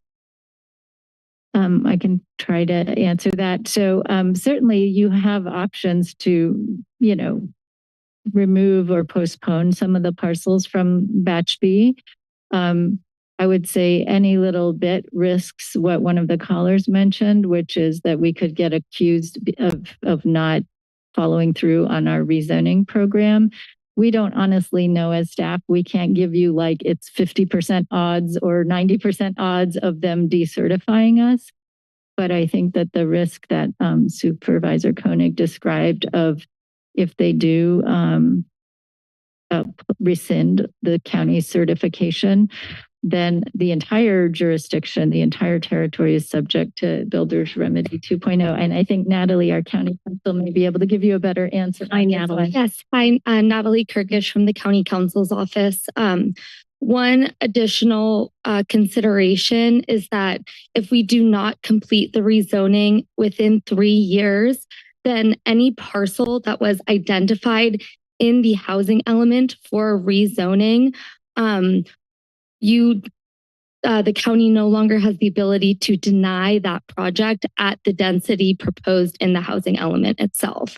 So if you decide to remove one of these parcels that was identified in the housing element, someone can come with a proposal in the future, and the ability to deny that based on this zoning that's identified in the housing element is very limited. And maybe a couple extra points to that too, that future development could be more intense than you would get today. And the last piece I just want to add here for Supervisor DeSerpa is that it's not just a number. And I think we all get caught up in the big number and, the neighborhood and how it builds a community. But, part of the building the community is our income levels. And that's the biggest piece. And I've explained this to a lot of folks in regard to these particular parcels and others that, losing one site may not seem like a very big deal, but what it does to that income category, particularly that very low, where we're already struggling, can be a huge difference. If I could just chime in. Good afternoon, Chairman, Supervisors, Matt Machado, Director of Community Development Infrastructure. Just a little clarity on the Green Valley project. And so that was a little over a 2-mile multi-use bike path that we constructed, just recently finished, and we took a tour out there, which looks really great. It does go all the way to the end of, where Green Valley turns right there at Mesa. And I wanted to add that the 6 bus stops that we upgraded was to improve that as a transit corridor. And so we made major investments there with trash receptacles. We also included new education programs for the schools so that people would be able to bike and use that facility for peds and bike uses. It also connects a couple of pretty significant regional parks right there on that same corridor, because we recognize there's already a significant urban corridor in that area. And so I just wanted to provide clarity on that transit and transportation corridor, the improvements that we just completed, or major improvements to accommodate existing homes and potentially future ones. So just on that north side, correct? Yeah. What? Right? Because on the south side, I don't think there's no improvement on the south side. So, the corridor runs north-south, and so most of the improvement was on the west side, on the undeveloped side, and in there it switches to the east side of the corridor all the way up to the bend. So it does jump across the street there, but it's a significant path that serves everybody in the adjacent areas, connecting parks. Yeah, So the improvements are very good. Yeah. Yes. I just wanted to add the transit corridor component into that. So Thank you. If there's no further questions, I think that, I think I'm in the same boat as Supervisor Cummings. I don't have too much skin in the game on this one, but if we've had two different sets of residents come, and if there's a compromise, I'd be willing to still support, but I do support the batch B, right, of this plan. But I'm open to compromise on, Supervisor DeSerpa's and Supervisor Koenig on these. But other than that, that's pretty much it. Supervisor Cummings? Yeah, this is general, and I'm hoping at some point we can come back to have a further discussion. I know we got a lot more to do today, but what guarantees are being put in place that these, when we talk about the very low and low units, are going to be deed restricted to remain very low and for very low and low income people? Because I kind of see this. I'm just going to express from my experience on the city council, which was, people talk about affordable by design, and then they put those units into those categories. And in my opinion, that's a joke, because if there's nothing restricting a unit from being in perpetuity, deed restricted to serve people of those income types, then there's nothing that's going to prevent the potential for that unit to go into another income category or get rented at a higher rate. Right. And so I think that if we're going to go through this process, and we're going to, if we're rezoning all these properties to try to meet these housing goals, I think it's really critical that we're taking it seriously, and that we're going to put measures in place to ensure that the housing that we're building for people who are of lower incomes to help our workforce, that's actually going to go to those people and not later on down the line go to some higher income level. So I just wanted to ask, what are we doing right now? And I think, I'll just stop right there and ask what we're doing right now. So the answer will be one of these "it depends" answers. It depends on which site you're talking about and what kind of development is proposed. So we currently have, as I think many of you are aware, an inclusionary zoning requirement that is mandatory for sale projects of 7 or more units. And there's an opt-in version of that for rental projects. Now, in recent years, what we've seen is most rental projects are opting into that program because they can get the density bonus. And so virtually all 5+ unit multifamily projects are also providing those on-site units. If we're talking about what kind of guarantees we can have to say X number of units are affordable at this or that level, there's really 2 ways that the county has to do that. One is through these inclusionary zoning requirements, where we have deed restrictions recorded on those specific units, or if we subsidize projects, and we've taken that approach many times in the past and continue to do so, where we have these special housing funds and we make loans to housing developers to help them develop subsidized 100% affordable lower income projects. So we have those tools in our toolbox. We use those tools. The zoning itself and the sort of affordable by design sort of dynamic that you described, it is important in the sense of, to the extent that the board wishes to maintain local control, there's a certain phase of this housing element update that we need to get through to avoid being decertified. And that phase is this rezoning action. We've already completed a lot of it by adopting the housing element. But what they care about with respect to this rezoning, we don't have to plan projects at this stage. We don't have to have any kind of negotiations or fund any projects or what have you. All we have to do is get this zoning enacted. And they're looking at it as, and I'm not saying I agree or that there's any proof of this concept. I'm just saying this is where the law is, that if you zone in this county, if we zone property at 20 units an acre or higher densities, we have a rebuttable presumption under the law that that property is feasible for development for lower income housing. And that is the milestone that we have to get through in order not to be decertified and risk Builder's Remedy 2.0.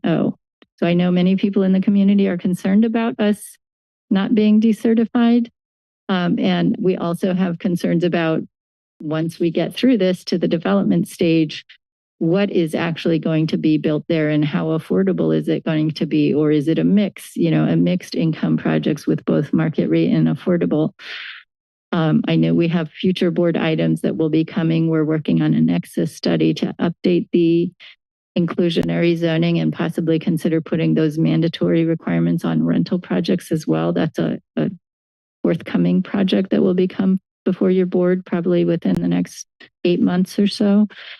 But right now, the thing that's before us is really about maintaining our housing element certification and not being at risk of Builder's Remedy 2.0, which for those who may not know how 2.0 differs from Builder's Remedy 1.0 is that developers automatically can propose projects that go up to 3 times the allowable density on a site under our current zoning, plus 35 units an acre. So for example, properties that are on this list that are currently in the residential urban medium land use category, that tops out at 15 units an acre. 3 times that is 45 plus 35, that's 80 units an acre that someone can propose. That's their base density. Plus they can get a density bonus of up to 100%. And to do that density bonus and earn that Builder's Remedy, all they have to provide is 7% extremely low income units in the base density. So someone can just include a token handful of extremely low income units and get basically we can't do anything about whatever they propose. That's Builder's Remedy 2.0. Builder's Remedy 1.0 was very different. There was no density bonus in it. They had to provide 20% of the gross units in the project as low income, which was a big barrier to feasibility for most market rate development. So it wasn't a super popular option. But the 2.0, it's a whole new world. Can I ask a quick question? Is that okay? So there's churches and everything all around that are proposing and doing building right now. We have 2 school districts that have passed bonds to do workforce housing. Are any of those units included in our housing element? Can we include any of those in the numbers? We have included both church property and school property in the inventory. Yes, it's not dependent on whether or not there's an active proposal. It was part of our analysis. And so both in the existing, the majority of sites in the inventory do not require rezoning. And so you may not be seeing them today because they didn't need to have rezoning, but there are definitely sites that are school-owned properties and yeah, I just want to make sure those are included so that we don't.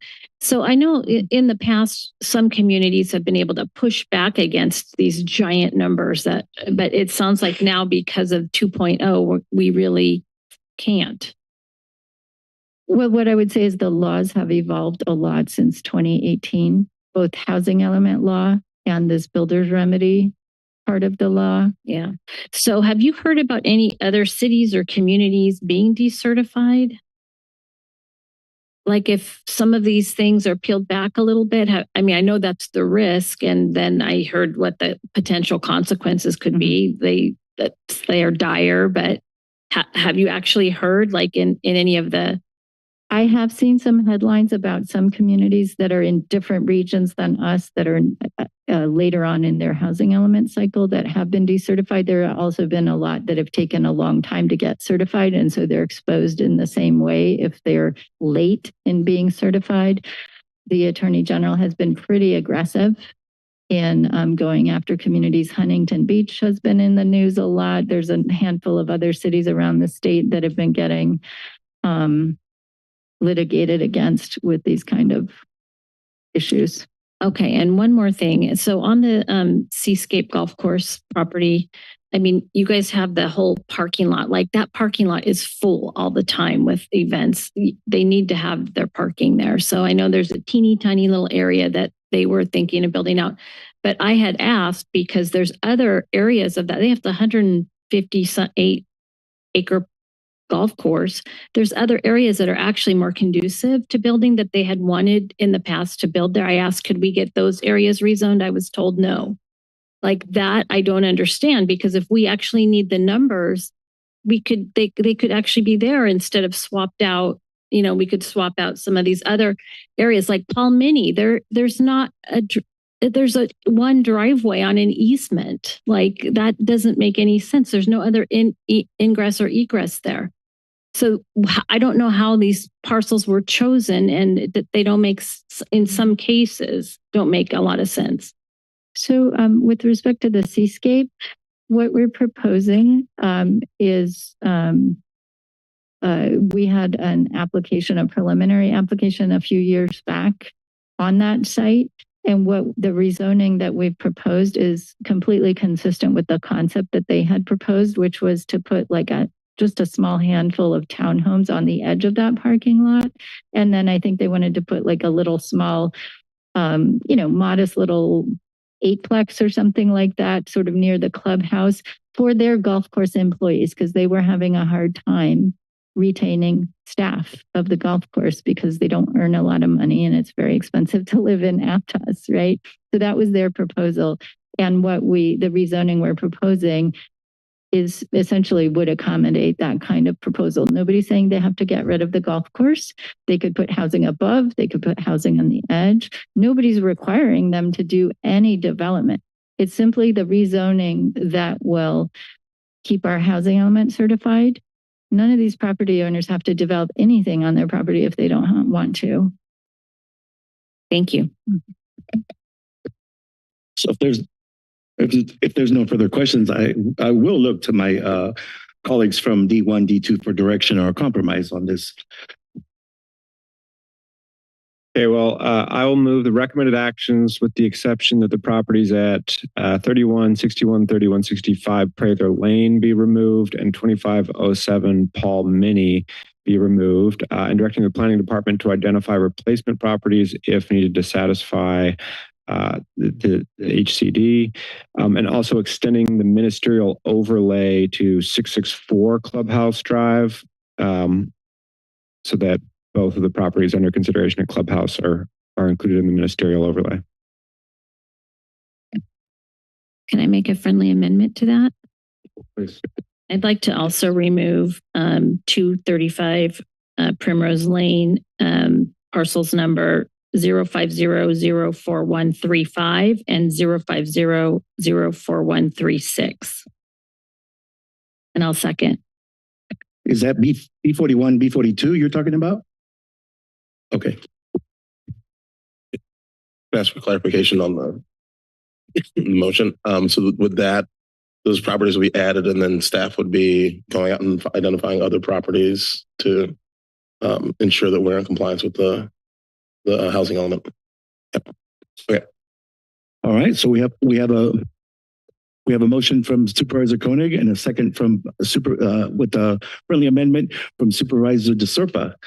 Chair, can I just ask before you call the vote? Yes. If staff understands sufficiently what you're asking for, because we need to change both the ordinance and the resolution as part of this motion. And I want to determine whether they're going to need to come back for first read or whether they feel like we can put it on for second read at the next meeting. Do you feel like staff, do you feel like you have enough clarity, or do you want to bring it back for a first read? Could I ask Supervisor DeSerpa, could you say that the sites have numbering in the tables? Could you just read, I think it's B41 or B41 and B42? Is that correct? So I think she wants to keep the ones that have direct access to Green Valley Road. Map 10. And the one that has an access point. But there's other ones that don't. We can pull the map up. There it is. Yeah, the parcel number ended in 35 and the other 36. And there was some confusion about the first two. So okay. So for the record, that would be site ID B41 and B42. Is that correct? Correct.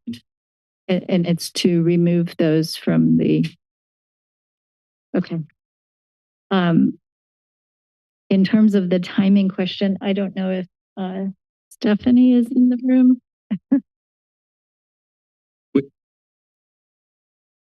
The question is, can we bring it back for a first read with these changes? We requested second read on May 20th, and we can do that. Second read on May 20th. Okay. Okay. We thought May 6th was too fast. So I think we're clear on the parcels, and we can make that change. Thank you. Thank you.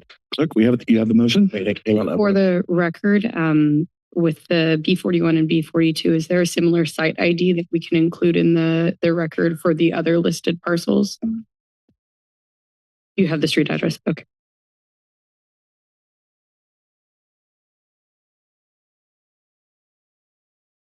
And can I just ask a point of clarification? This motion won't jeopardize our certification of the housing element if we continue to move forward on the timeline proposed. Is that correct? I don't think we can guarantee that. There is a risk. Yeah, there's a risk. There's a risk that has been identified during this hearing on decertification of our housing element resulting from these actions. I do have a question though. So when this comes back for first read on the 20th, are we going to have those the alternative parcels brought back as well? And if not, I think that should be. We wouldn't be able to notice and do the research that quickly in order to meet the deadlines for meeting the deadline for submitting the second reading packet. So, Chair, if I might, we would do some math, figure out how many units we're missing. We'd monitor our development in the pipeline for a little bit to see if we even need to rezone other parcels. In that case, we would return to you before December of 26 and the Planning Commission. And I want to just clarify that the point of, I'd like to include whatever direction is needed in the motion. And I've attempted to do that by saying that if we do need to rezone new parcels, staff will proceed with identifying them and bringing them back to the board, precisely to at least be able to have this conversation with HCD that, hey, look, we looked at these sites second, third time, realized we didn't want to include these, but we are actively working to identify others. I'm not sure exactly what you're saying, but we would be in contact once we figure out a plan with HCD. Okay, thanks. If there's no further questions, we have a motion and a second from Supervisor Koenig and a second with the friendly amendment from Supervisor DeSerpa. We take a roll call vote. Supervisor Cummings. Aye. DeSerpa. Aye. Koenig. Aye. Martinez. Aye. And Hernandez. Aye. Motion passes unanimously.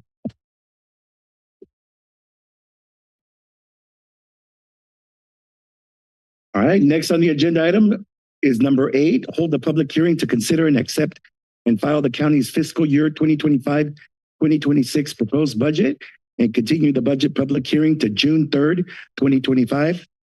I'll turn it over to our CEO, Carlos Palacios, for the presentation. Okay, Chair Hernandez and members of the board, today we are introducing the FY 2025-26 budget. The action today is just to accept and file the budget. It's not to take any action on the actual budget, although we brought it to you in a study session type format so that we can give you a thorough presentation as well as get any feedback or questions for future board meetings when we go to actual budget hearings in June. Now, this is a change from our process in the past. Many years ago, we just used to come, and this was on consent. I don't know if you remember, Supervisor Koenig. It was on consent when the budget was introduced, and we actually didn't have any feedback until we actually got to budget hearings in June. So we've changed, based on your feedback, we've changed the process. We're actually giving you a presentation today. We're going to actually, ask for any feedback you might have or additional research or questions.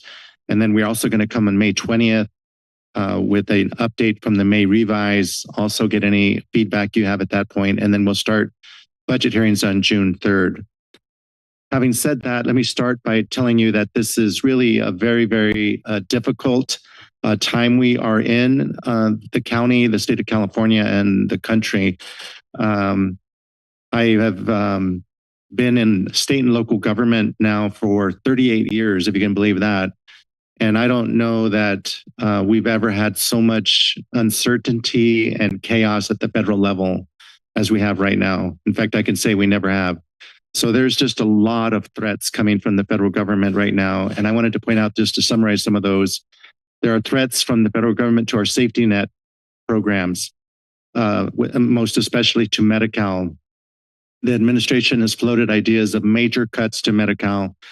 They are doing a budget reconciliation bill, which they are attempting to pass this summer, which could have major reductions in Medi-Cal and other safety net programs.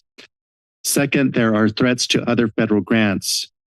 For example, we've already had some infrastructure grants canceled, some public health grants canceled, with barely any notice. Even when we have grant agreements, signed grant agreements, they nevertheless unilaterally have just canceled a few grants already. The Department of Transportation just sent us a memo that was threatening future grant funding based on presidential executive order compliance. There's also a new executive order that was signed yesterday about sanctuary cities and counties and threatening federal funding to those agencies. So anyway, that is another threat. Third threat is to FEMA. We continue to have a very slow response in getting reimbursements to the costs we have already spent in responding to disasters, federally declared disasters going back to 2017.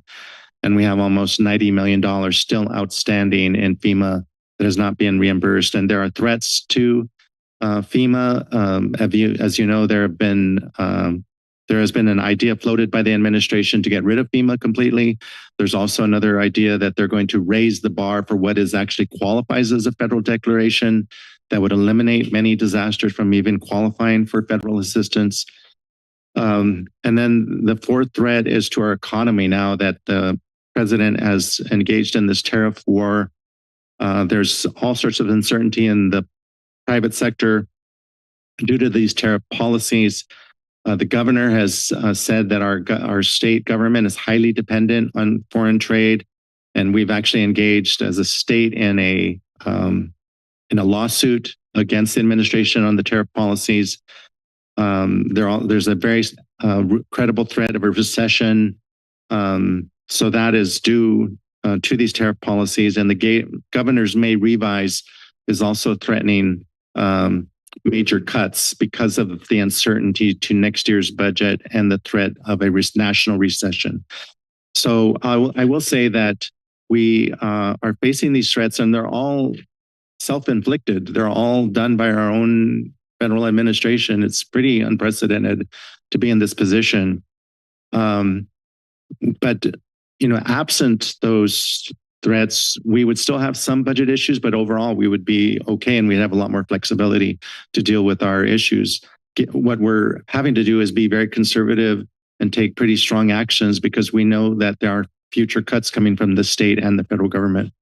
So with that, I'll turn it over to the Assistant County Executive Officer, Nicole Coburn, and Marcus Pimentel, our Budget Director. Good afternoon, Board of Supervisors. I'm Nicole Coburn, Assistant CEO, together with Marcus Pimentel and Ryan Friedrich from our office, and we're going to be presenting to you on the budget today. So a few of our goals, as shown here, we want to talk to you about some of the unique challenges we face as a county, as CEO Palacios already stated. We're going to discuss a little bit more about our state and federal risks. We also want to highlight some of the county achievements. We have many over the past year and in recent years. And then Marcus is going to go through some highlights from our proposed budget. At the end, we're happy to answer any questions that you might have. So I won't go into too much detail.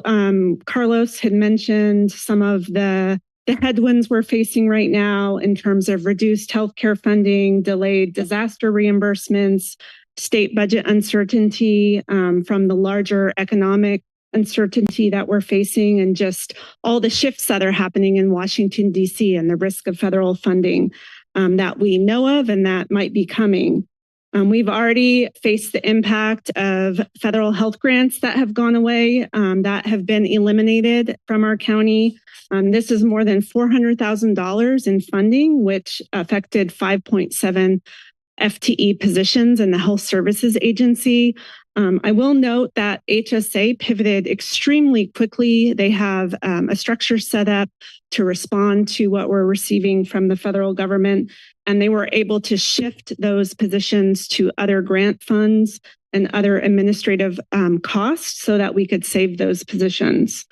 The speed and breadth at which federal funding is being threatening is really making it difficult to shift, but luckily we have staff who are adept at this, and we'll continue to try to respond to anything received in the future.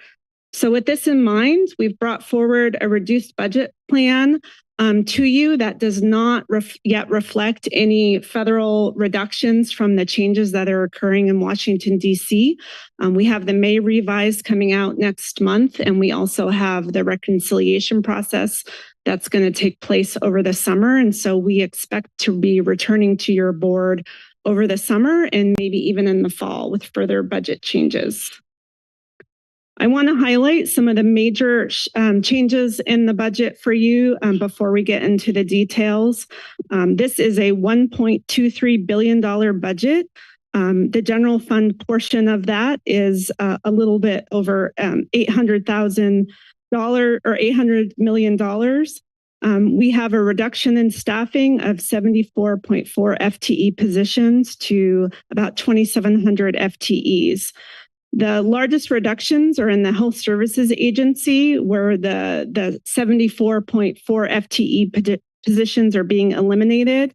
The Health Services Agency has a total budget reduction of $8.98 million, due primarily to shifts that we're seeing in their revenues from CalAIM and other behavioral health services.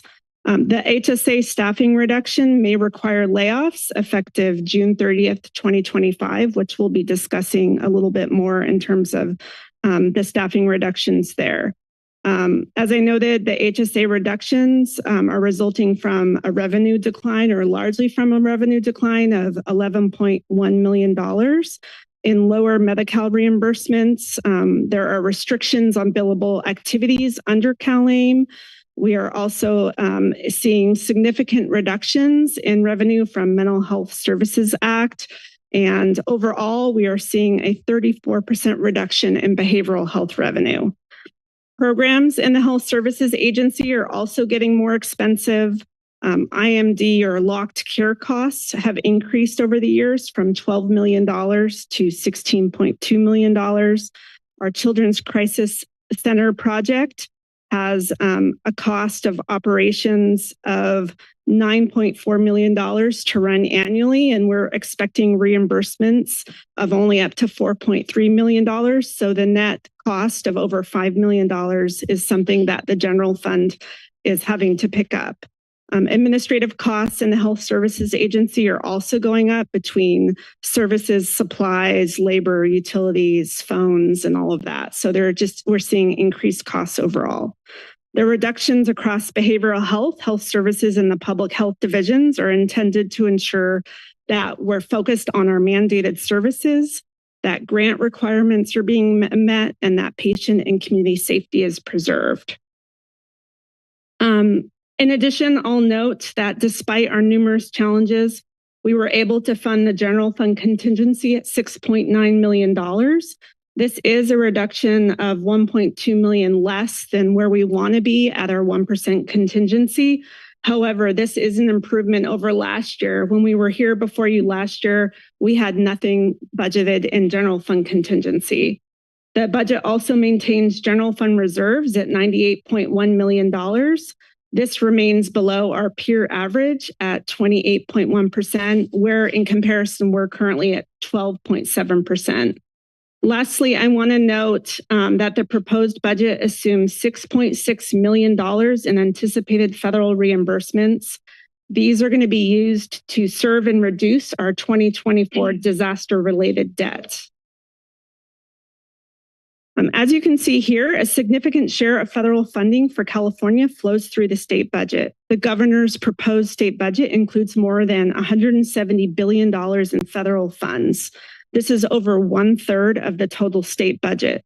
The largest program funded is Medi-Cal. The counties also receives a large amount of state and federal funding. Much of the state funding is federal pass-through revenues. The total county budget is about 40% federal and state funding, and this percentage increases to 57% when you're just talking about the general fund. Santa Cruz County relies on this federal funding and state funding to provide essential services that protect public health, support our vulnerable residents, strengthen the local economy, and maintain infrastructure. So as Carlos mentioned, we're already seeing some real impacts from federal policy changes, and the risk to Santa Cruz County is significant. The county has formed an interdepartmental federal policy response team. We're working on responding to these changes, and we're working in 5 different areas. We have staff working on data collection and impact analysis, a legal review and analysis, fiscal impacts and resilience, community partners engagement, and federal and state legislative advocacy. The other assistant CEO, Elisa Benson, is heading up this team. The team so far has been working on identifying federal grants that could be at risk, and we've been notified of several funding losses as shown here. The areas with the biggest hits so far are in the Building Resilient Infrastructure and Community Grant from FEMA. We are still getting our phase 1 grant funding, which is the planning funding, but our phase 2 brick funding has been eliminated as of right now, which was $20 million to work on wildfire risk reduction in 6 different areas around the county. We also had those public health services grants that were eliminated that affected over $400,000 and 5.7 FTEs that we saved. The federal policy changes have some real potential impacts to our community. We have about 90,000 of our residents on Medi-Cal currently, and we're anticipating 1 in 3 or 30,000 of those could be impacted by Medi-Cal changes from work requirements or other changes. We also have a lot of our residents receiving CalFresh food assistance and CalWorks cash aid. So real impacts that we could see within our community. Lastly, regarding federal and state impacts, I want to note that we have almost $90 million of federal disaster claims that are still pending reimbursement from FHWA and FEMA. Our 2024 disaster financing plan included a conservative estimate last year of us collecting $43 million by fiscal year 2029-2030, with $12 million in this upcoming budget year. New federal delays or rejection could push up our annual debt costs, which are on average would be about $4.2 million. As an example, it would increase by 400% or $1.5 million of 2025-2026 debt costs. So a little bit about our county before we get into the budget, just as a quick reminder. The county, as you know, provides a broad spectrum of countywide and unincorporated area services. These are paid from a combination of user fees and local, state, and federal taxes and funds.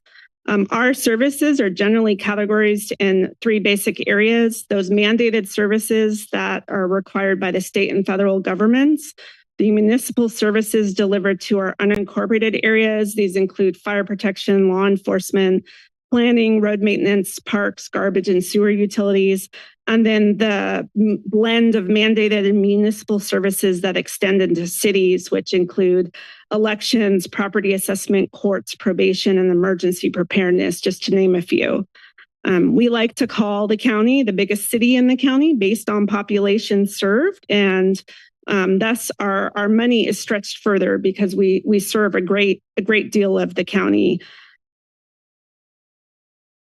We also like to point out that we are the lowest per capita funded county in the state, or one of the lowest per capita, and also serve a greater portion of the population. You can see here on this slide, as we've shown you before, just where we compare to our peers. And we are on the low end of the scale on the far right and that outlier.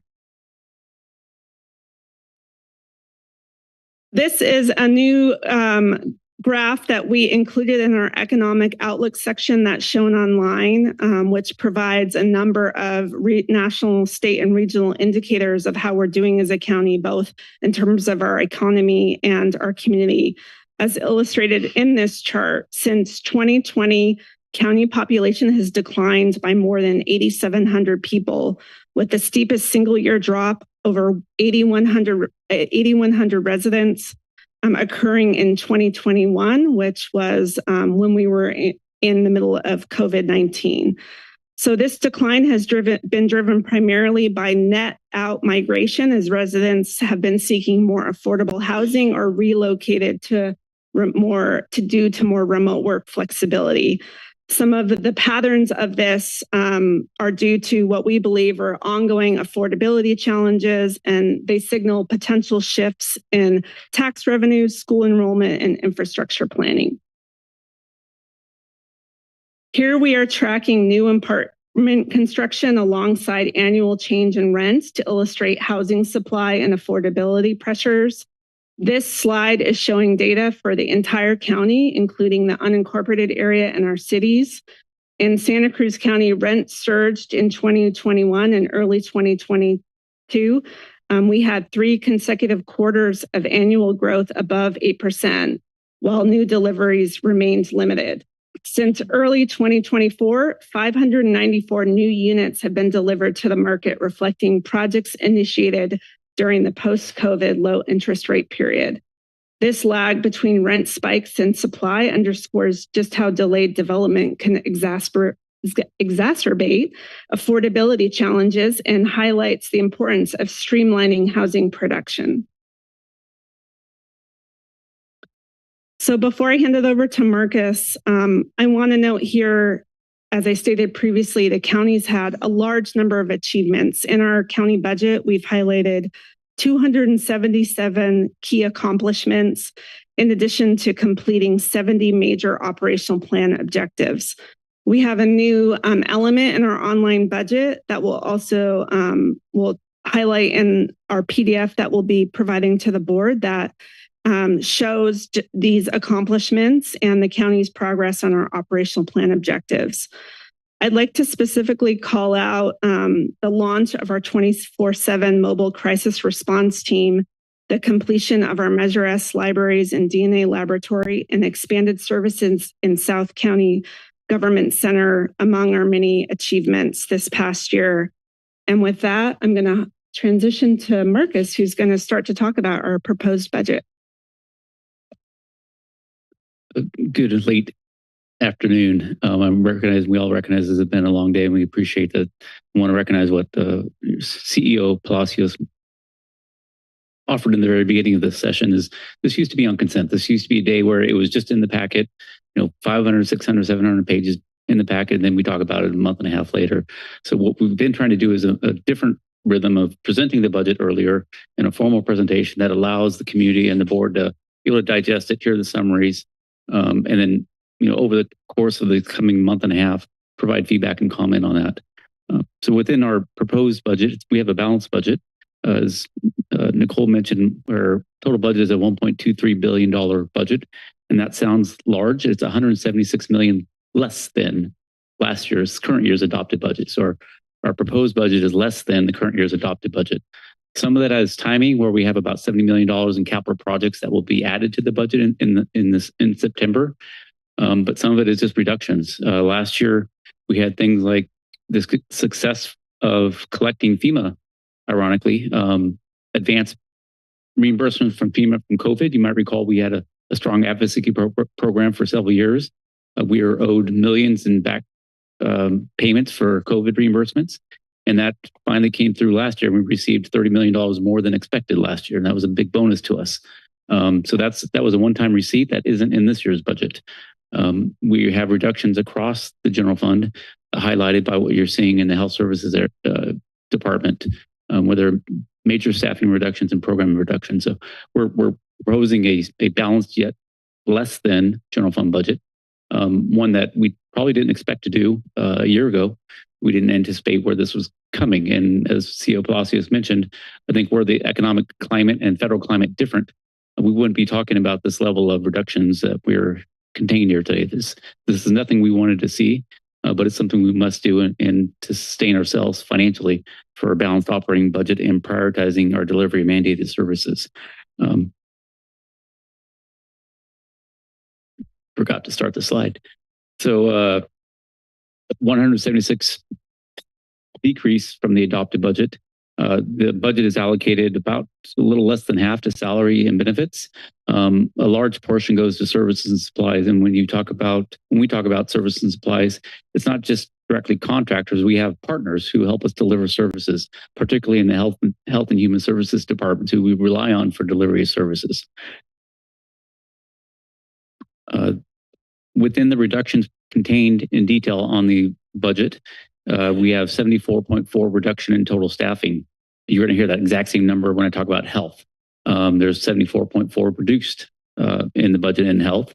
There's also a reduction of 2 positions in child support services. They're also getting hit by the state budget cuts that is being included in this budget. So we have a 76 being reduced and 2 additions coming into the budget. One in the Board of Supervisors that's meant to be a temporarily increase. There'll likely be an offset coming in the mid-year, so we don't expect actual growth to be in the board budget. And there's 1 addition in the Shell Corners budget for the DNA lab. That was a long time plan to build up our DNA lab so we can get through the backlog and provide services to our communities. What I want to just reiterate that Nicole mentioned, this reduction list would have been bigger. We already faced 5.7 in direct cuts from the feds this year, and we were able to retain those 5.7 with some budgetary solutions. There were another 10 that were slated for reduction that we were able to fund using internal county resources within the general fund for the proposed budget. So we effectively saved 15.7 positions that would have been on this list. We've done our best to try to reduce that list, and I know personnel is doing their best to try to reduce the exposure of layoffs.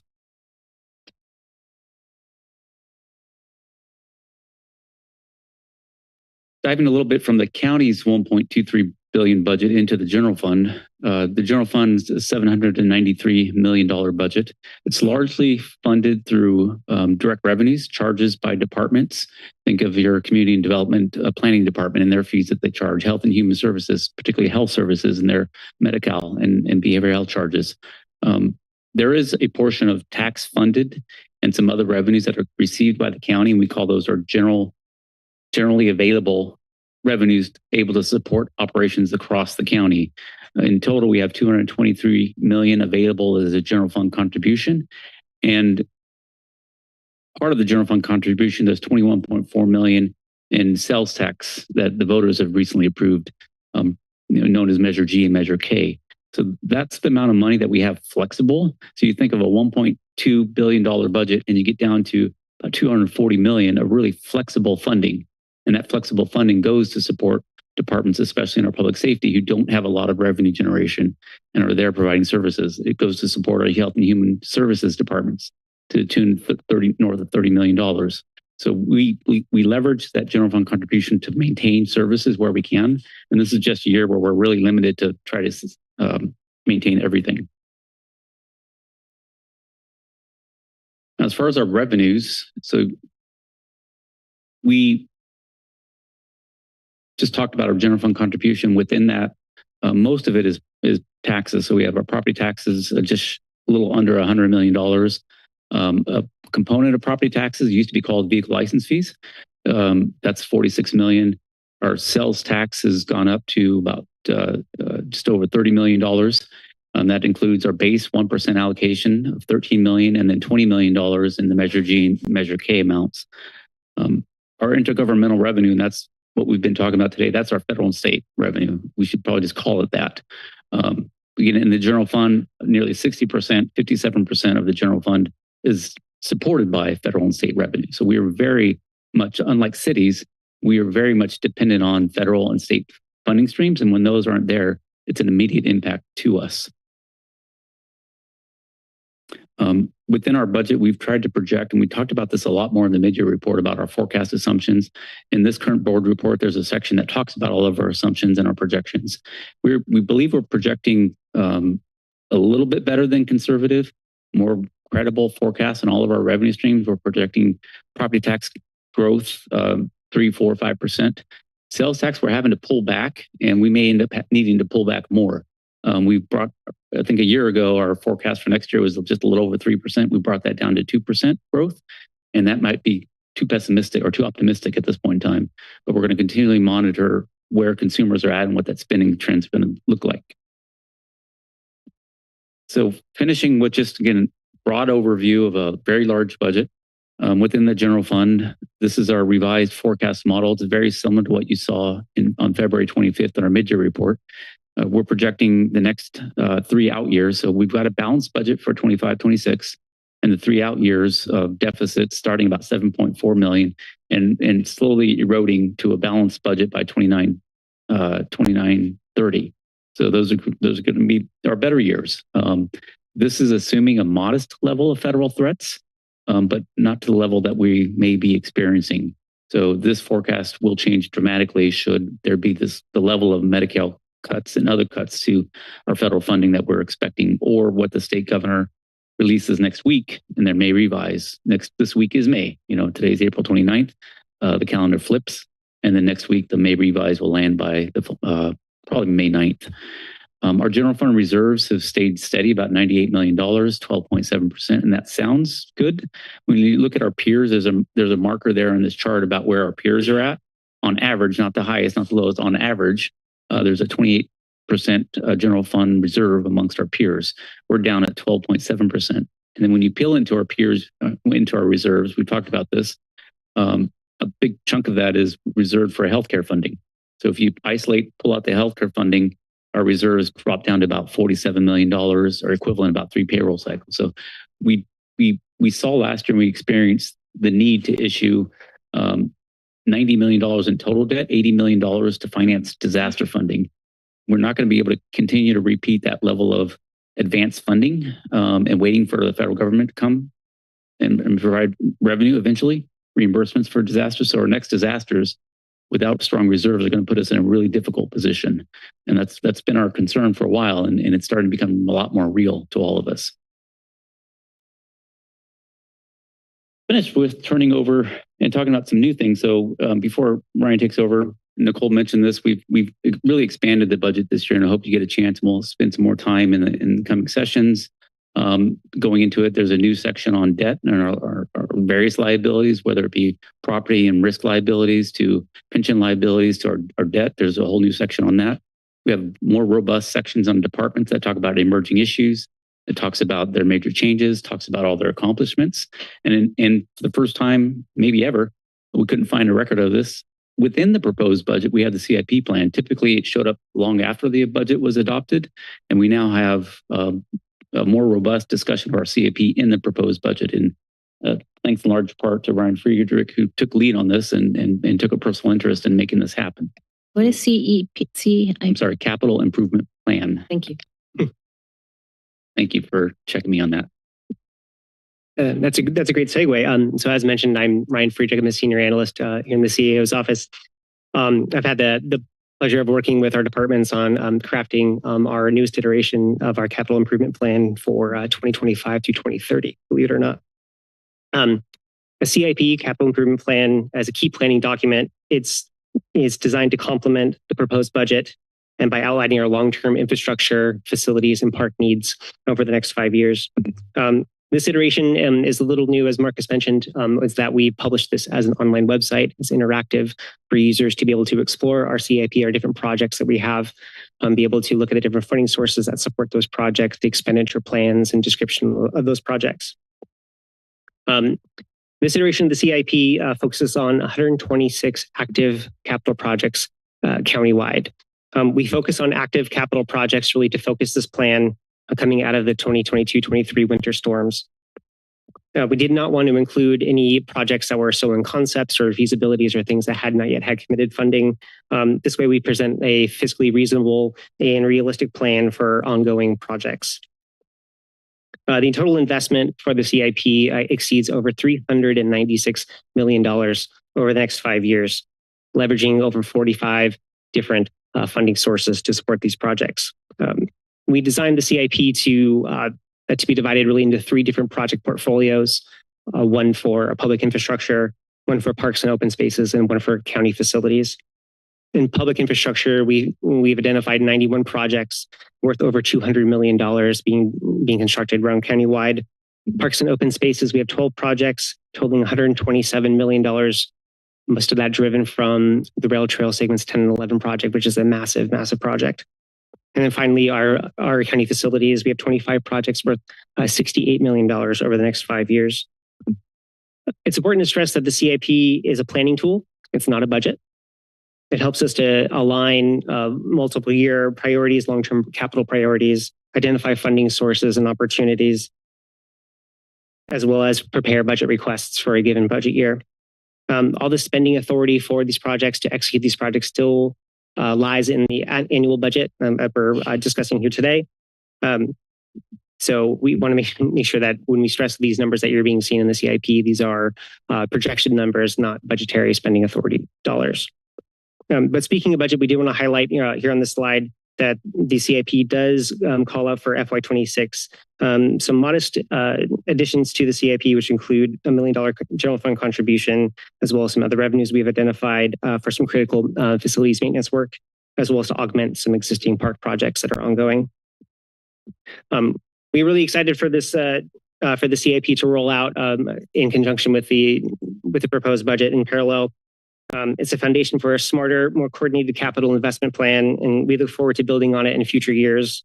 Before I kick it back over to Marcus, I did want to thank our partners over at CDI Public Works who've been instrumental in putting this together, as well as our Parks Department and our General Services Department, as they are really the leads constructing much of the capital projects that the county pursues. And lastly, I also want to thank you, Lisa Benson, who's our Assistant CEO.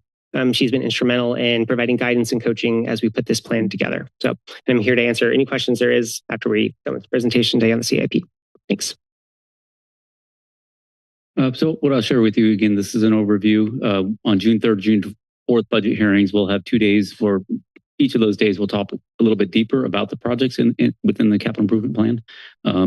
So we're not diving into those just yet. I know everybody loves those individual projects, but we'll have a lot more time to really discuss those. Just wrapping up a little bit about the budget site, I talked about some of the new elements. Just some reminders. We've designed the site to be. Last we rolled out we did some stakeholder feedback. Community members community members, board members, staff members, and really redesigned it last year, the budget site, to have some navigation bars on the left. The site has a quick click now to translate it into Spanish. And there's also there's an option to pick any language of your choice through Google and translate the whole site into different languages. There's drop-down menus. There's usually 2 or 3 different ways to get to one spot. If you want to read the CEO's message, there's a couple different clicks. So whatever you might think to go find it, you should find that link to take you to those elements. I talked about the department pages and some of the new features there. We have a new robust section called Emerging Issues. They're meant to be kind of a quick headline of here's the topic, here's the impact, here's what we're doing about it, here's what we need to know about it. A quick hit headline on different major topics that are impacting every department. Some departments have a couple, some departments have 10. So it just depends, and we really work with the departments and appreciate all their effort to help create this content and be able to think forward and think proactively in these next 3 years, what's coming down the pipeline that we're concerned about. We all know about the federal threats, but there's a lot of other things going on too. We spent time on really identifying, as Nicole mentioned, the accomplishments across the department. In the budget in the last several years, we've really been focused on the strategic plan and the operational plan progress, those 70 measures that are completed this year, for example. But this year we've layered in over 200 different accomplishments, and there's a lot more than that. We're trying to filter out what's really something worthy of putting in in the budget at a very significant level, but it's easy to find 500 accomplishments or 1,000 across this entire county. So we really, in this first year, try to be really limited and thoughtful about not overdoing it, but there's a lot of new accomplishments that we're really proud of showing. And then there's a new section about major changes. So when you go down into the budget, you get a highlight of the budget page of what are the big changes in a department's budget. There's a narrative that will talk to you about that and describe that. And then there's a whole section by each division that talks about their individual changes that are driving their budget up or down. So we hope that's a new feature that helps readers understand the things in the budget that we have to do, and the things in the budget that we must do, or things that we're asking to do. There's a lot of different versions of that. So we hope the board and our readers will find this useful, and certainly be eager to take your feedback during this budget season. But with that, talking a little bit about what's next. I forgot to mention, the budget is dynamically capable on any device to shift and resize itself. So if you want to view it on your phone, you get a really user interface on your phone. I still, as much as I'm allergic to paper, I still print. So all the pages print really cleanly. You can adjust the font size, get them big or small. And then next week, by the end of next week, we'll be producing a downloadable for a full version of the budget as a single PDF. So we're really trying to find new ways to make sure everybody, however they want to read it or access it or print it, it's available to them. What's coming next is, as CEO Palacios and ACEO Nicole Colburn mentioned, on May 20th, we're going to be giving the board an update on the state's May revision. We expect it to land May 9th, or definitely over next weekend, the weekend of 10th and 11th. It might be too soon on the 20th to really distill it down to what the unique impacts are to us, but we'll be able to broadly say, good, bad, here are the areas of our concern. And that's an opportunity where the board might also be able to give us some feedback about how we might react to that. June 3rd and June 4th are the scheduled 3rd and 4th budget hearings. Those are full day events starting at 9 a.m., going to whenever we finish.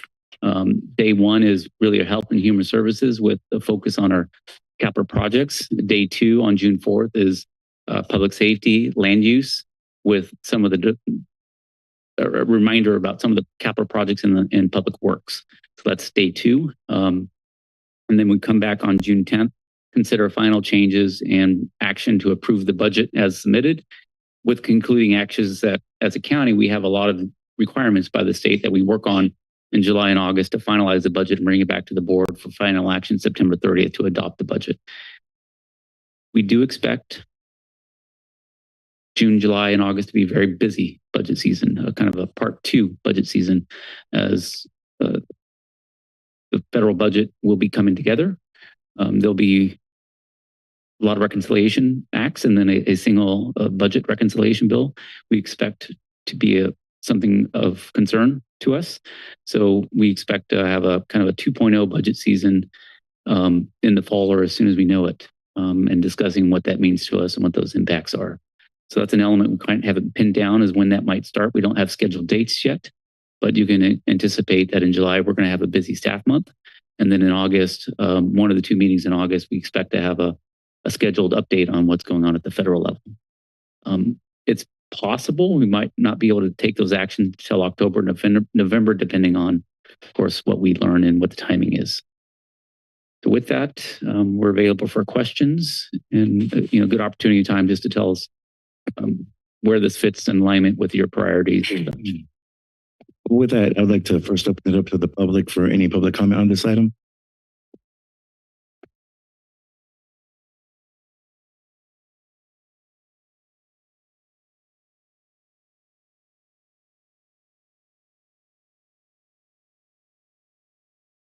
Hi, gentlemen and ladies and gentlemen of the Board of Supervisors. This is my first time attending one of your meetings, so I apologize for not understanding some of the formatting. First off, may I ask a couple questions? I'd like to first know why the Health Services Agency was not speaking for any of that budget.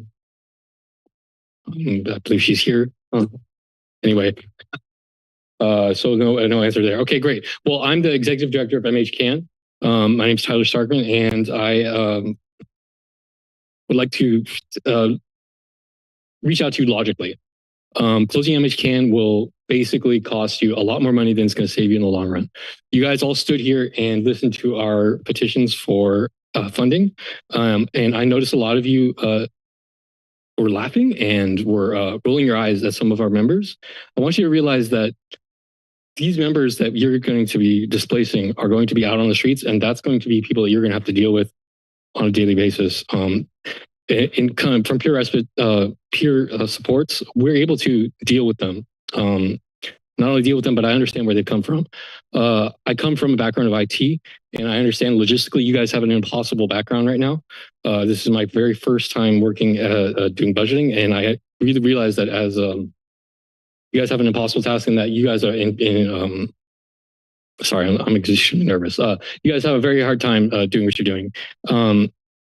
I wish that you guys are very best in your budgeting plans, but moving forward, please understand that peer support respite houses and peer support programs such as my own are able to provide many more services and save you guys money in the long run. There's absolutely no way that you're going to be able to house the 100 people that you want to house within 2026 without our help, okay?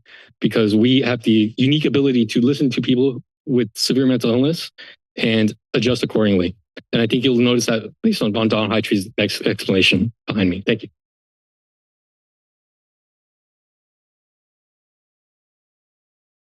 Hi, my name is Dawn Hightree. So I am actually one of the MHCAN success stories. So this is full circle for me. I was commissioned to write a grant and help write a grant for the core funding, which we didn't end up establishing. But through that process, I saw an opportunity for MHCAN to expand their services into housing in a 3-tier program with a respite center and then an access point for behavioral health. And so unfortunately, in this planning process and creating this project, there was the behavioral health had no idea that this was in motion. And so I guess I'm here to say, please review my email and to consider not taking all the funding, maybe give some leeway. There are some grants that we can apply for to keep this open. But definitely do not cut all the funding because instead it sounds like what behavioral health needs to do is instead of taking all these access points away, that they should actually build them up, including HPHP, which is also another service that without it, I don't see, it's just people are going to be dying. Emergency care, cops are going to end up being called more. I don't think they're discretionary. I think they are not being factual. Thank you.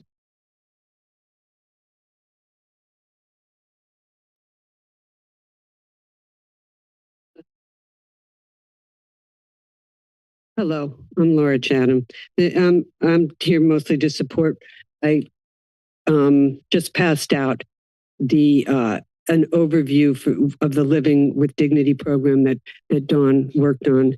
And I want to just say from the point of view of a math teacher that 0.5 million it's actually tells me we're talking $580,000 to run a program that is working so well. And it's just beyond us to imagine what it's going to cost if those people are on the street and they have to go to the emergency room. The same thing with HPHP. I worked with Food Not Bombs all the way through the pandemic. And if it weren't for HPHP, we'd have lost people. So it's just so it's cheap. $580,000 is cheap for that to run MHCAN for the amount of people that we help. So I just really want to encourage y'all to consider if there isn't some way we can at least keep MHCAN and definitely HPHP. We're going to be in trouble if we close that. So thank you very much and by the way, we need an MHCAN in Watsonville, and we probably need HPHP in Watsonville too. So I know it's a terrible year for budgets. We're all suffering and reeling from the problems, and I thank you all for all your work.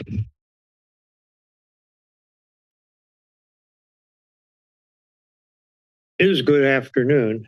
I was here early this morning. Some of you know me. I'm Richard Lewis, kind of a loose cannon to bring to this county a model. So what's really important is you come visit us, because one neighborhood, that hub, can be what you heard today from homeless people, who an example is here. Steve will be back. Come on, where do you see people who are homeless treated as an asset to solve the homeless problem? Can't do it in 2 minutes. Flippy, I can't do it, but you know I'm going to come after what we can do in Watsonville. So can't go into it, except please listen to the people who were here who were homeless. Okay, I'm on their board. Who the hell would think such old guy, as long as I've been working in Santa Cruz? But if I've done right, I'd appreciate help, because we're going after someone 5 times the mayor as our treasurer, Antonio. So I don't get money. I probably am known as grandfather when I walk in my family. Come over and visit us, have a cup of coffee, and just know, don't take away. I mean, even if you have to cut 20%, take 20% off their budget. Don't cut them off, because that's what the county, I believe, has said you need to do. Okay? So I ask you for help. I ask you for what is possible if we build on the power of the board and Santa Cruz County. It should make something happen another time, not necessarily on the mic, but what we can do together. One block, one neighborhood. It's not just mental health. Thank you. Oh, gotcha. Hey, with gratitude, I'll be 90 on my next birthday. I'm proud of what I have, ideas.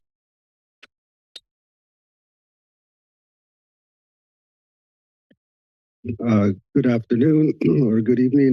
Bernie Gomez with Milpa. Talk about, those that are closest to the issue are closest to the solutions, right? So I appreciate this young man that came and spoke before me, still standing up here and advocating for his beliefs, and so what I just want to say about this budget process stuff, I just want to go back to February 10th, when this board approved the ranch camp and probation sold it as there'd be some money saved, right? And I believe one of the supervisors made a motion to have, where's that money going to come from? Can we get a little presentation? Maybe that'll happen on June 4th. I'm not sure, since we're talking about public safety. But I do want to remind this board that while y'all are trying to figure out this big deficit or just these things happening at the nationwide, countywide and stuff, I'm just here to talk about this $300,000 that we're supposed to be reinvested back into the community, because the probation department has a ranch camp now, right? So just wanted to bring that up, make sure it doesn't get lost in the wind or it gets, buried in the chaos and stuff, so, and I'm looking forward to, I'm looking forward to June 3rd, June 4th, and in between. Thank you.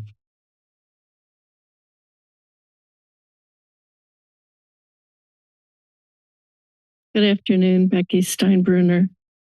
I heard some amazing testimonies this morning, and I hope you heard them too.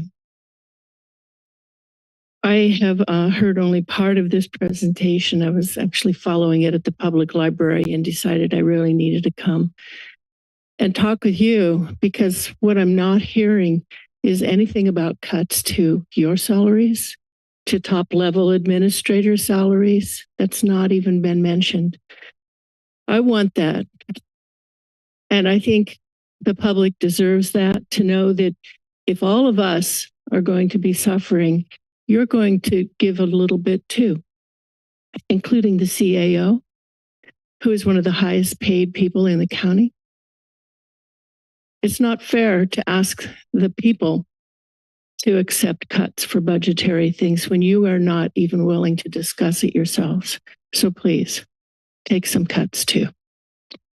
I want to see on June 4th, when there is the public safety and land use, I want to see county fire as an agendized matter discussed, not on the consent agenda. There are big changes happening in county fire, as you know, and fire should get just as much time as law enforcement and probation. I want to support keeping MHCAN open for the very reasons you've all heard this morning. It's not that much money. In fact, if each of you took a pay cut, you could probably make up that difference. I want to support keeping the county's health lab and x-ray open, because if it's closed, as the technicians told you this morning, those people who rely on that will be forced to go to the ER. Now, Mr. Pimentel, you know well the costs of Watsonville Hospital. You're on the Board of Trustees, I believe. So what are the hospital costs going to be if we close our county clinic? Thank you. Thank you.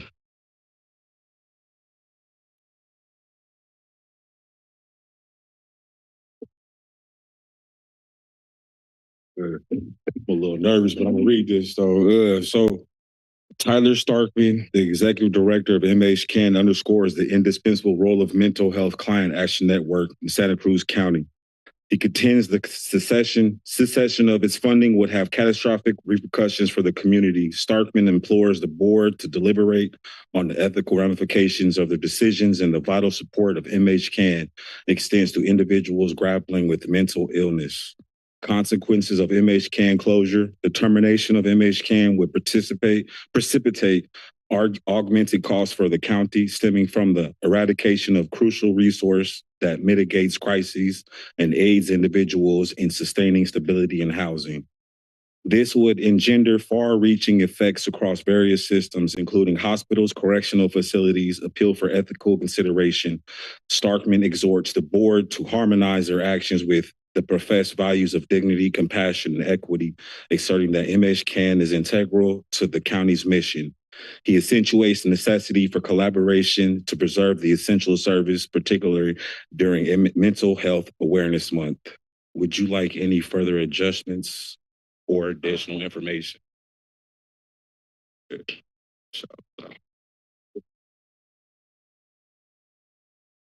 With that, I'll bring it back. Oh, online. Yes, Chair, we do have speakers online. Kathy, your microphone's now available. Hello, my name's Kathy Lass. I'm in Supervisor DeSerpa's district, and I'm here to say that I'd like to thank you first for all the documentation and the information and the effort that's been put in the website to make all of this transparent and available for study. I would like to know why Health and Human Services seem to be taking the brunt of the cuts and the consequences that we're facing. I'm curious if there's room in is there discretion that can be used with general funds and how that gets used for other departments? And I'd like to amplify Mr. Gomez's statement this morning that to achieve public safety, we need to invest in public health, and to remind everyone that every dollar that we can spend in public health in prevention is what actually can contribute the most to our public safety. So thank you.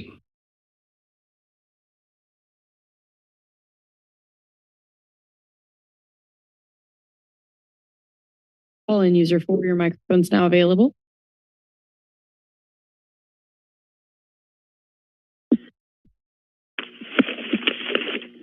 So we're living in a dictatorship with these billionaires running the show. I heard Ralph Nader Radio Hour yesterday, where he interviewed Bruce Fine, who's a constitutional lawyer. And he was saying how it's illegal what's going on with all of the cuts taking place with an unelected person who's not confirmed by the Senate. And there's also some articles of impeachment against Trump that I think should be endorsed. The county should look into this. The idea of all these cuts to social services and the poor from these billionaires who flanked Trump at the inauguration, that should be illegal. That's outrageous. And I want to recommend also GregPallas.com. He wrote an article, Trump Lost, Voter Suppression Won. And it's got the figures of people who were illegally taken off the voting rolls. Another source of information, kpfa.org and the Flashpoint Show at 5 o'clock. Things are going to AI and it's a theft from the public funds. I'd also like to recommend The Real Anthony Fauci, Bill Gates, Big Pharma, and the Global War on Democracy and Public Health. That's what's happening by Robert Thank F. you. Kennedy. We have no further speakers, Chair. With that, I'll bring it back to the board for questions and comments. Supervisor Cummings. Thank you, Chair. And I just want to thank staff for their hard work on this. People always tell us they don't envy our jobs, and I don't envy, especially budgeting jobs during this crazy fiscal period that we're entering into, which is so insanely volatile.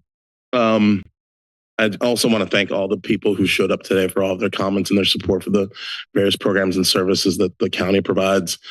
This is going to be an extremely challenging time for us financially. And, one of the sayings that I've been hearing and saying to other folks is enjoy today because tomorrow's going to be worse as it relates to the federal administration. And so, our hope is that there's some folks will step up and there'll be some leadership at the federal level to prevent many of these cuts from happening.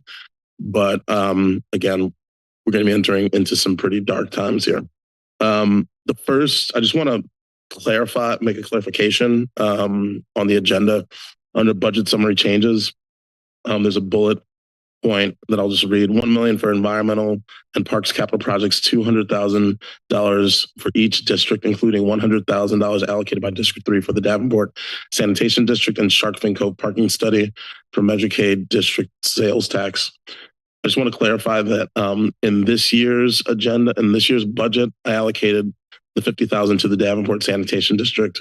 So that should already actually be taken care of. And then an additional $50,000 from this year's budget was on the agenda to be carried over to next year for Shark Fin Cove parking study due to the fact that CDI staff couldn't work on it this year, but they said that they could do it next year. And so we allocate that money from this year to next year's budget. So I just want that to be clarified because the way that it reads, it sounds like that $100,000 allocation for next year has already been spent on those two things versus the fact that they were spent this year. Yeah, they're in the budget. So our understanding was you were having allocations both in this fiscal year and next fiscal year. So that allocation is in 2025, 2026. So if we misunderstood, we can correct it through our next upcoming budget actions. That has been very much so misinterpreted because the $200,000 from this year's budget, due to the fact that staff couldn't do the work, but we had the money this year, the agenda and the way the motion was read was that it would carry over from this year's budget to next year's budget. Correct. Okay. So this year's allocation we'll rebudget it. So it's in this year's budget and it will be rebudgeted next year. Okay. The Shark Fin Cove study, we understand there's a need for $100,000. And we're going to put an additional $50,000 in. Yes. So this $100,000 is just the new allocation for next fiscal year. Whatever's been budgeted this fiscal year will roll into next fiscal year. Okay. That's helpful because the way it read, there was some confusion. Yes. I think we're on the same page. I think you're right too. Okay. And then, I am sympathetic to what I heard from folks about maintaining the funding for MHCAN, the X-ray and the labs services. And so I think what might be good is if we have options in terms of the budget so that we can see, if we were to fully fund or maybe there's alternative sources of funding, Measure K, what have you, that could keep Gem House and MHCAN open. And if there's opportunities to keeping some of the other services going, just what that budget would look like if we just include what we've been hearing today around justice, gender, suicide prevention, the X-ray and the lab services, MHCAN, Gemma House, and then and I'm not sure if HPHP is on the chopping block this year or not. No, I didn't think so. Okay, so when the time's to come to make a motion, I'd like to actually add that additional direction that we can see if there's a way to fund those programs. And in particular, I will say, when I ran for city council, I actually went by MHCAN and got to visit the program, and it's amazing what those folks do.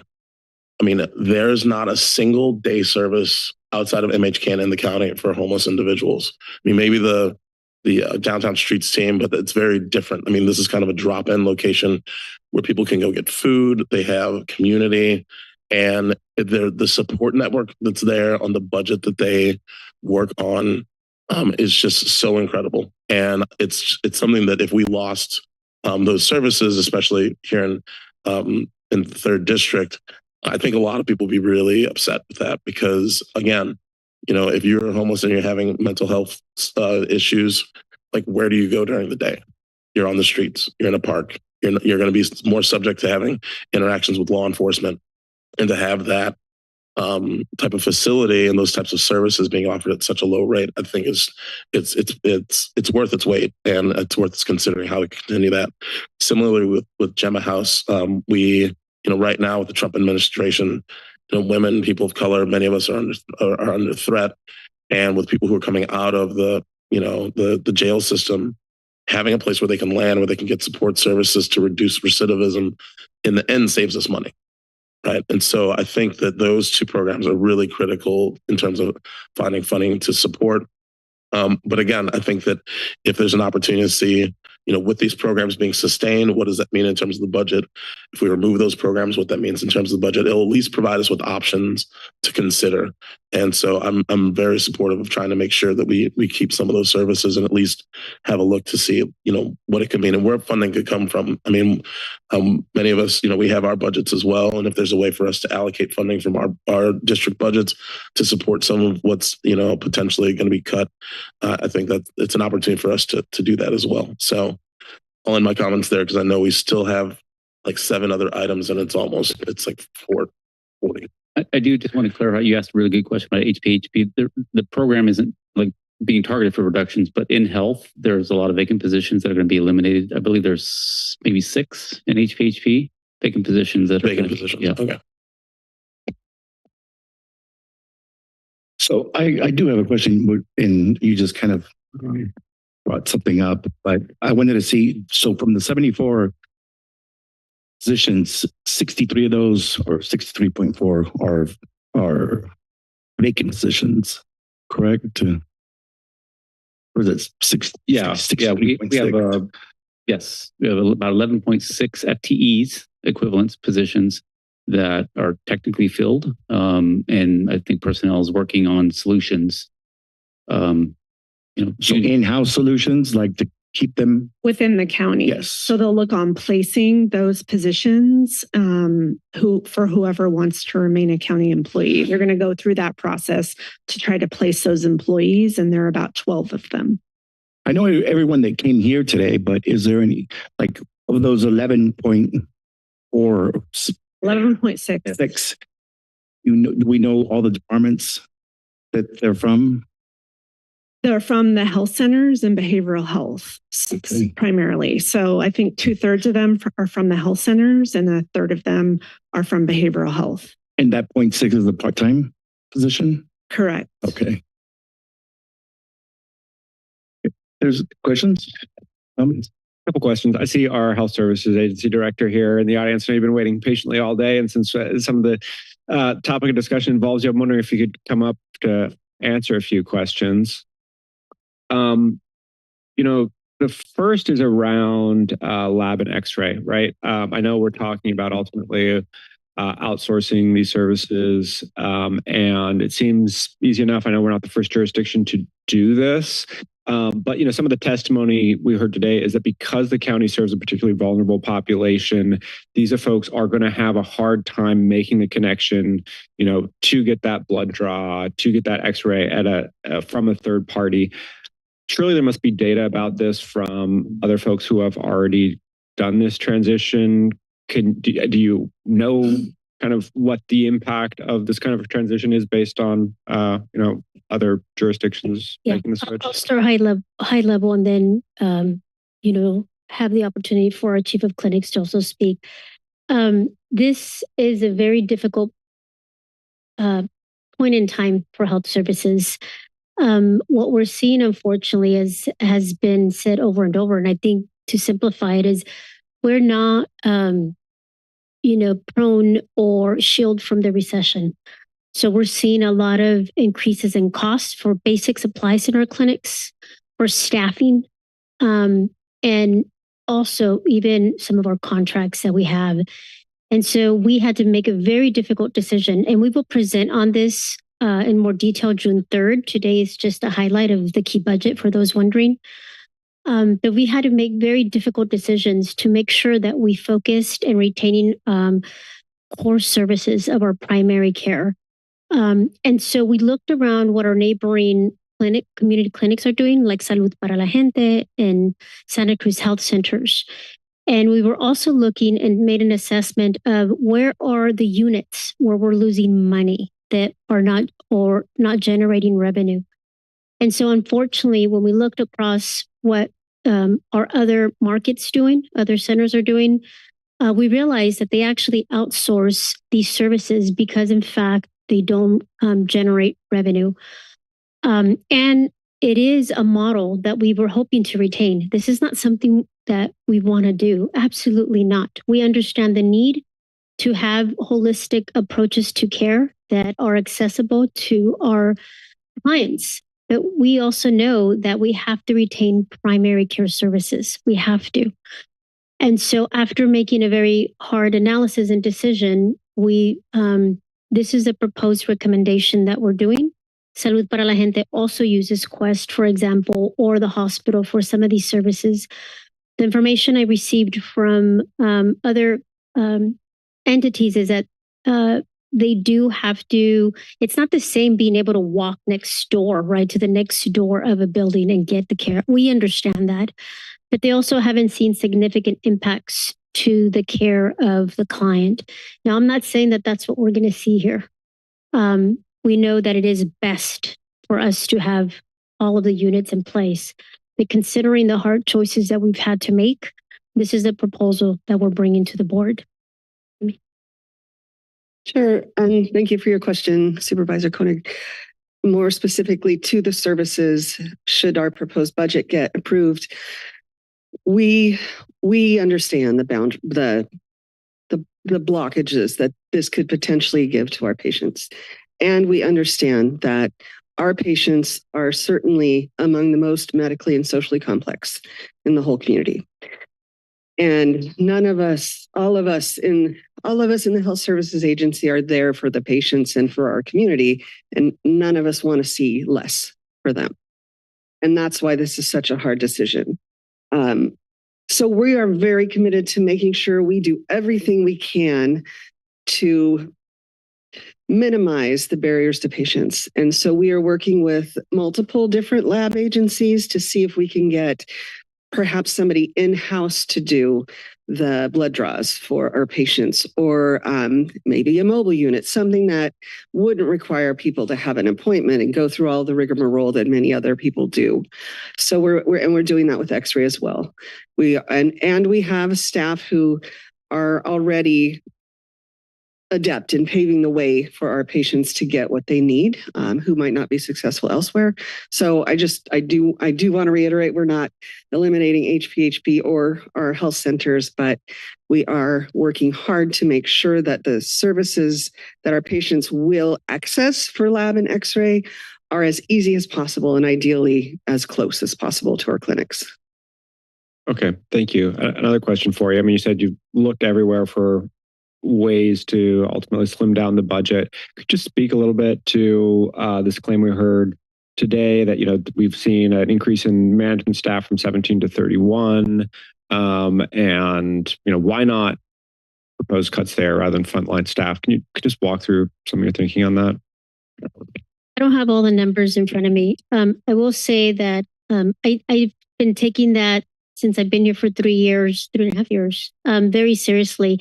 I have made cuts at the executive level. We cut, if you see the actual budget, we did cut one assistant director. And I did that literally because I understood the need for us to represent, and it's in this fiscal year's 25-26 proposal to you guys.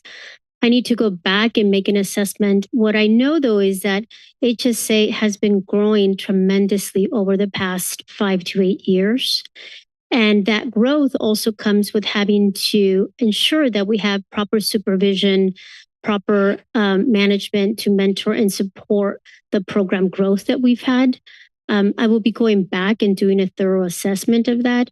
I also know that our intention is definitely not to cut the core services, and to also look across the board. And like I mentioned, if you look in the detail of the cuts, you'll see them across the board, including the executive team at HSA. Okay, thank you. And look forward to your continued analysis. I would definitely just echo Supervisor Cummings' comments that, to the extent that we can look at options when it comes to the final budget decisions, I think it's helpful. I agree, certainly some of these services could be saving us, like MHCAN are almost certainly saving us quite a bit of money by keeping people off of the streets. And so ultimately we should make that decision and analyze those trade-offs with full information. One additional question for our CDI director, who I also see is in the audience. There's mention in the budget of an additional $4 million for roads, and that's good news. I know that we also in last year's budget lost roughly $2 million for our annual maintenance budget for roads. Can you paint some broad brushstrokes on how we might context on how much money that is and what we might be able to invest it in? Or do you see taking 2 out of 4 and just kind of restoring our annual maintenance budget at least, or augmenting it with the additional money? How do you see using that money? Yeah, thank you. Good evening or good afternoon. Good question. And I know that's it sure stands out to me as well in these difficult budget times. I think I'll start by saying that the foundation of keeping our transportation system running safely is our road operations team. And what our road operations team does is they restripe the roads, they put up new signs, replace signs that get knocked over. They clean out the ditches to make sure the drainage system works during the winter. They keep the trees from falling on the road. They do patch paving, pothole repair. It's never enough. But last year, we saw a dramatic reduction in all those services. In some areas, like 50% reduction, because we had to put all their energy into storm damage and response. And so from the 23 disasters and finishing up and getting those roads back open, at the peak of that disaster, we had 60 roads closed. Today we have 5 closed, but we still have a big lift upon us. And I'll share, I got a couple numbers here just for perspective. Last year we saw, let me start by saying we track what we produce, the work we do, and we usually try to do a 5-year average. So like striping. So our crews have been averaging about 130 miles a year of restriping, as the striping wears out. Last year, they were only able to do 15 miles. So you talk about what is this money going to do? Well, it's going to restore that service. And of that 4 million that you saw on the slides, more than half of it's going to go into road operations because we see that as the foundation of our road system is the operations. And so we'll restore quite a bit of that striping, actually not all of it. We think we can get another 50 miles back in there. Also, ditch cleaning, keeping those ditches clear from, we live in a forest and those trees drop a lot of material, and if they fill up the ditches, then in the wintertime, there's nowhere for the water to go. And that's what washes out the roads. That's just basic, right? So last year, where we normally do about 200 miles a year, last year we did less than 80. So that was a pretty big reduction because we had to devote those crews to other things like keeping the roads open. with this increase, with this $2+ million increase in this proposed budget, we would restore a little more than 50 miles of that ditching. So those are just a couple examples that really jump out. Supervisor Koenig, I think you're asking about the whole 4 million. And so a little over 2 million would be going into road operations. That's our core, that's our foundation, that's what we really need. The remainder of the money is more project specific, and happy to get into that. I don't know if you went into that, your question, but if you're interested, I could tell you more about that as well. But if you have the quick version that you want to share with us now, that's great. Okay, I will. So some of the other, it's about 1.7 million would go into actually grants. And so we have a handful of grants that we want to match with these funds. The Vision Zero, so our SS48 grant, where we're trying to eliminate deaths on our roads. And so that's we're trying to put an action plan together. We've got a very, very large culvert under Capitola Road right near Soquel Ave. That is in a really, really poor condition. We've been wanting to replace it for many years. So that's in the mix. We have a grant to do vegetation management for fire reduction for wildfire protections, which aligns with a lot of the vegetation work we do on county roads anyway. So we got about a $1.3 million grant that we would like to implement. And then we have some grants for emergency corridors to do some resurfacing. And then lastly, to a grant match for a new signal at Robertson and Soquel. And so that's how we would plan to spend the remainder of that money. And so some of those grants are very time sensitive.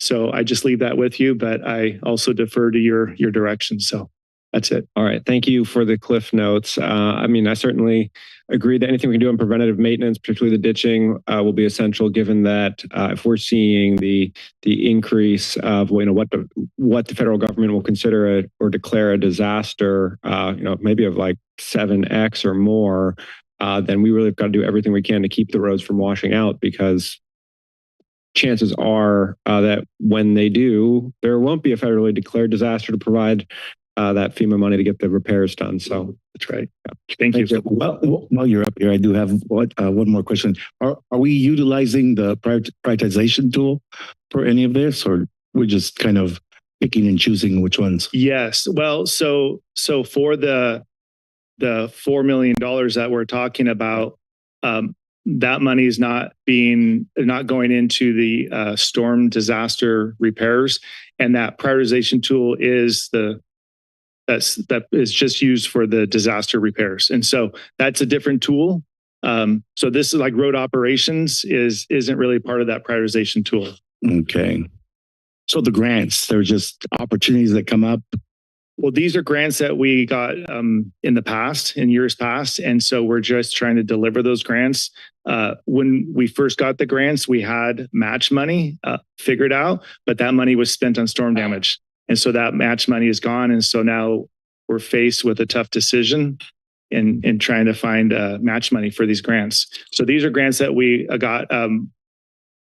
Two of them were from one cycle ago with RTC competitive grants. And then one of them was actually a FEMA grant, hazard mitigation grant, that we got about a year ago. Because when it comes to matching grants, I'm always concerned that, kind of South County gets the short end of the stick when it comes to matching grants or any type of grants at that.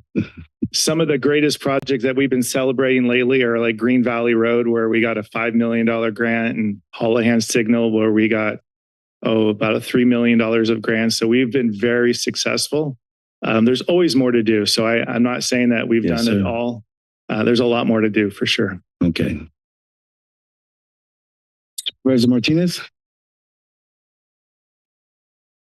Thank you, Chair. And thank you to our CEO and staff for the thoughtful and diligent work that went into preparing this budget.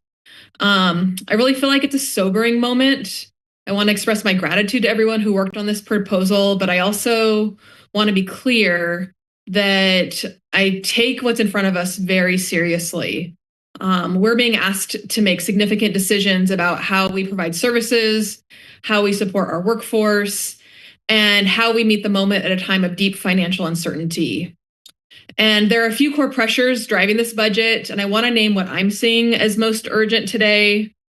First, it's of course the serious threats that we're receiving from the federal government. If our federal leaders move forward with cutting public health, housing, food assistance, Medicaid, it's counties like Santa Cruz that are really going to bear the brunt. And these aren't just hypotheticals. These are real risks on the horizon. And I think it's important that we're planning accordingly. Second, I'm seeing the way that disaster costs are still weighing us down. We've spent tens of millions of dollars on the fires, the floods, and infrastructure failures to keep our communities safe. And we're still waiting for FEMA reimbursements. And really, the delay in repayment is straining our ability to invest in what's most needed in our community. And third, as we've all heard, costs are up, our needs are up, and honestly, COVID era dollars are gone. So we've expanded services during the pandemic, and I feel very proud of that. But now we're operating in a new financial reality, and we've not yet fully rebalanced the size and structure of our county government to match this moment. So within that broader context, the proposed cuts to Health Services Agency, over 70 positions, it really underscores what's at stake. These are not abstract reductions. These have real consequences for the health and safety of our community. And I feel like they demand careful scrutiny and clear-eyed decision-making. So here's how I'm approaching this budget process. First and foremost, I feel like essential services must be protected, particularly for those navigating financial insecurity, behavioral health challenges, or the effects of trauma and disconnection. I'm going to be looking at ways to support and preserve the safety net for those who are most vulnerable. Next, I really feel like we need to be nimble and not as nostalgic about the way things used to be. We can't continue to operate in the same way. The status quo needs to change because the environment around us is changing. So it's about asking what's working, what isn't, and what needs to evolve to meet the growing demands of today. And also, this is my first budget cycle, but I am bringing experience to this moment that I plan to use. I've led health and human service organizations through crises, through growth, and through a number of hard choices. And I understand how budgets and staffing decisions impact frontline care and outcomes. So I'm going to be applying that lens to every item in this proposal. So this is really, I'm seeing this really about our values as a county and about really our long-term resilience. I feel like fiscal responsibility, it's not just about cuts, it's about investing wisely, it's about protecting what matters most and planning ahead. And I want to be a part of shaping a sustainable, values-driven approach that serves our whole county, especially those who rely on us the most. And so for those of you who came to talk today during our various public communications, I just want to share that I hear your concerns. I share them. I have not made any final decisions about what I'm going to be proposing and what I share, but I have a lot of questions. And over the next number of weeks, I'm going to be diving deep into the details. I'm committed to transparency, to asking hard questions, and to being accountable for the choices that we make together. So again, I just want to thank the staff for the hard work on this. It's clear you put a lot of thought into it. And I want to just kind of thank my colleagues on the board for, I'm looking forward to what I hope can be a really focused, honest, and solution-oriented budget process. And like I said, I do have a number of questions, but for the sake of time and kind of looking at what's ahead of us, I'd rather try to answer some of those questions in my office and come back during budget hearings to really dive in and share with everybody kind of where I've landed on that. So thank you again for the presentation, and those are my comments for today. Yeah, thank you. I always have something to say. So today is not a day to give direction, correct? I'm looking at Carlos. Today is a day to just hear information, and we're going to be having more of these.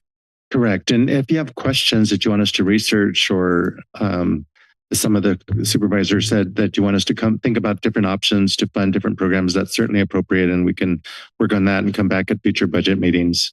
Okay.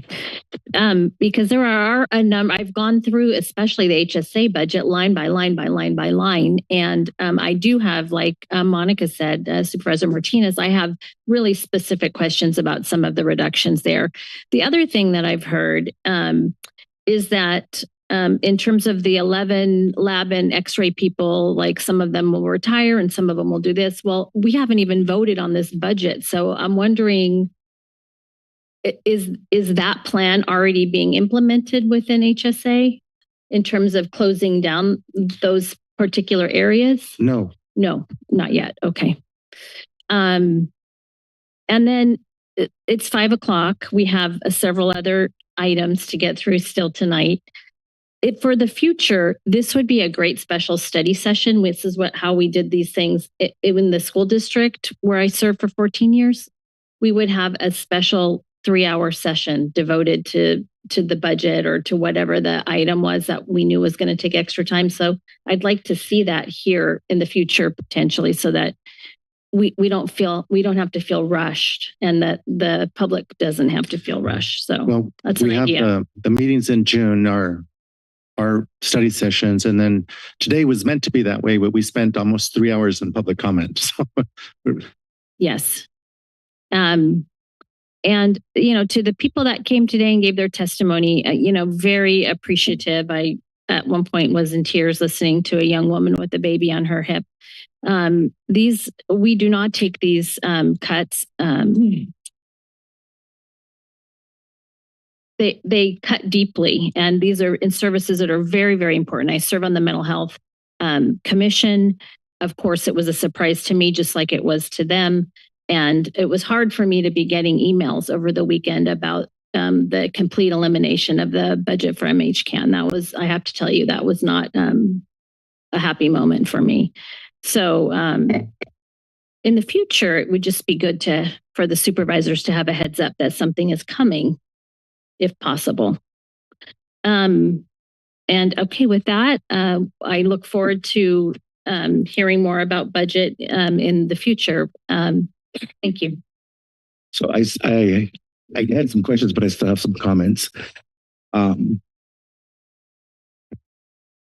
It's been said before that we're going to face some pretty tough times here in the next couple of months and probably a couple of years.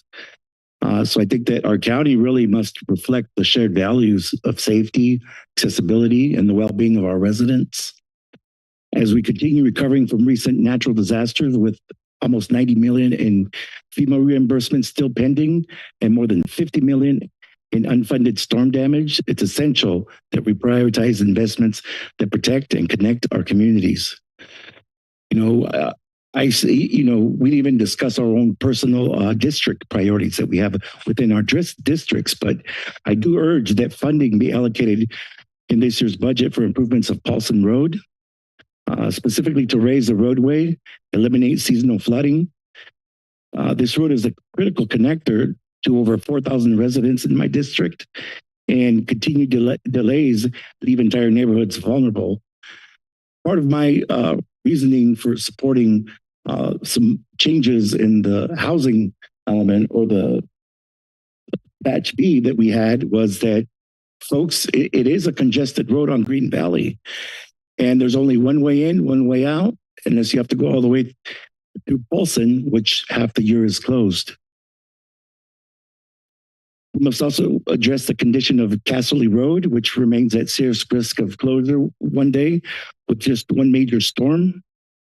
These are not just transportation routes, they're lifelines for families, students, workers that drive the economy here in Santa Cruz County. And at the same time, we're facing significant fiscal challenges, from threats to federal funding to declining behavioral health revenues. In response, we're focusing on our resources on core mandated services. But even in difficult budget years, our commitment to public safety and community resilience must still remain at the forefront of every decision we make. The Health Services Agency is facing a proposed reduction of about close to 9 million and the elimination of 74.4 full-time positions. And, 63 are not vacant. They're not vacant, but 11 of those are employees, are county employees.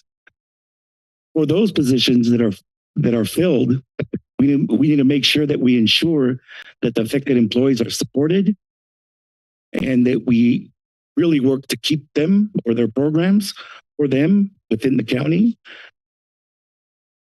Where necessary, we should extend their employment timelines through at least September 2025 to ensure fair, compassionate, and a responsible transition. So I think we'll be ready for a motion. So I'll move the staff recommendations and add to that we're provided options for consideration to maintain funding for the X-ray lab services, Gemma House, MHCAN, Suicide Prevention Coordinator, and the Justice and Gender Commission. Second. Motion from Supervisor Cummings and a second from Supervisor DeSerpa. Aye. Cummings. Aye. Koenig. Aye. Martinez. Aye. Hernandez. Aye. Motion passes unanimously.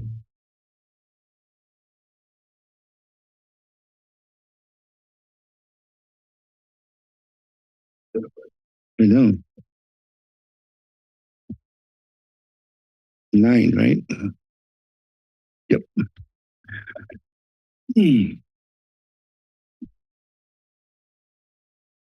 Next item on the agenda is item number 9.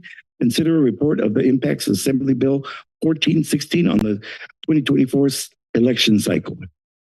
I'll turn it over to Gina De Martini Coons, Senior Administrative Analyst.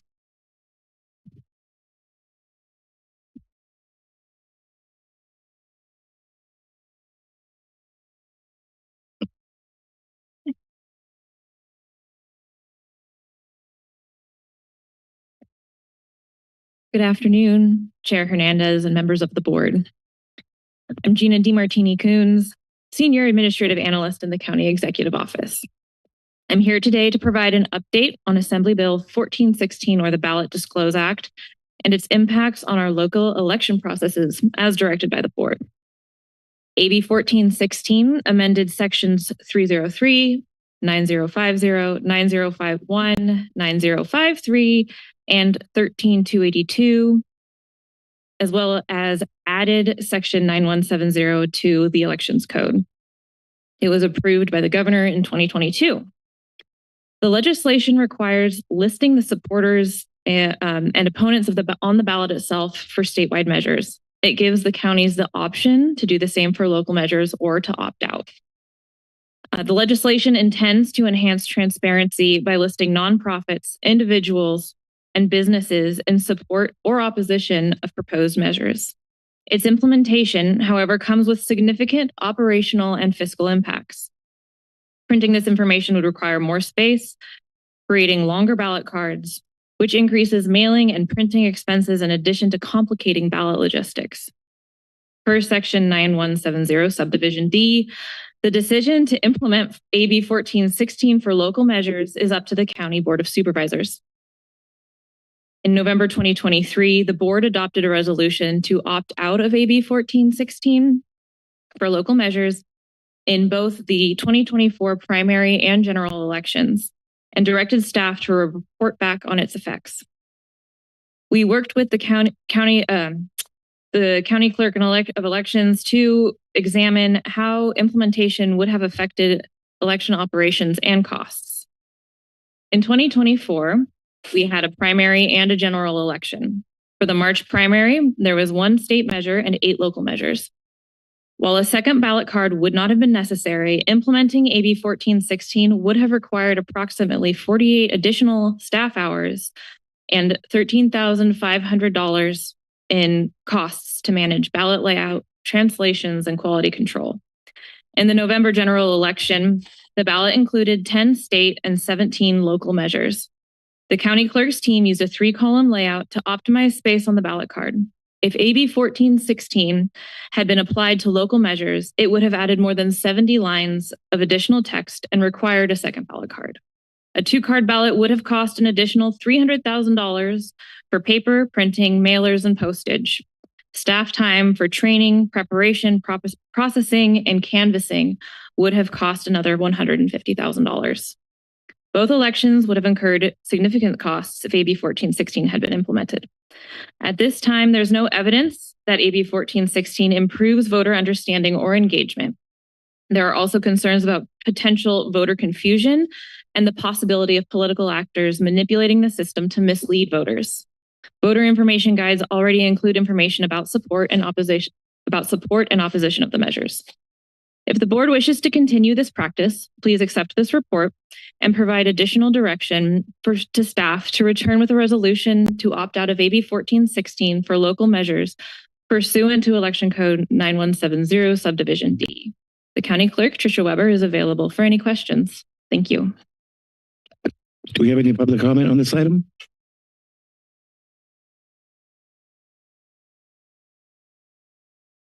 Thank you, Becky Steinbruner. I think the more information we can give people easily, the better. I know that many people who vote only see their ballot. I know that many people who have tried to find information have found it difficult. And I think that we should do a test, including it on the ballot, incurring those costs, but to the benefit of the people, to the benefit of the voters to be well informed or better informed. Thank you. Anyone online? I see no speakers online, Chair. I'll bring it back to the board for any questions, comments, or entertain a motion. I'll make a motion to approve the opt-out as requested. So just to make sure we have it, you're moving the recommended actions with the additional direction to staff to return with a resolution that would opt us out of 1416 going forward. Yes, that sounds perfect. I will second. Okay, we have that. We got a motion from Supervisor DeSerpa and a second from Supervisor Koenig. Certainly. Need a roll call vote. Supervisor Cummings. Koenig. DeSerpa. Aye. Martinez. Aye. And Hernandez. Aye. Motion passes unanimously.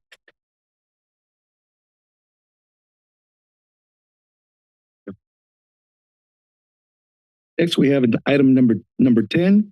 Consider approving in concept and ordinance amending sections 5.6.020 and 5.60090A of the Santa Cruz County Code regarding administration of tobacco retailing licenses ordinance and take all related actions. I'll turn it over to Lieutenant Nick Baldridge for the presentation. Chair, board. My name is Nick Baldridge. I'm in the Sheriff's Office. I'm the Sheriff for this proposed amendment to Santa Cruz County Code 5.6. Your mic's off. How about now? There. All right. So this amendment is specific to 5.60.020 and 090A. Ultimately, it relates to the tobacco retailing license ordinance. The proposed amendments to this ordinance to those two sections authorize a compliance officer, which is defined as a County of Santa Cruz Sheriff's Office employee designated by the sheriffs to enforce the provisions of 5.60, to monitor compliance with and implement the county tobacco retailing license ordinance under 5.60.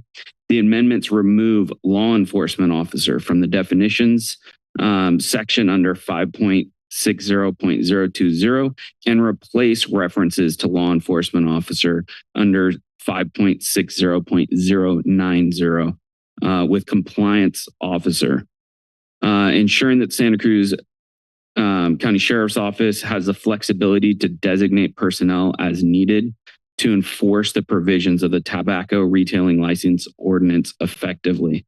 The amendments follow best practices in regulatory enforcement, ensure the compliance measures are effectively implemented, and better align with grant funding requirements.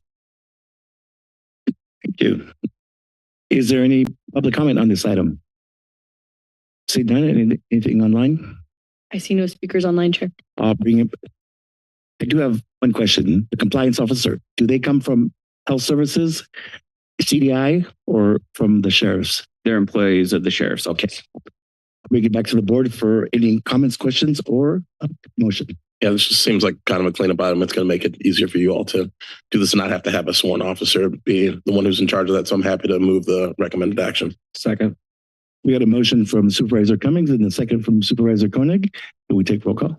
Supervisor DeSerpa. Aye. Koenig. Aye. Cummings. Aye. Martinez. Aye. And Hernandez. Aye. Motion passes unanimously. Next on the agenda is item number 11. Consider approving in concept and ordinance amending and restating chapters 2.14 of the Santa Cruz County Code regarding the Director of the Department of Community Development and Infrastructure, and an ordinance adding chapters 2.15 to the Santa Cruz County Code to define the legal authorities of the Director of the Department of General Services and take all related actions. I'll turn it over to Michael Beaton, General Services Director, for the presentation. Thank you, Board. Michael Beaton, Director of General Services. This item for your consideration today is primarily related to the transfer of capital projects and real properties from the Department of CDI to General Services, July 1, 2024. Recommended action item number 1 is the approval and concept of amending and restating County Ordinance Section 2.14 related to the authority that was previously vested with the Director of Public Works.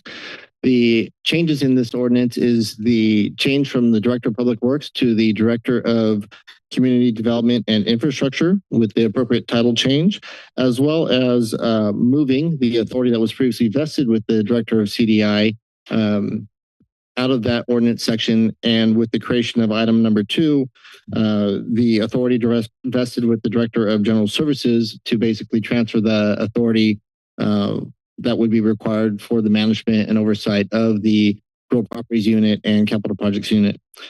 Action item number 3 is just to return to the board for a second reading, May 20th, 2025. And number 4 is just to direct the clerk of the board pursuant to notifying the public pursuant to Government Code Section 25124. And with that, I'm available for any questions that you may have. Anyone in the public wishing to comment on this item? Thank you, Becky Steinbrunner.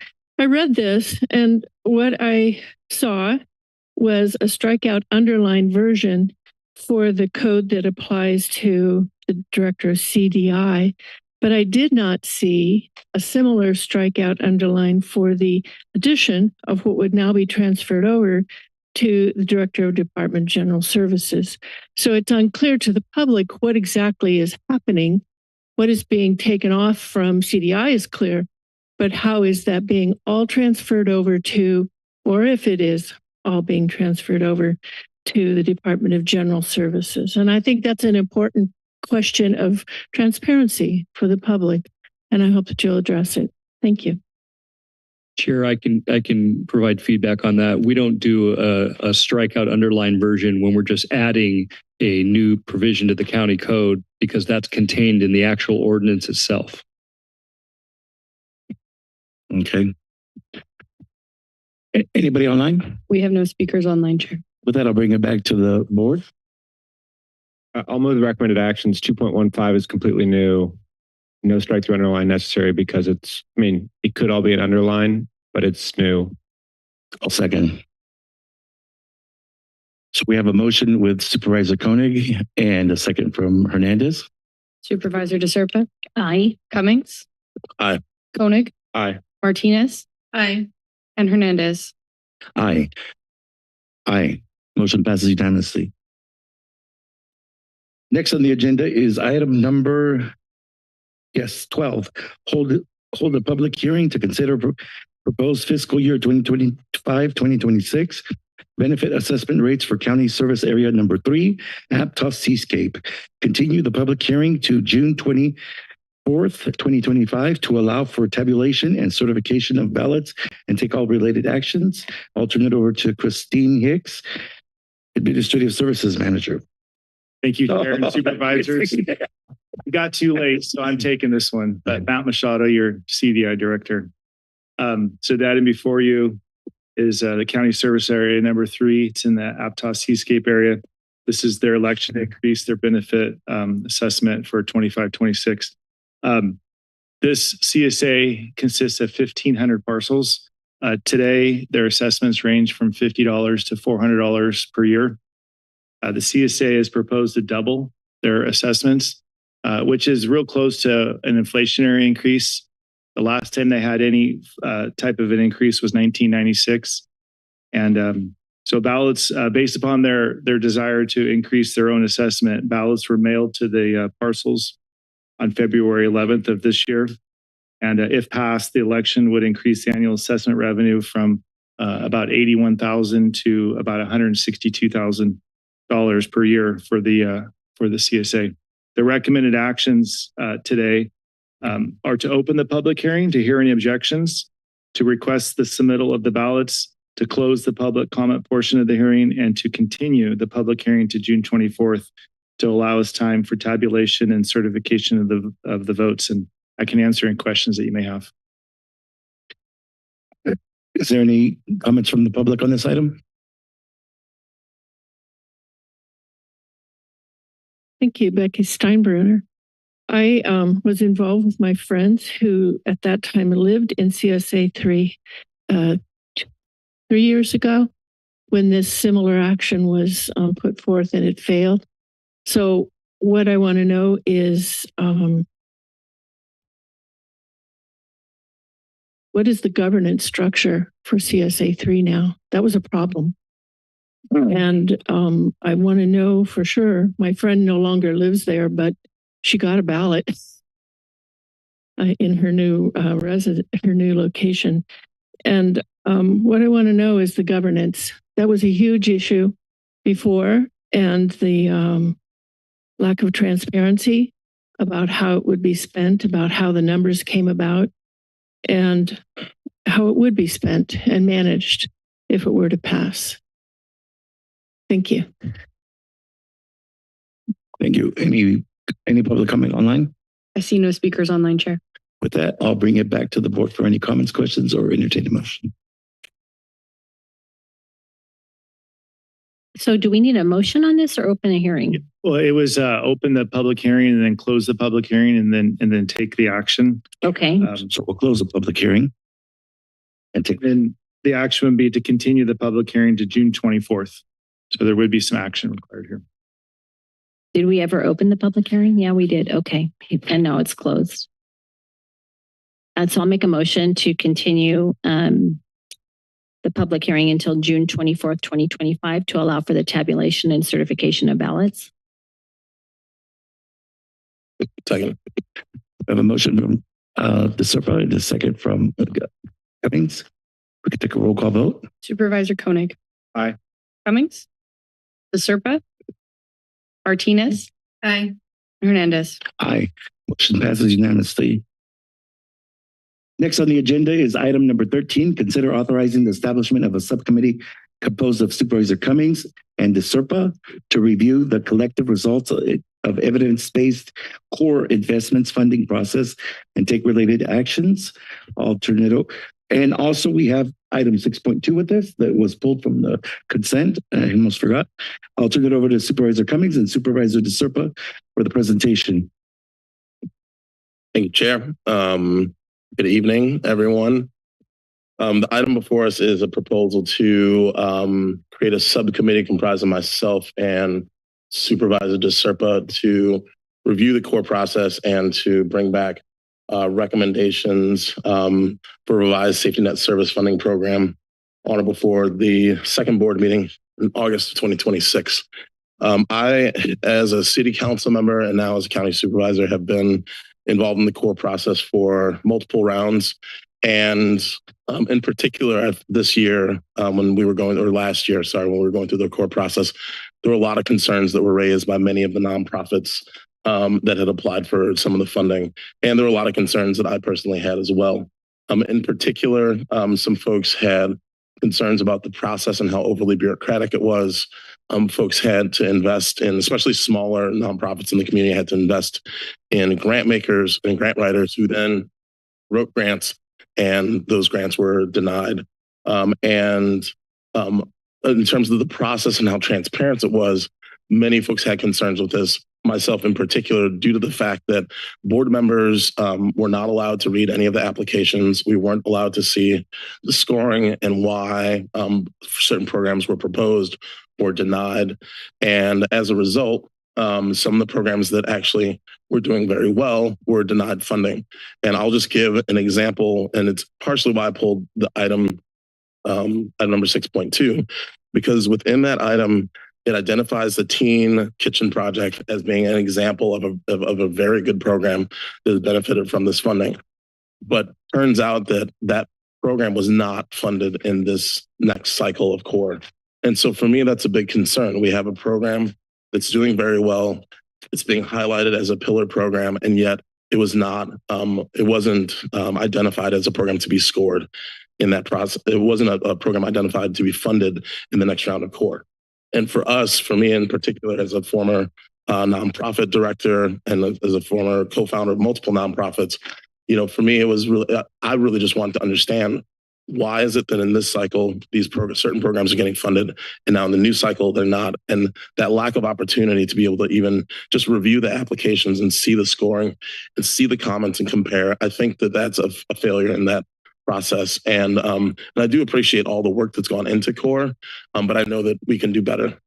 Another issue is that, and I think Supervisor Martinez mentioned it when we were having our budget discussion, but when this program was initially created way back, and I believe it was either the 60s or the 70s, it really was for critical safety net programs.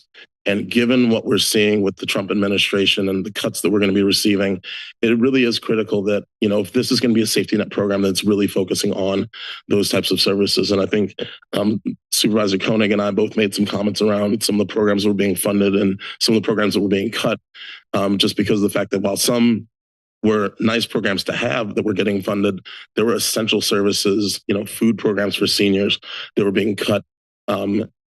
And we're not going to receive funding in this next round of core. And so I think that, given that we have a new board, it's an opportunity for us to rethink this process. And I think that given my interest in this, and I was able to reach out to Supervisor DeSerpa, who also expressed interest in it, was recommending that we be considered for the subcommittee at this point in time to move forward. And I'll turn it over to Supervisor DeSerpa if she has any comments or comments on this. No, I think you did a nice job summarizing the concerns that we've heard both from the community and certainly some of my own concerns about the process. And so I'm happy to receive the report right from our colleague Randy Morris about how he thinks it's working to date. Chair, process point, is this integrating our staff report with what we just heard from the District 3? Because I could summarize what our report is, and then I understand they're being put together as a package, one package discussion. So are you asking the questions, or you just want them to? I have nothing further to say. Yeah, I unless you need a motion. And Chair Hernandez, the reason I'm asking is there's some items in the staff report that are unrelated to the board. Randy, can you turn your mic on? Yeah, there are a couple items in the staff report that need a vote from your board today that are not connected to the board item. There's one item in the staff report that overlaps with and is, I'm going to call it slightly different than the board item. I think those two probably, if this is the pleasure of the board, would probably be discussed together and then you could make a vote. So that all leads to, do you want me to do a summary of what 6.2 is? And then there can be a full discussion about how the— Do you want to separate them? No, it's fine. I do have a question on 6.2. I was hoping to make comments on this item, but I do have comments on 6.2 as well. One of the things that I went through the annual report, and I appreciate all the work that went into it. Within the report, it said that there was, I just found this after I'd pulled it, but I did find a line where it said that if we wanted to see the individual program reports in terms of the progress and the outcomes, that there was a link, and I can't seem to find that.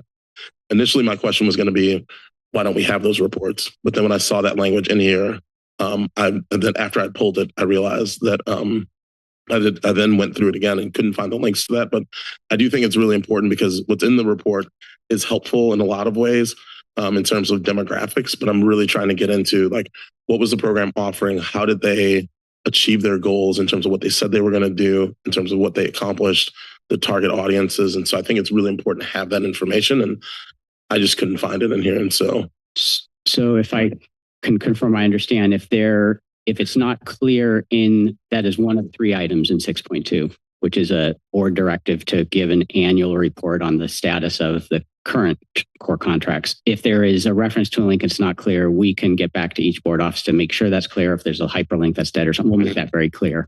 I don't have that detail about what the disconnect is, but we can circle back to you to make sure it is clear. So I guess the question is, do those reports exist for the individual programs in terms of their... Yes, we get a report from every grantee each year. And then item 1 of the 3 staff items in front of you, the one you're speaking to, is the compilation of the annual report. And there's over 40 grants, so it's a summary. But yes, behind that is every single grantee submits a report to us, which we have. Okay. I think if we can just have that available, because that wasn't clear. And then I was able to find the language in there, but I think it's really critical that we have access to that information as well. And that was the reason why I pulled it. And I was going to provide that direction, but it sounds like that exists. Yeah, and if it's not clear, we'll circle back and make sure it's more clear and accessible. Okay. And Chair Hernandez, I just want to I'm sorry, I'm not processing this. I guess we're doing both at the same time. Okay, so if that's the case, I have 2 items that are not part of the board report that I just need to make sure the board is clear what the vote is. There's an overlapping item, which is we defer to the board how to, as a board, give direction for the future of core. We just have a difference on timing of when to do that. That's the only issue that we have is our board staff report says that we should start this conversation. We want to start this conversation. We want board participate in this conversation. That we should start this conversation after the state and federal budget settle, because the future in front of us is likely going to be dramatically different. And we think the launching point of having a conversation about what to do with precious general fund money, we believe as staff is best timed with after we know what the future looks like, and that we should just not start it until after this federal and state budget settles. That's the only difference between what I read is the board item and our item, which is when to start a committee. We just recommend to do it after we understand the federal and state budget, because the landscape could be so dramatic. What you want to do with the future of this program might change dramatically because the world is shifting so quickly. So that's the only difference on the 2 items, the staff report and the board report as I read it. When to start the committee. Could I ask a clarifying question? So practically what that means is that you would align the recommendations from the subcommittee with the December 16th date for the consideration of core lessons learned framework? That was what was in the staff report, which is for staff. This was before the board item to create a committee. Just to be clear, we support the board being involved in whatever way we want in partnering with staff to work together on this. I understand the board item is to start it and report back in August. If you think about what the CEO presented about the budget, I just want to be clear, we are going to be... Can I clarify something? Yeah. The direction is to come back in August of 2026. But when will the direction also direct staff to work with the committee? Yep. So I am recommending we are going to be buried, absolutely consumed in analysis of state and federal budget cuts. We would propose that the board support HSD staff working on analysis of the state and federal budget impacts, get through that. Then we will have a better idea of what the future budget looks like, and then staff whatever committee you want to have, but to not start the work before. That is our recommendation. I will just also highlight that the establishment of the subcommittee means that will allow us to be able to start working together on this. And that can start, I don't see why that couldn't start sooner than later. I mean, I guess I understand where you all are coming from in terms of resources.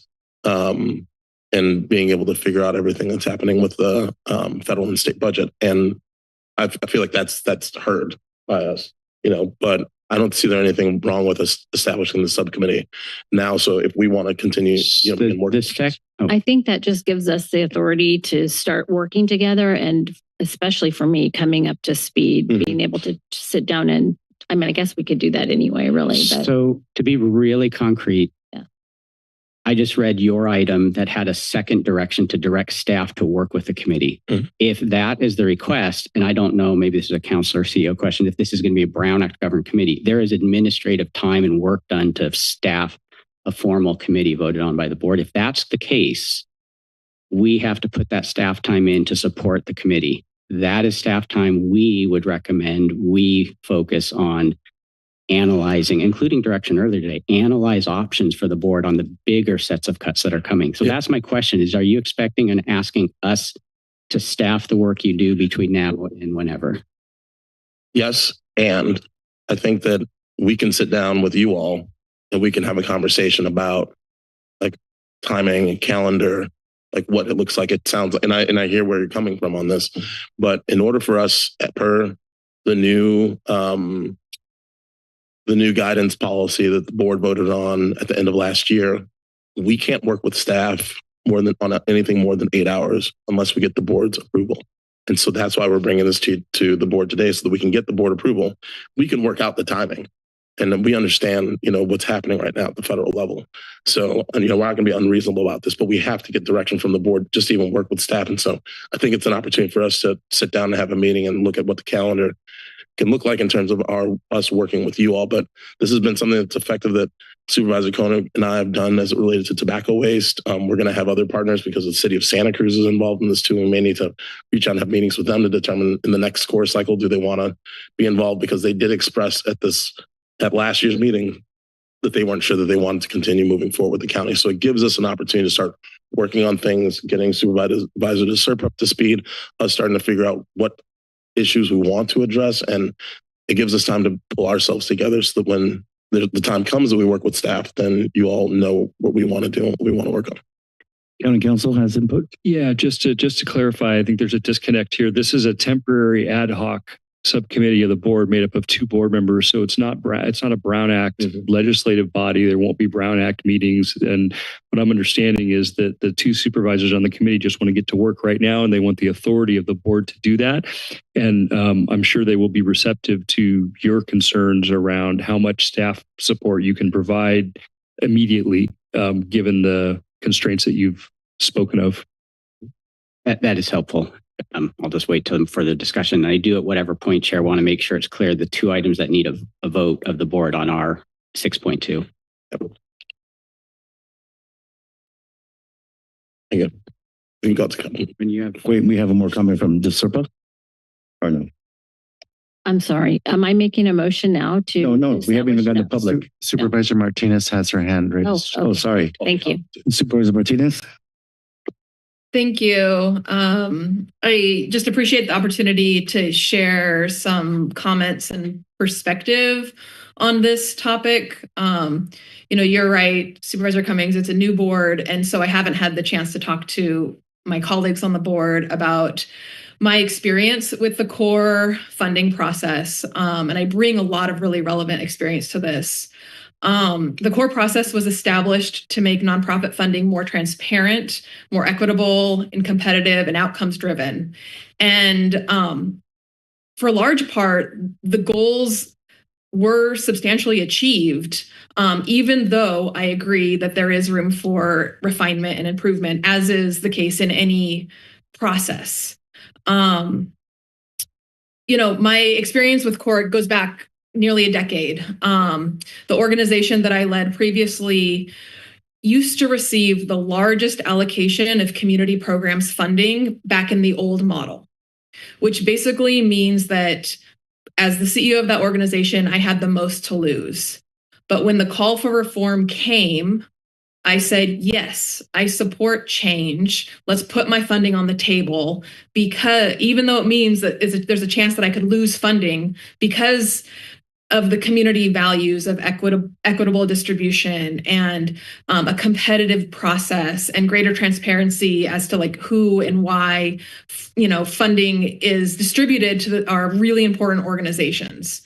Since that time, I've served on various core steering committees. I've participated in what feels like dozens of meetings, stakeholder engagement sessions. I've applied for core funding. I've received core funding. I've reported on core funding as a grantee. I've applied and not received certain grants. And I've worked really closely with nonprofits who've navigated the process. And so I do know firsthand that the core system is not perfect. I'm not here to say that it is by any means, but I also know that it's extremely rigorous and a tremendous amount of time and energy was put into developing the process that stands. And while there have been a lot of voices of concern, there are also dozens of organizations that are more satisfied with the process, that have received funding, that are doing really important stuff with the funding. And so I just have to name that, because when I read the discussion in the board item, it's extremely critical of the work that's been done. And I think that there's some voices that are missing in the board letter that was presented. That said, I am supportive of this action. And I want to thank you, Supervisor Cummings and Supervisor DeSerba, for your willingness to take this on. But I feel like I have to share my perspective, because having been in the trenches for years, I can say with complete sincerity that this will not be easy. When public dollars are allocated, there will always be winners and losers. No matter what happens, no matter what the process is, no matter how well designed it is, you can't eliminate that feeling. And so I just want to warn you that this work is not for the faint of heart. I fully support taking a thoughtful look at how to continue to improve the core process, making it even more clear and even more effective. But I really hope that it's done in the context of the fact that there's a lot of really good work has been done in this work so far. And I hope that isn't lost in the new process. And I also, thank you for the clarity on the timing. After I read the item, I was concerned about kind of putting the cart before the horse as it related to federal impacts and changes that might completely change our outlook over the next number of months. It sounds like there's flexibility to that with your timing. And so I do support what you're proposing in front of us. And I appreciate just you giving me the time to share this now, because for everybody else to understand, once this ad hoc is developed, I can't go back and talk to Supervisor Cummings or Supervisor DeSerpa about my experience as a core grantee or a core steering committee member until it comes back before the full board. So it feels really important to share that perspective today. Thank you. Thank you. So if I may, if I think you're going to go to public comment, is this a good time to share with you the two other items that are up for vote by your board, so there's a full understanding from the ones that are on 6.2? Yes. Okay. There are three items, and I do want to say, Supervisor Cummings, you speak and the world moves. I have multiple staff who've been texting me saying it's on page 22. We don't know if the link didn't work yesterday, but it's been tested by multiple people as we've been speaking, and that link does indeed open up to all the reports. So apologies if maybe the link wasn't working or something, but I've been told by my staff, and two people have checked the link before I said what I'm saying now. So that's the item. And that is an accept and file of the yearly report. And I believe it does have the attachments in page 22 based on some testing. The second item that we need your board to vote on is an MOU with the city of Santa Cruz. 3 cycles ago, the city of Santa Cruz held their own contracts with their own staff dollars, and we held separate ones. So CBOs had to have 2 contracts. This current cycle and the one proposed for the next 3 years is merging and blending the money so that the CBOs only have to have 1 contract. The MOU is the city authorizing transfer of their general fund to us, and we braid the money together based on the vote of the board and the city council. That MOU is in front of the city council at their next hearing in 2 weeks. If you vote to support it, our legal counsel's approved it, their city attorneys approved it, staff it. So it's just a refresh of the MOU that's in place today to allow us to receive their money.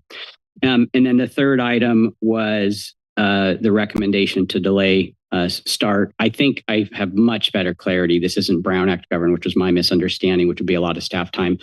So it sounds like we'll just organically be involved in whatever discussions you need to be about whatever. And I do want to just say, for what it's worth, people have different degrees of history. I got here and I was told, be careful, this program is unbelievably charged. And my predecessors told me there was a multiple 2-3 votes that could not move the program from what it was to what it is. It then became a 3-2 vote to move it. By the time I got here, it was 5-0 votes back to back, and it became 4-1. Then the last one was a 3-2. So clearly, we are staff and we support the will of the majority of the board. And if the board is involved as a new board, all 5 of you are new since I started 5 years ago, we support whatever makes sense to elected officials, run policy. The city will or won't delink.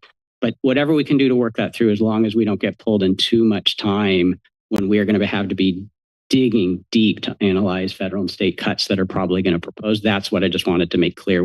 That's where we think our focus needs to be.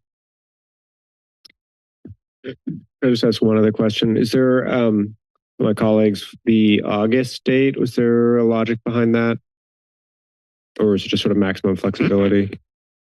Let's just try to provide us with a long enough runway, just given, this is going to be complex. There's going to be a lot of community outreach and meetings. And so that was just put out there as, giving us enough time to actually be able to do that work along with everything else we're going to need to do. And so just giving us, the time. So, it's about 1.5 years. So absolutely. I would love to see, I know that the motion or that the August date doesn't preclude this, but I would love to see something come back before like the second meeting in March, because if we are facing the kind of challenges that we know are possible, we might need to reconsider the contracts, the core contracts going into the second year, and reallocate those monies because we have more urgent needs. That's just the stark reality. And so I'd rather if that's the conclusion we arrive at, have the ability to do that before we enter the second year.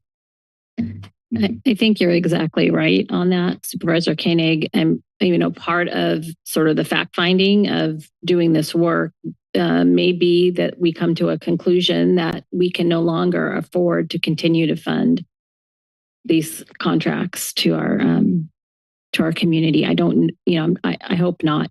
The other thing I'll say is that with Supervisor Martinez's very deep and rich experience, I'm very happy to cede my role. If Monica, if you'd like to work on this directly with Justin, that's fine with me. As most of you know, I'm a licensed clinical social worker. I have worked boots on the ground in healthcare and in many degrees of social services for a long time. So I feel like I have some expertise here, but I'm certainly not to the level that you have. And very happy to have you step in on this instead of me.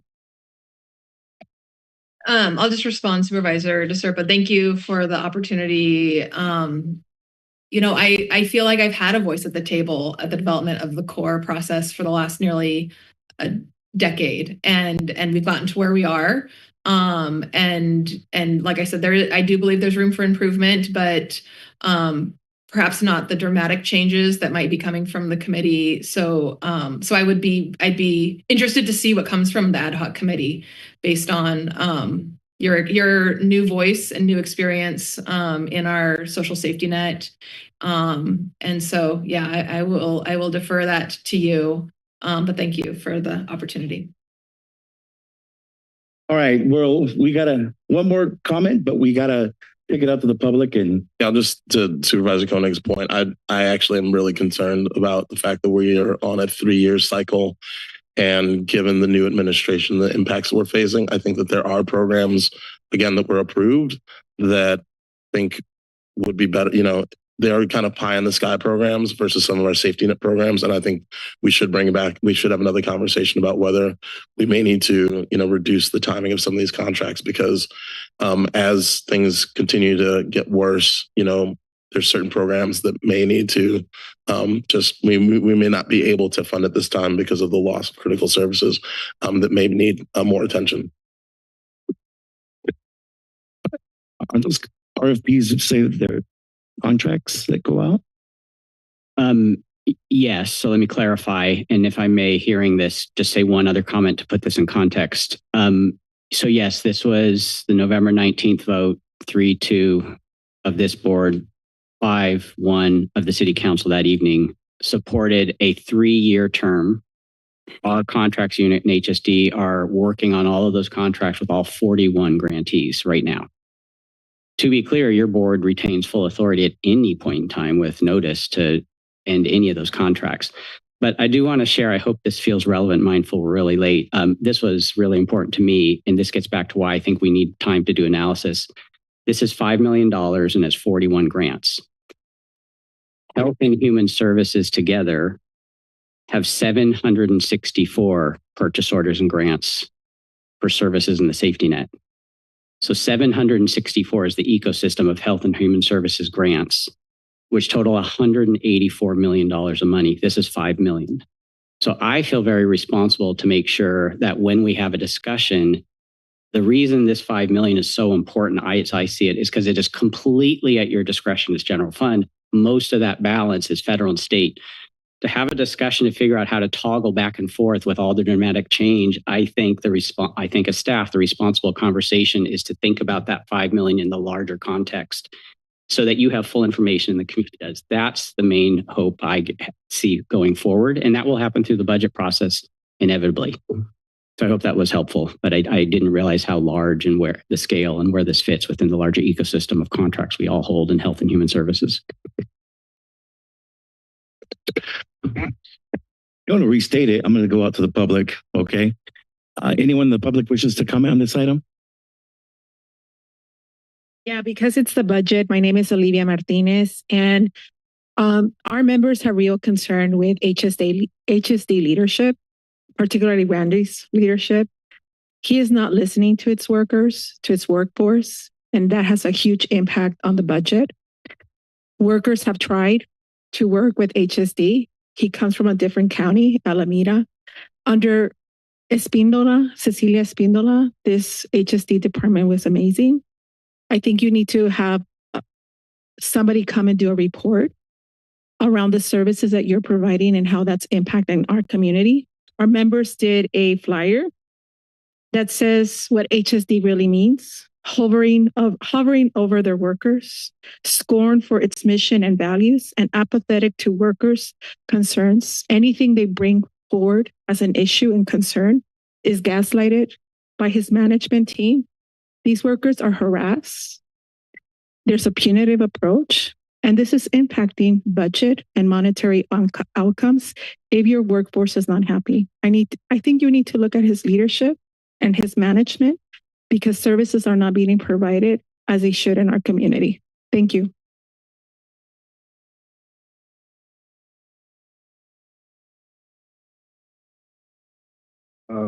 Bernie Gomez with Milpa. I've dug into the core, right? And I myself, I'm new to this stuff, so I'm just reading it. And then, but also I've had my just thoughts around like, what services, what does the safety net mean, right? Like what is it that the people need? What is it that the county is providing? What are the outcomes? Why isn't people's livelihood or the community's health, evolving? It's like what's out there, what's actually working. It's like what reports say, one thing, but when you're on the ground, when you're watching and looking at it, listening to it, right, that says something else. And so I say all that to say that I think that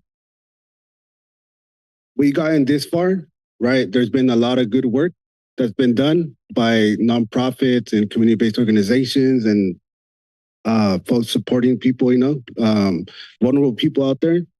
But we also were facing new challenges, a different type of challenge, right? But the one thing that we haven't seen actually move forward, right, is those that are just as impacted, right? We still see a high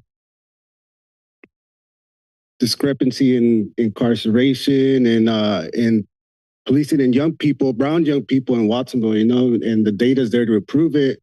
So just like when I think about core, when I think about the county providing money, grants to nonprofits, to do community work or whatever that is, I think that for a long time, there's been a bubble, right, of core services, right, core folks doing that work. And I think it's just time to also open it up a little, right, and let new people, new emerging organizations out there providing health services, but from a different perspective too, which is all interconnected, right? So anyways, thank you.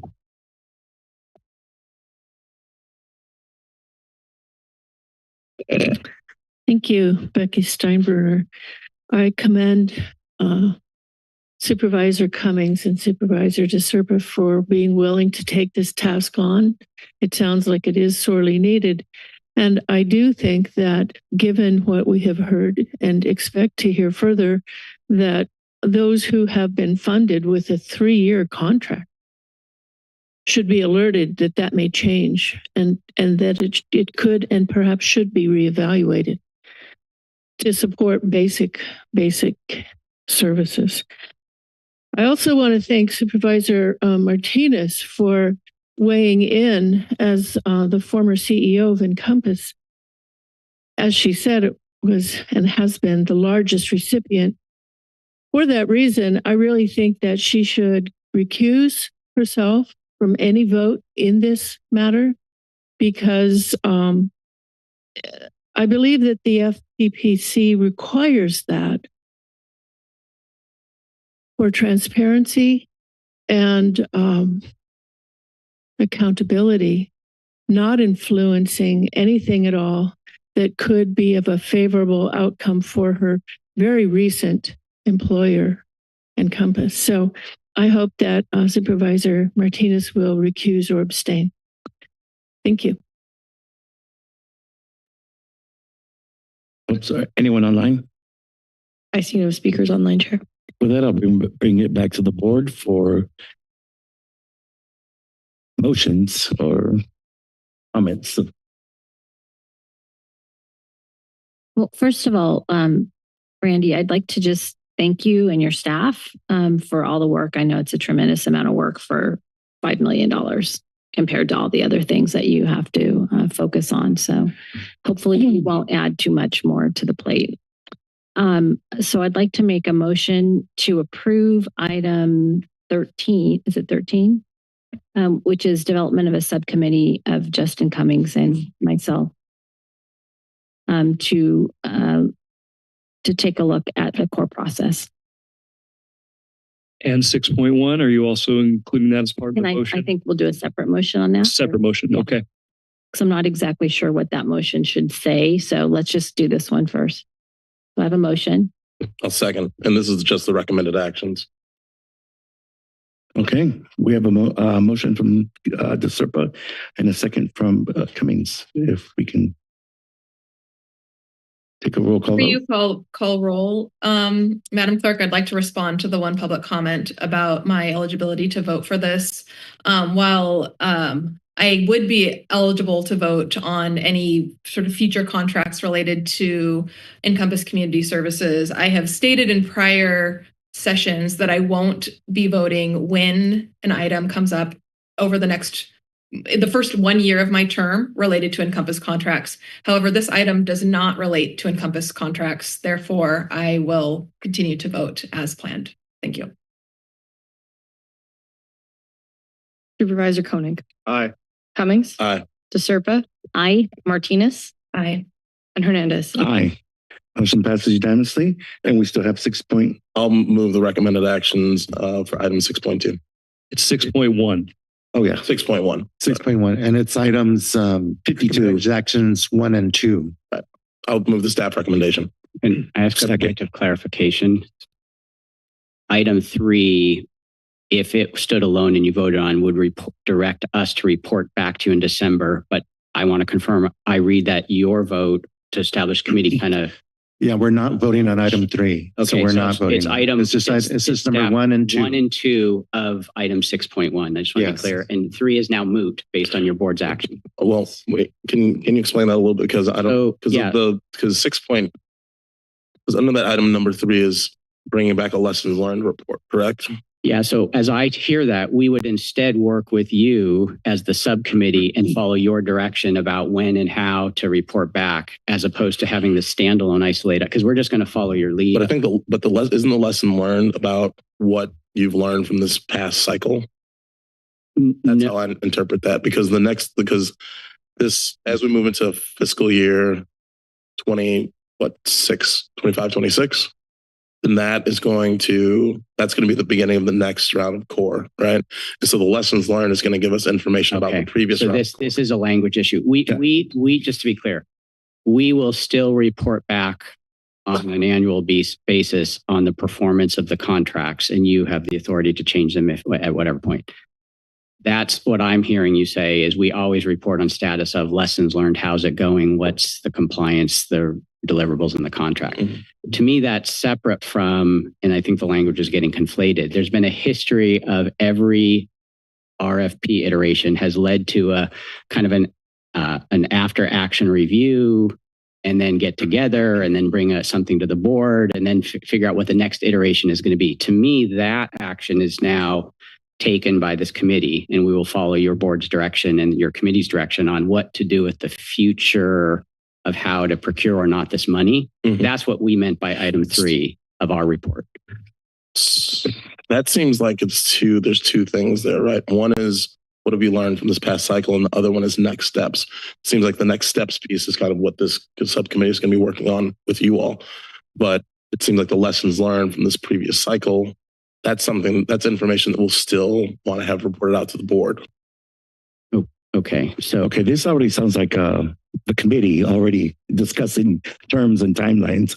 I think that the lessons learned ought to be for you folks at this point, because you lived through the process. Because what I think is that item 1 and 2 are clearly, we need to approve. Item 3 was for staff to come back with lessons learned in consultation with the board. But since the subcommittee is now taking that role, then that should be part of your new process.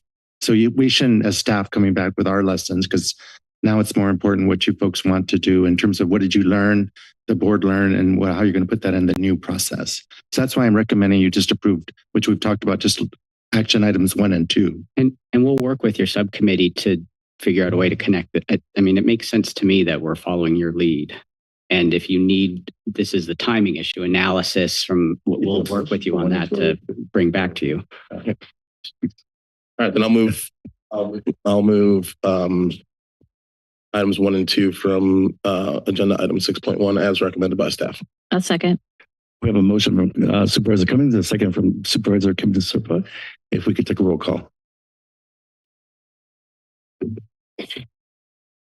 Apologies, Chair. I was trying to scribble that down. Supervisor Koenig. Cummings. Aye. DeSerpa. Aye. Martinez. Aye.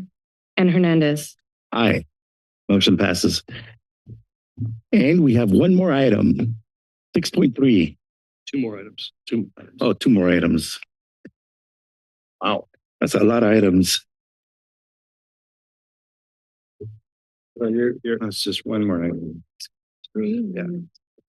It's just one more. I think we have items. Wait, which one are we? Oh, yeah. We have 16 and then we have 6.3. Okay. Okay. Oh, next time we'll do 20 items. Okay, the next agenda item is item number 16. Hold a public hearing to discuss the vacancies and recruitment and retention efforts in compliance with Government Code 3502.3. I'll turn it over to Ajita Patel, Personnel Director, and Aaron Morimoto, Employment Services Manager, for the presentation. Good evening, Chair Hernandez and members of the board. With me today is Aaron Morimoto, our Employment Services Manager. And in the audience is my amazing recruiting team that are joining us. Effective January 1st of this year, all public agencies must present information on the status of vacancies and recruitment and retention efforts. The legislation was enacted to ensure that public agencies are appropriately staffed and that high vacancy rates do not undermine public employee labor relations. Bargaining units are entitled to make presentations today. Notice was given to all labor groups on March 21st. There were 2 groups who responded. So we will have the Service Employees International Union representing General Representation Unit and the Government Attorneys Association representing attorneys in the Public Defender, District Attorney, and Child Support offices join us today. We'll go ahead and jump right to the discussion on the vacancy rates, which will be presented by Erin. This is the vacancy information for the countywide workforce. Countywide, we have 2,841 funded budgeted positions and 243 funded vacant positions for a total vacancy rate countywide of 9%. The requirement of the government code is to reflect the breakdown of the bargaining unit vacancy rate. So the next couple of slides will review the vacancy rate in each bargaining unit.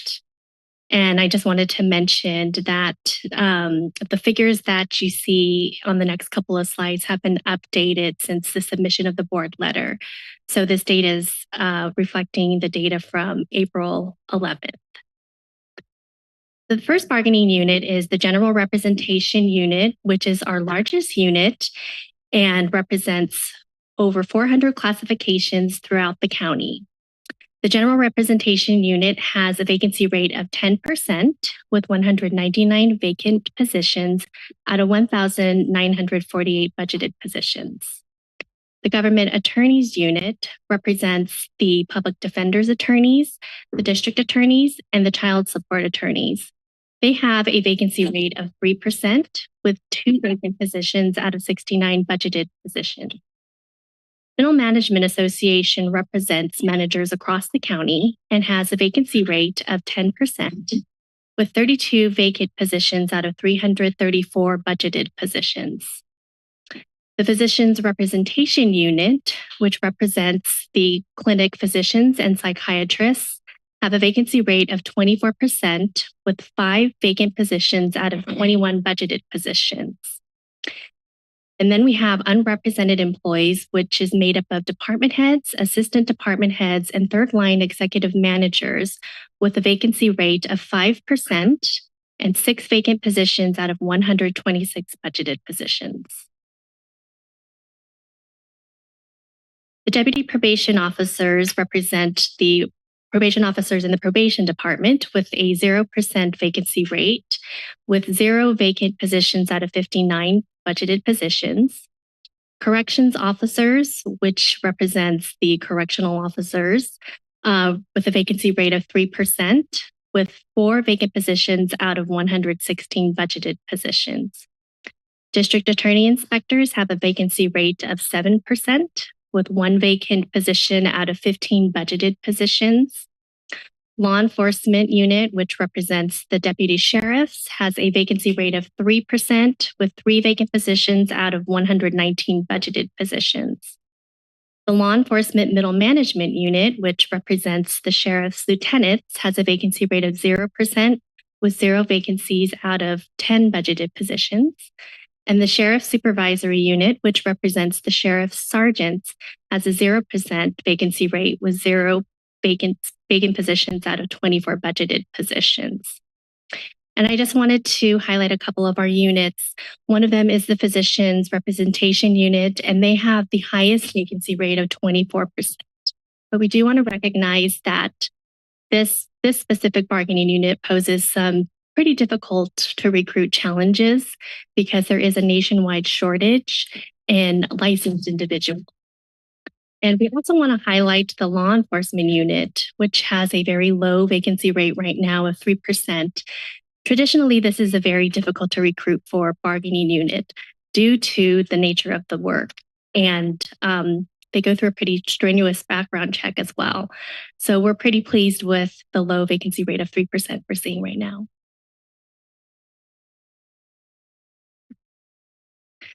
Our recruitment and retention efforts vary depending on the classification that we're recruiting for.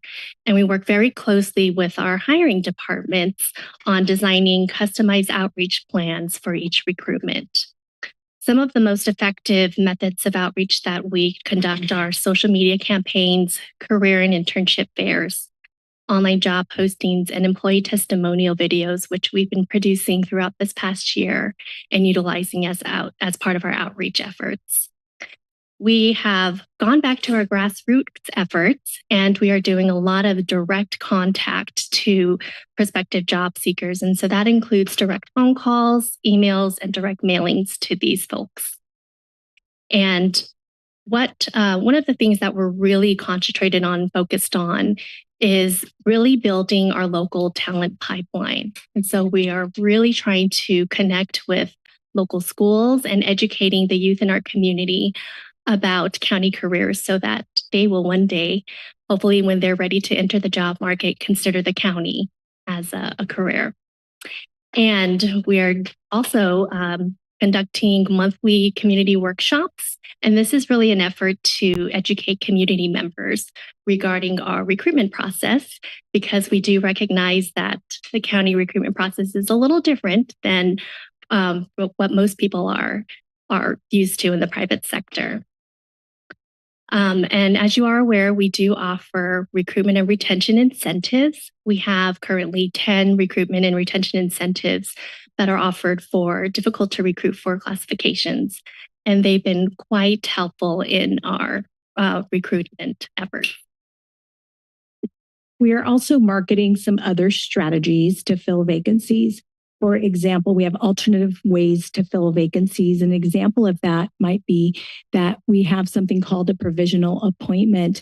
If there are less than 5 qualified candidates on an eligible list, we can go ahead and appoint somebody who is not on that list and then run a recruitment. This helps departments sometimes if they need to immediately fill the position for continuity of operations.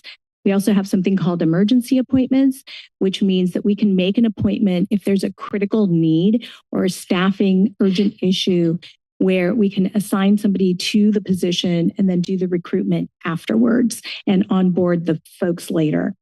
We also have a tool called selective certification.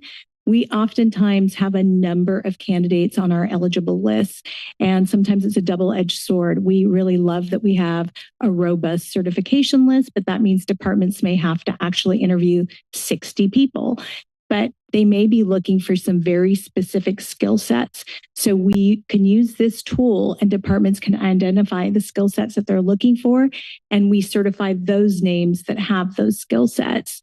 And that'll allow the department to be able to fill their vacancy much quicker. We also are using some different strategies for our difficult to recruit positions. And you all know very well that behavioral health is an area that we struggle because those positions require licenses. Again, a shortage of folks who want to do that job. And then what we do is for the mental health client series, we are currently running those recruitments continuous. We never close them, so we don't ever miss any interested candidates. And when we do get applications, my team has actually created a new system and structure where those applications are reviewed within 24 hours and immediately sent to the department to arm them with the ability to interview candidates right away.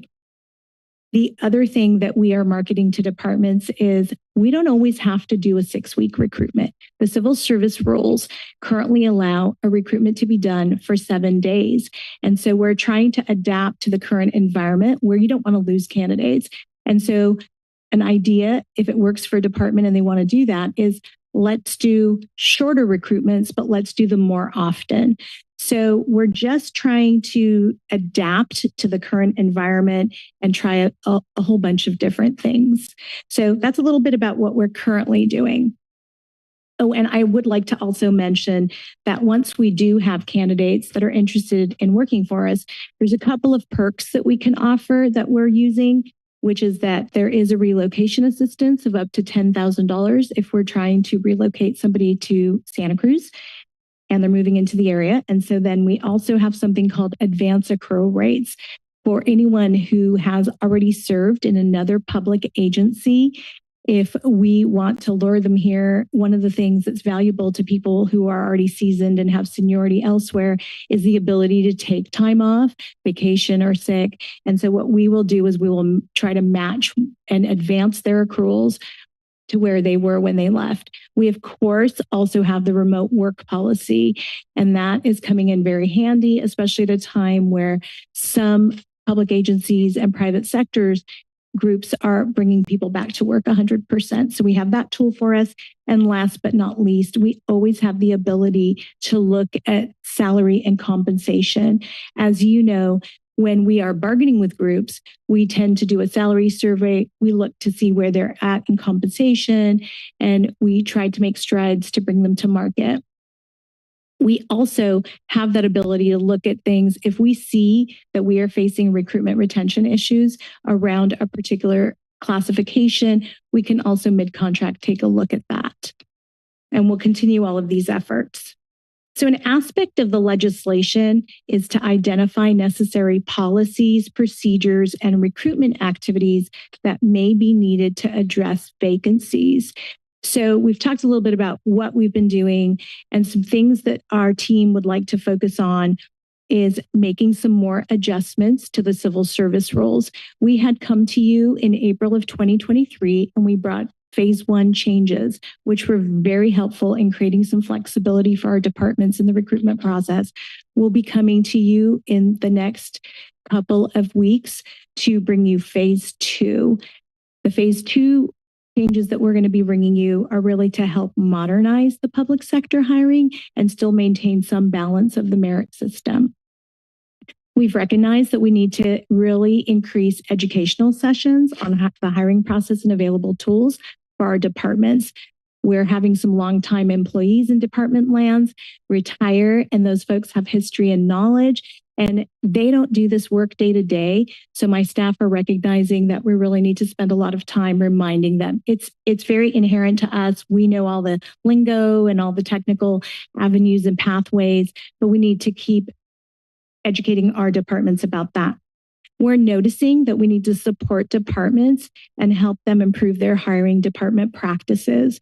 The reality is that our supervisors and managers who are doing the hiring, they also have other jobs. They're trying to keep operations going. And so one of the things we really want to support them is planning ahead and figuring out ways to quickly complete interviews once they have the eligible list.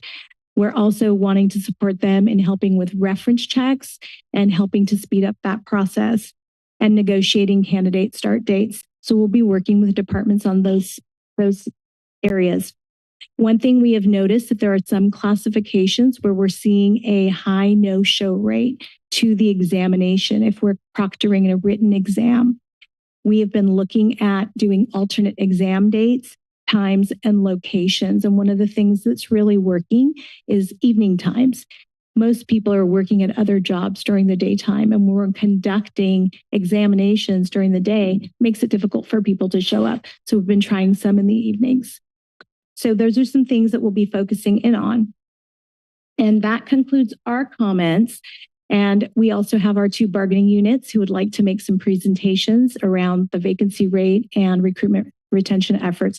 So I'd like to actually call up the general representation unit representatives. We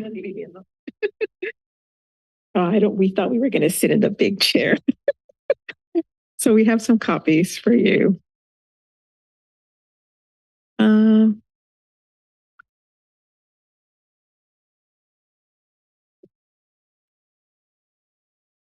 What a day, right? So once again, I'm Olivia Martinez. I'm the Region 2 Director, so thank you. So we are not disputing the amount of vacancies that are under a bargaining unit, but as you can tell from personnel's presentation is that we have the largest vacancy rate. So one of the things that we're passing out is the number of vacancy rates, the vacancies that are in critical positions that do direct client services, right? And so when there's these kind of vacancies, right, and there's proposed cuts as well to some of these vacancies, then I ask the board to ask the departments who does the work. who is doing the work of all these vacancies? And we're noticing that more and more, right? People that are in the job are doing up to 2 jobs, or they have so much workload, right? And that's a problem with your employees, that they are frustrated, they are tired, and folks are not listening around establishing workload standards, right? You have eligibility workers. And this is why I made my comment earlier about HSD leadership, because they are concerned about services to the community. When you have people waiting on the call or waiting for services, it's because it has an issue with vacancy rates, right? So if we look at how many positions you have for HSD, just in benefits, right? So you have 1, 2, 3, 4, 5, 6, 7, 8, 9, 10, 11, 12. You have 12 benefit reps. These are eligibility workers that determine food stamps, Medi-Cal, general services, and CalWorks, right? So this is creating a backlog for folks. This is creating a workload issue, and it's creating direct client services issues. If people are getting services on time, right? The difference between Santa Cruz County, Monterey County, and Santa Clara County is that Santa Cruz County is not monitored by the state as Monterey County, and Santa Clara County for error rate, right? I represent Monterey County, and so they're under a whole different jurisdiction, right, in terms of how they're being monitored. And so they have to make sure that the services that they're providing are not an error rate, because then they lose funding directly from the state, which is something we're working with them. In Santa Cruz County, Randy's department doesn't have to be concerned about that because they're not categorized as that. But then who's really monitoring those kind of errors to people that need food stamps, Medi-Cal, and services to the community? I'm glad personnel is making all these changes, and they have been working with us to improve, how they're hiring and how fast. But the bigger issue is when there's vacancies like these in clerical and important departments, it creates an impact to services to the community. So Devin's going to talk a little bit more about impacts to HSA. Sure. I think it's important to point out that out of all of the vacancies that were shown today in the general representation unit, 107 of them are in HSA. And to reference the director's comments prior when she was speaking, that HSA has grown. It's really only grown in its mid-management section. 107 vacancies are still in represented in service staff at the agency. So you've successfully hired mid-managers, but now it's time to hire staff to do the actual revenue generating service providing work. And for those of you who don't know me, my name is Devin King. I'm the SEIU representative for the county's health services agency. I've represented HSA since around 2022 and have witnessed the degradation of the health services agency at the hands of management over the past 3 years. Today, you heard directly from our workers, healthcare workers, regarding the proposed cuts of essential services, lab and mental health services to the community. As our workers mentioned, we've frequently addressed you all over the past 3 years through lobbying, petitioning, and speaking to you all directly. We came to you after the grand jury report, which spotlighted the insurmountable mental health vacancy crisis within our county, the county's health department. Our workers told you that there was an issue in competitive pay. Personnel denied that there was one. Afterwards, after the direction of the Board of Supervisors, there was a salary survey completed. That survey was hid from the union for several months before being provided prior to bargaining. The study proved that mental health specialists were underpaid for months, so they would not have to give raises to wages, which would have severely impacted the ability of the county to retain and attract new mental health client specialists to the position and expand the services to the community. Today, mental health client specialists represent the largest portion of the HSA's vacancy rate. We came to you to sound the alarm over the gutting of the MERT services by managers in behavioral health who intended to radically change the scheduling and the structure of the program. The director, who has since resigned, pushed through these unsustainable changes and pushed out the majority of long-serving staff with it. The division lost several licensed clinicians during a time when mental health crises were at an all-time high in this county. Since then, the current administration has pushed higher and higher workloads and productivity standards, treating human beings like a cash mill, forfeiting the quality of health services to cover the deficits they created. If you were to ask me what is causing this vacancy issue, I would say that the spiraling cost of living is the biggest concern, which most of you are currently aware of. The other side of the vacancies issue is a culture issue perpetuated by county management. The county needs to invest in leadership that will listen to its workforce and work with the union fairly to address these concerns. We welcome this change in leadership in HSA and hope that you, the board, challenges the narrative that county management is selling you. We need leaders, not power-hungry egos who intend to strong-arm the union and guard our public services. Thank you. So I'm wondering if you guys have some questions for us, because we have 10 minutes to be here. But I see that some of you guys are busy doing something else. And I think that this is a real issue that your workforce has. It really does. And I don't see any questions that you guys have for us. But workload is a big issue, and vacancies for these workers are a big issues.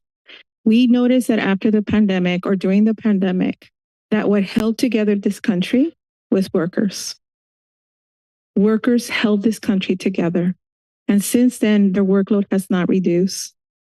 And you all come to us during your election cycles, right? And you ask us to support you. And we're here to ask you to support the workers that have elected you to these positions and to listen to them. Because our workforce is tired that your managers, not personnel, we want to blame everything to personnel, but we're not going to do that today, right? She's like, good. Thank you. Yes. But these are directors that you have hired in leadership positions. These are directors that justify mid-management analyst positions. And more of these managers' position, the ratio of your 334 positions to our bargaining unit is 5 managers for each of those workers. This is ridiculous that you have so many managers' position, right? And we are struggling as a community to provide services. People that are poor are waiting over an hour to get services in HSD food stamps. Have you ever been hungry? My brothers and sisters were. I wasn't. I was the youngest. So you have to remember if you weren't, and if you have to talk to people that have been hungry or have been struggling, you should. Because if you can cut 100 of those mid-management positions to hire more people to do the work, you should. That's what a leadership does. Question? Yeah, thank you for the presentation. The question was, if we did end up cutting the 74 positions that were discussed earlier today, does that mean that the vacancy rate goes down? How does it to what, 4 or 5%? Yeah, so that's what actually Monterey County is doing, right? We really pushed during negotiations that they had a 774 vacancy rate of our positions, right? And so what they're doing is eliminating those positions. And so when you create a facade, right? Oh, we really don't have a vacancy issue, right? We don't have a problem. But at the end of the day, right, is the workers that are continuing to do this. We haven't even talked about how many leave of absences there is in your county, right? How many people are actually on leave because they're stressed, they're overworked. We have no idea, right? But it's a real issue. Santa Clara County has really moved ahead around creating workload standards for each of their departments so that they can actually budget, right? Go to the state with us and to propose more money, right? Where people can actually do the work in an 8-hour shift. Your workers cannot do work in an 8-hour shift. So I appreciate your listening to me. You will hear more from the workers because they have decided to send you letters directly so that you can listen to them, particularly from HSD. As I said before, HSD is not listening to its workers. And this is one of the primary services in our community is HSD and HSA. So thank you. Great. I'd like to invite up representatives from the Government Attorneys Association.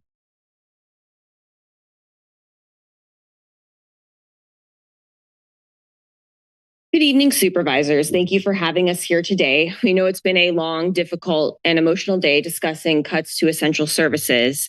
And we are in no way stating that we are more important than those services, but we are essential, and the work that we do is critical to the county, to public safety.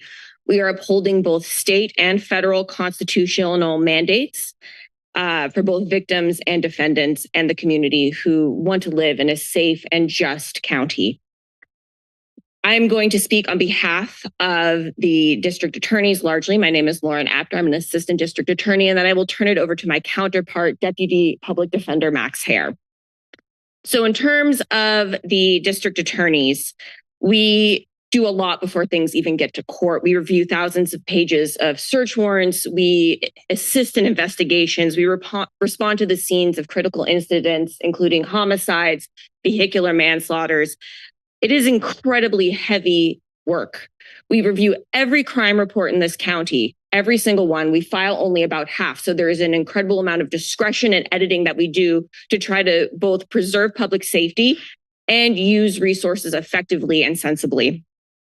It is incredibly difficult work. We deal with child molest cases. We have to review child sexual assault abuse material. We look at autopsy photos. We sit with parents and children of homicide victims and explain cases with them. We bear witness to anguish every day in our job. It is a job that involves a high level of both primary and secondary trauma, both for us and for our public defender counterparts.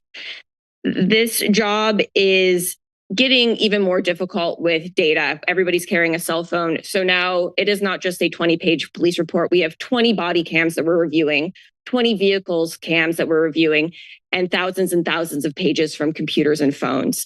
So while staffing has largely remained the same, the amount of work we are asking our attorneys to do day in and day out has grown exponentially. We also staff numerous collaborative courts like behavioral health court, veterans court. We do a neighborhood court where we try to divert crimes and create restorative justice for low-level offenses. And we also do incredible outreach. I've seen Supervisor Hernandez at many South County events and his staff doing things like National Night Out, presence during the holidays, and prom events. We value this community and we put a lot of time and effort in. Despite that, and despite the appearance of being fully staffed, we both face incredible recruitment and retention issues. This presentation was originally going to be given by our president. She's not here, but she wanted to point out that the last lateral hire that we've had of a qualified attorney was 6 years ago. That was me. There is no qualified attorney that has come in after me.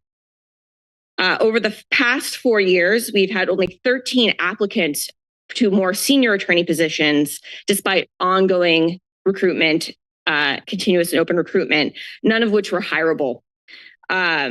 We have had 3 of our last newest hires, the youngest attorneys that we're just hoping to train up. They quit before the probationary period was over because, again, this is incredibly heavy, difficult work. Not every attorney can do victim-focused work, defendant-focused work, look at the kind of material that we're asking them to look at.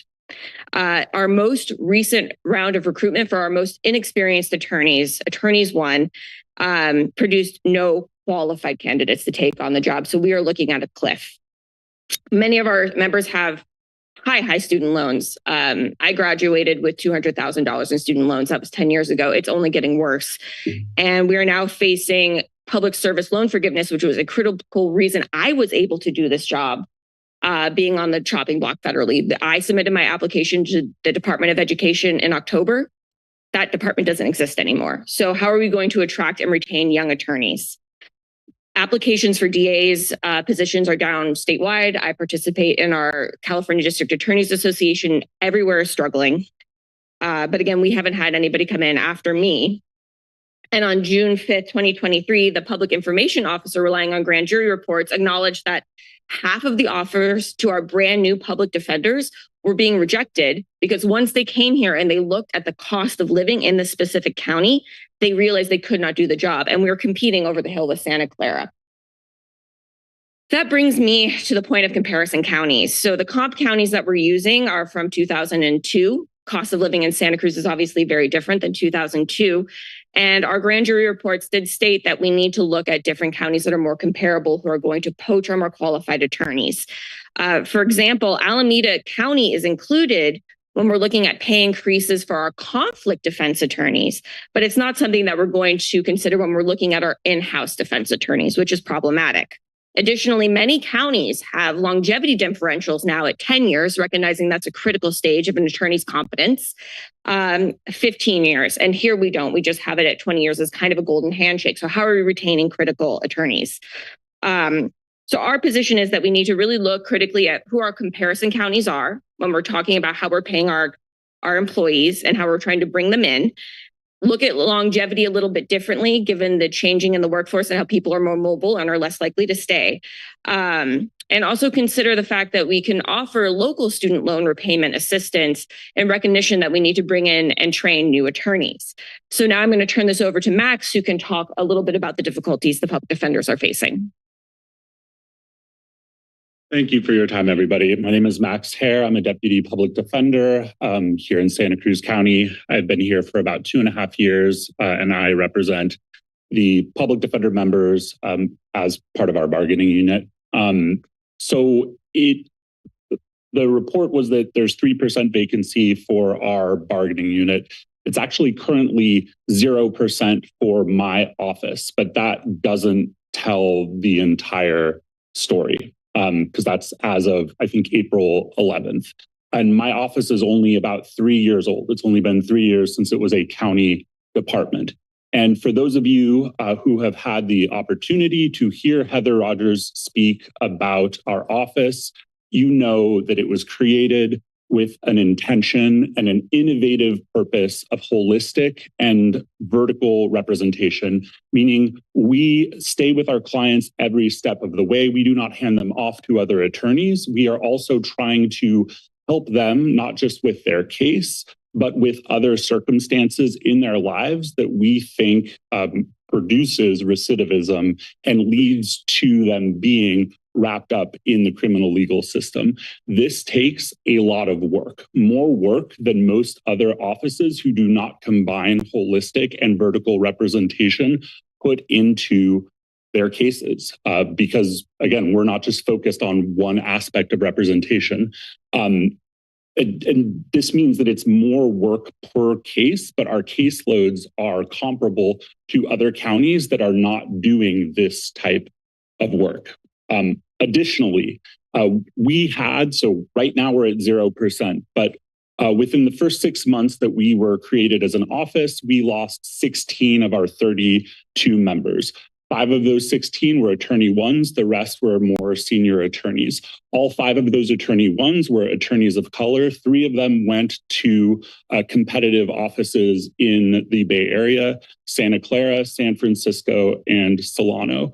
And while over the last year and a half, because I think it was since about January that we were able to reach full capacity again, we've been able to replace those people who left, especially for the more senior attorneys. It's been with attorneys with experience, but not experience in this county, and sometimes not experience in this state. So for instance, we have 2 more senior attorneys, attorney 4s, who took this is their first California state job after practicing in the states where they came from. And they're great attorneys, but there is something to be said for having the experience of practicing in this county.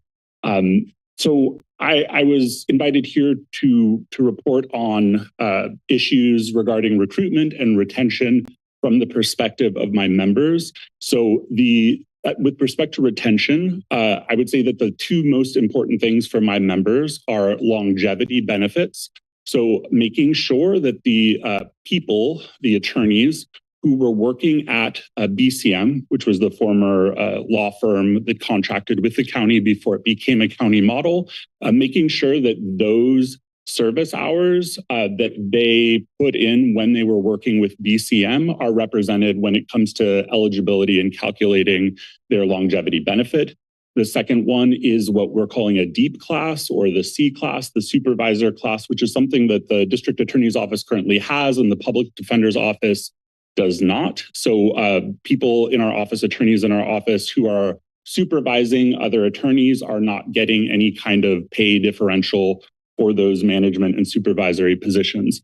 As far as recruitment goes, and I think this speaks to retention as well, cost of living adjustments, and as Ms. Apter mentioned already, looking at comparison counties, my understanding, and I've only learned this recently, is that there is a group of comparison counties that the county agrees upon for across all departments when you're looking at equity across all departments. And I don't think that that is practical. If you should be, it makes more sense to look at where attorneys are actually leaving and going to and where we are getting attorneys from.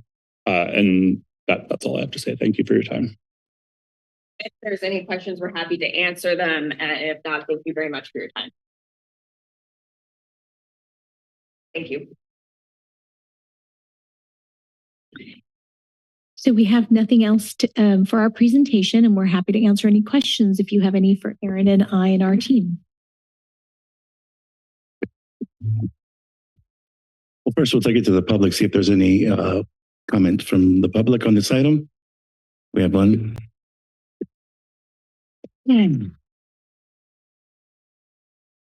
Hi, my name is John Flint. I'm local, Scotts Valley, but been in the area for about 8 years. And I have some lived experience in this matter. I got my MPA last summer and have kind of been actively looking in the public sector for the last 6 months. And I think maybe what I wanted to underscore, I've noticed across local and state government, there is disclosure of disability in the sense of ADA and legal accommodation. I think that increasingly employers are also interested in hidden or invisible disabilities. And I wonder, just from the county and as you're using automation and other forms of tools, there is some research that looks at the potential of bias. For example, like eye tracking on virtual interviews.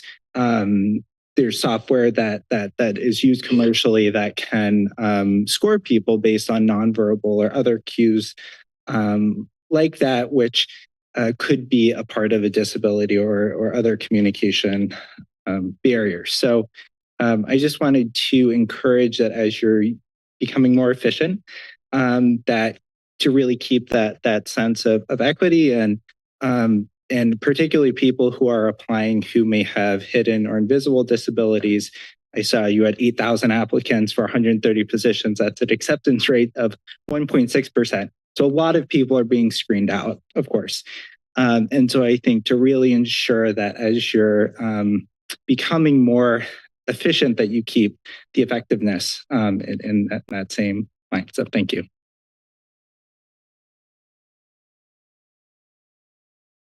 Anyone online? I see no speakers online, Chair. Bring it back to the board for any questions or comments. Or No, only comment, and we've talked about this before, so thank you for this report. And actually, I was fairly impressed with the very limited vacancies we have. I mean, we had a lot, obviously, in HSA, and I have some ideas about that. And then our physician group, of course, it's just potentially it's the payment. I think it's just we can't pay what the hospitals, et cetera, and other health groups can make. But so the merit system, I think, does screen out a whole lot of people that probably should be screened in, because it's really about capacity. Does the person have the capacity to rise to whatever the job is? And so I would like to see how that can be improved in the future. Thanks. thank you for the presentation. Do we need a accept and file or Supervisor Cummings? Yeah, thanks for the presentation. I just want to thank everybody for their patience here today as well. I did actually, when the attorneys were giving their presentation and talking about, factors to take into consideration, like, time that people had worked at the previous firm before we adopted and incorporated public defender's office in the county. I was wondering if you could speak to that a little bit in terms of what the county might be doing in terms of, as it relates to counting the hours from the previous public defender office and how those hours count towards people's time with the county.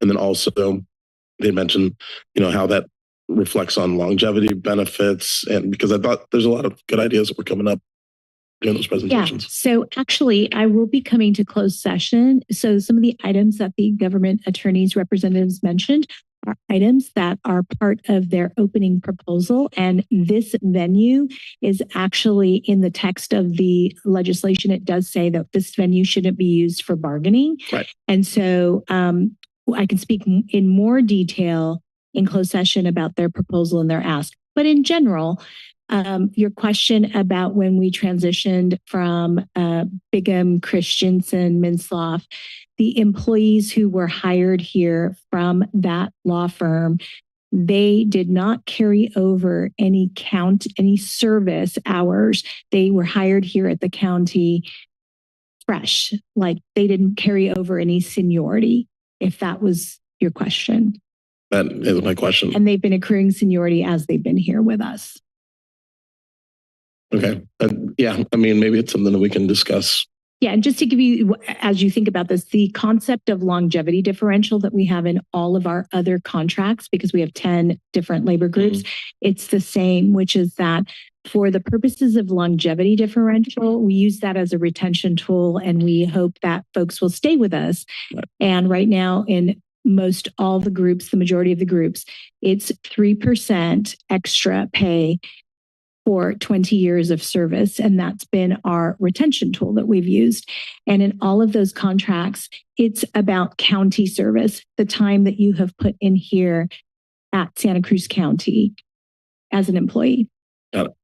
Then I do want to acknowledge that the challenges with HSD and HSA. And I do want to thank you all for all the work that you've done, because I know that when Felipe and I joined the board, and the conversations that we've had over the past few years, I think that the board has really been interested in trying to see, how we can improve recruitment and retention. And I think that one good thing is that we are demonstrating that, that your department is effective at improving and working on improving that. And so I just really want to appreciate that. And then I guess the last question I have is, I'm just wondering how much, is there a way for us to track workload with number of positions? Because obviously as things change over time, for example, we have more people experiencing poverty in the community, or we have more people entering into the criminal justice system. These are just hypothetical, but the potential for workload to increase with the number of current positions we have is there.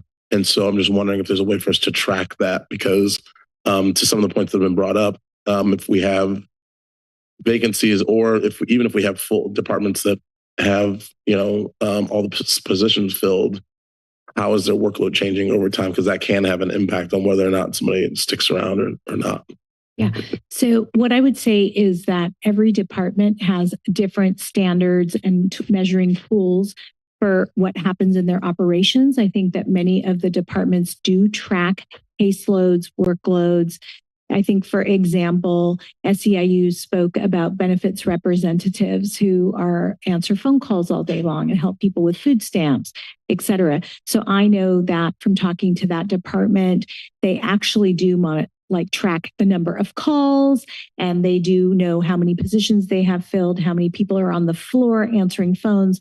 So I think that each department has their way of measuring. And of course, if you wanted to hear more about specific departments and how they measure workload and what the standards are, I'm certainly happy to join specific department heads to have that conversation. All of our contracts, all of our labor agreements do not have caseload standards. This is left upon departments to manage that and manage the workloads and assign cases as need and measure. Thank you.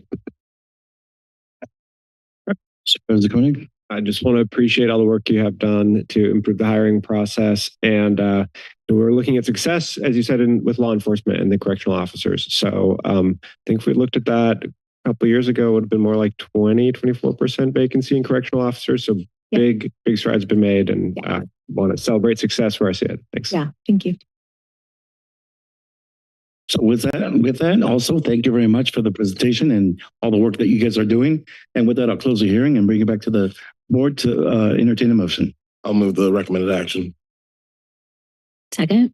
We have a motion from Supervisor Cummings and a second from Supervisor DeSerpa. We get the roll call. Supervisor Koenig. Aye. DeSerpa. Aye. Cummings. Aye. Martinez. Hi. Hernandez. Aye. Passes unanimously. Thank you. Thank you. Next, we have item 6.3, which was Chair. 62.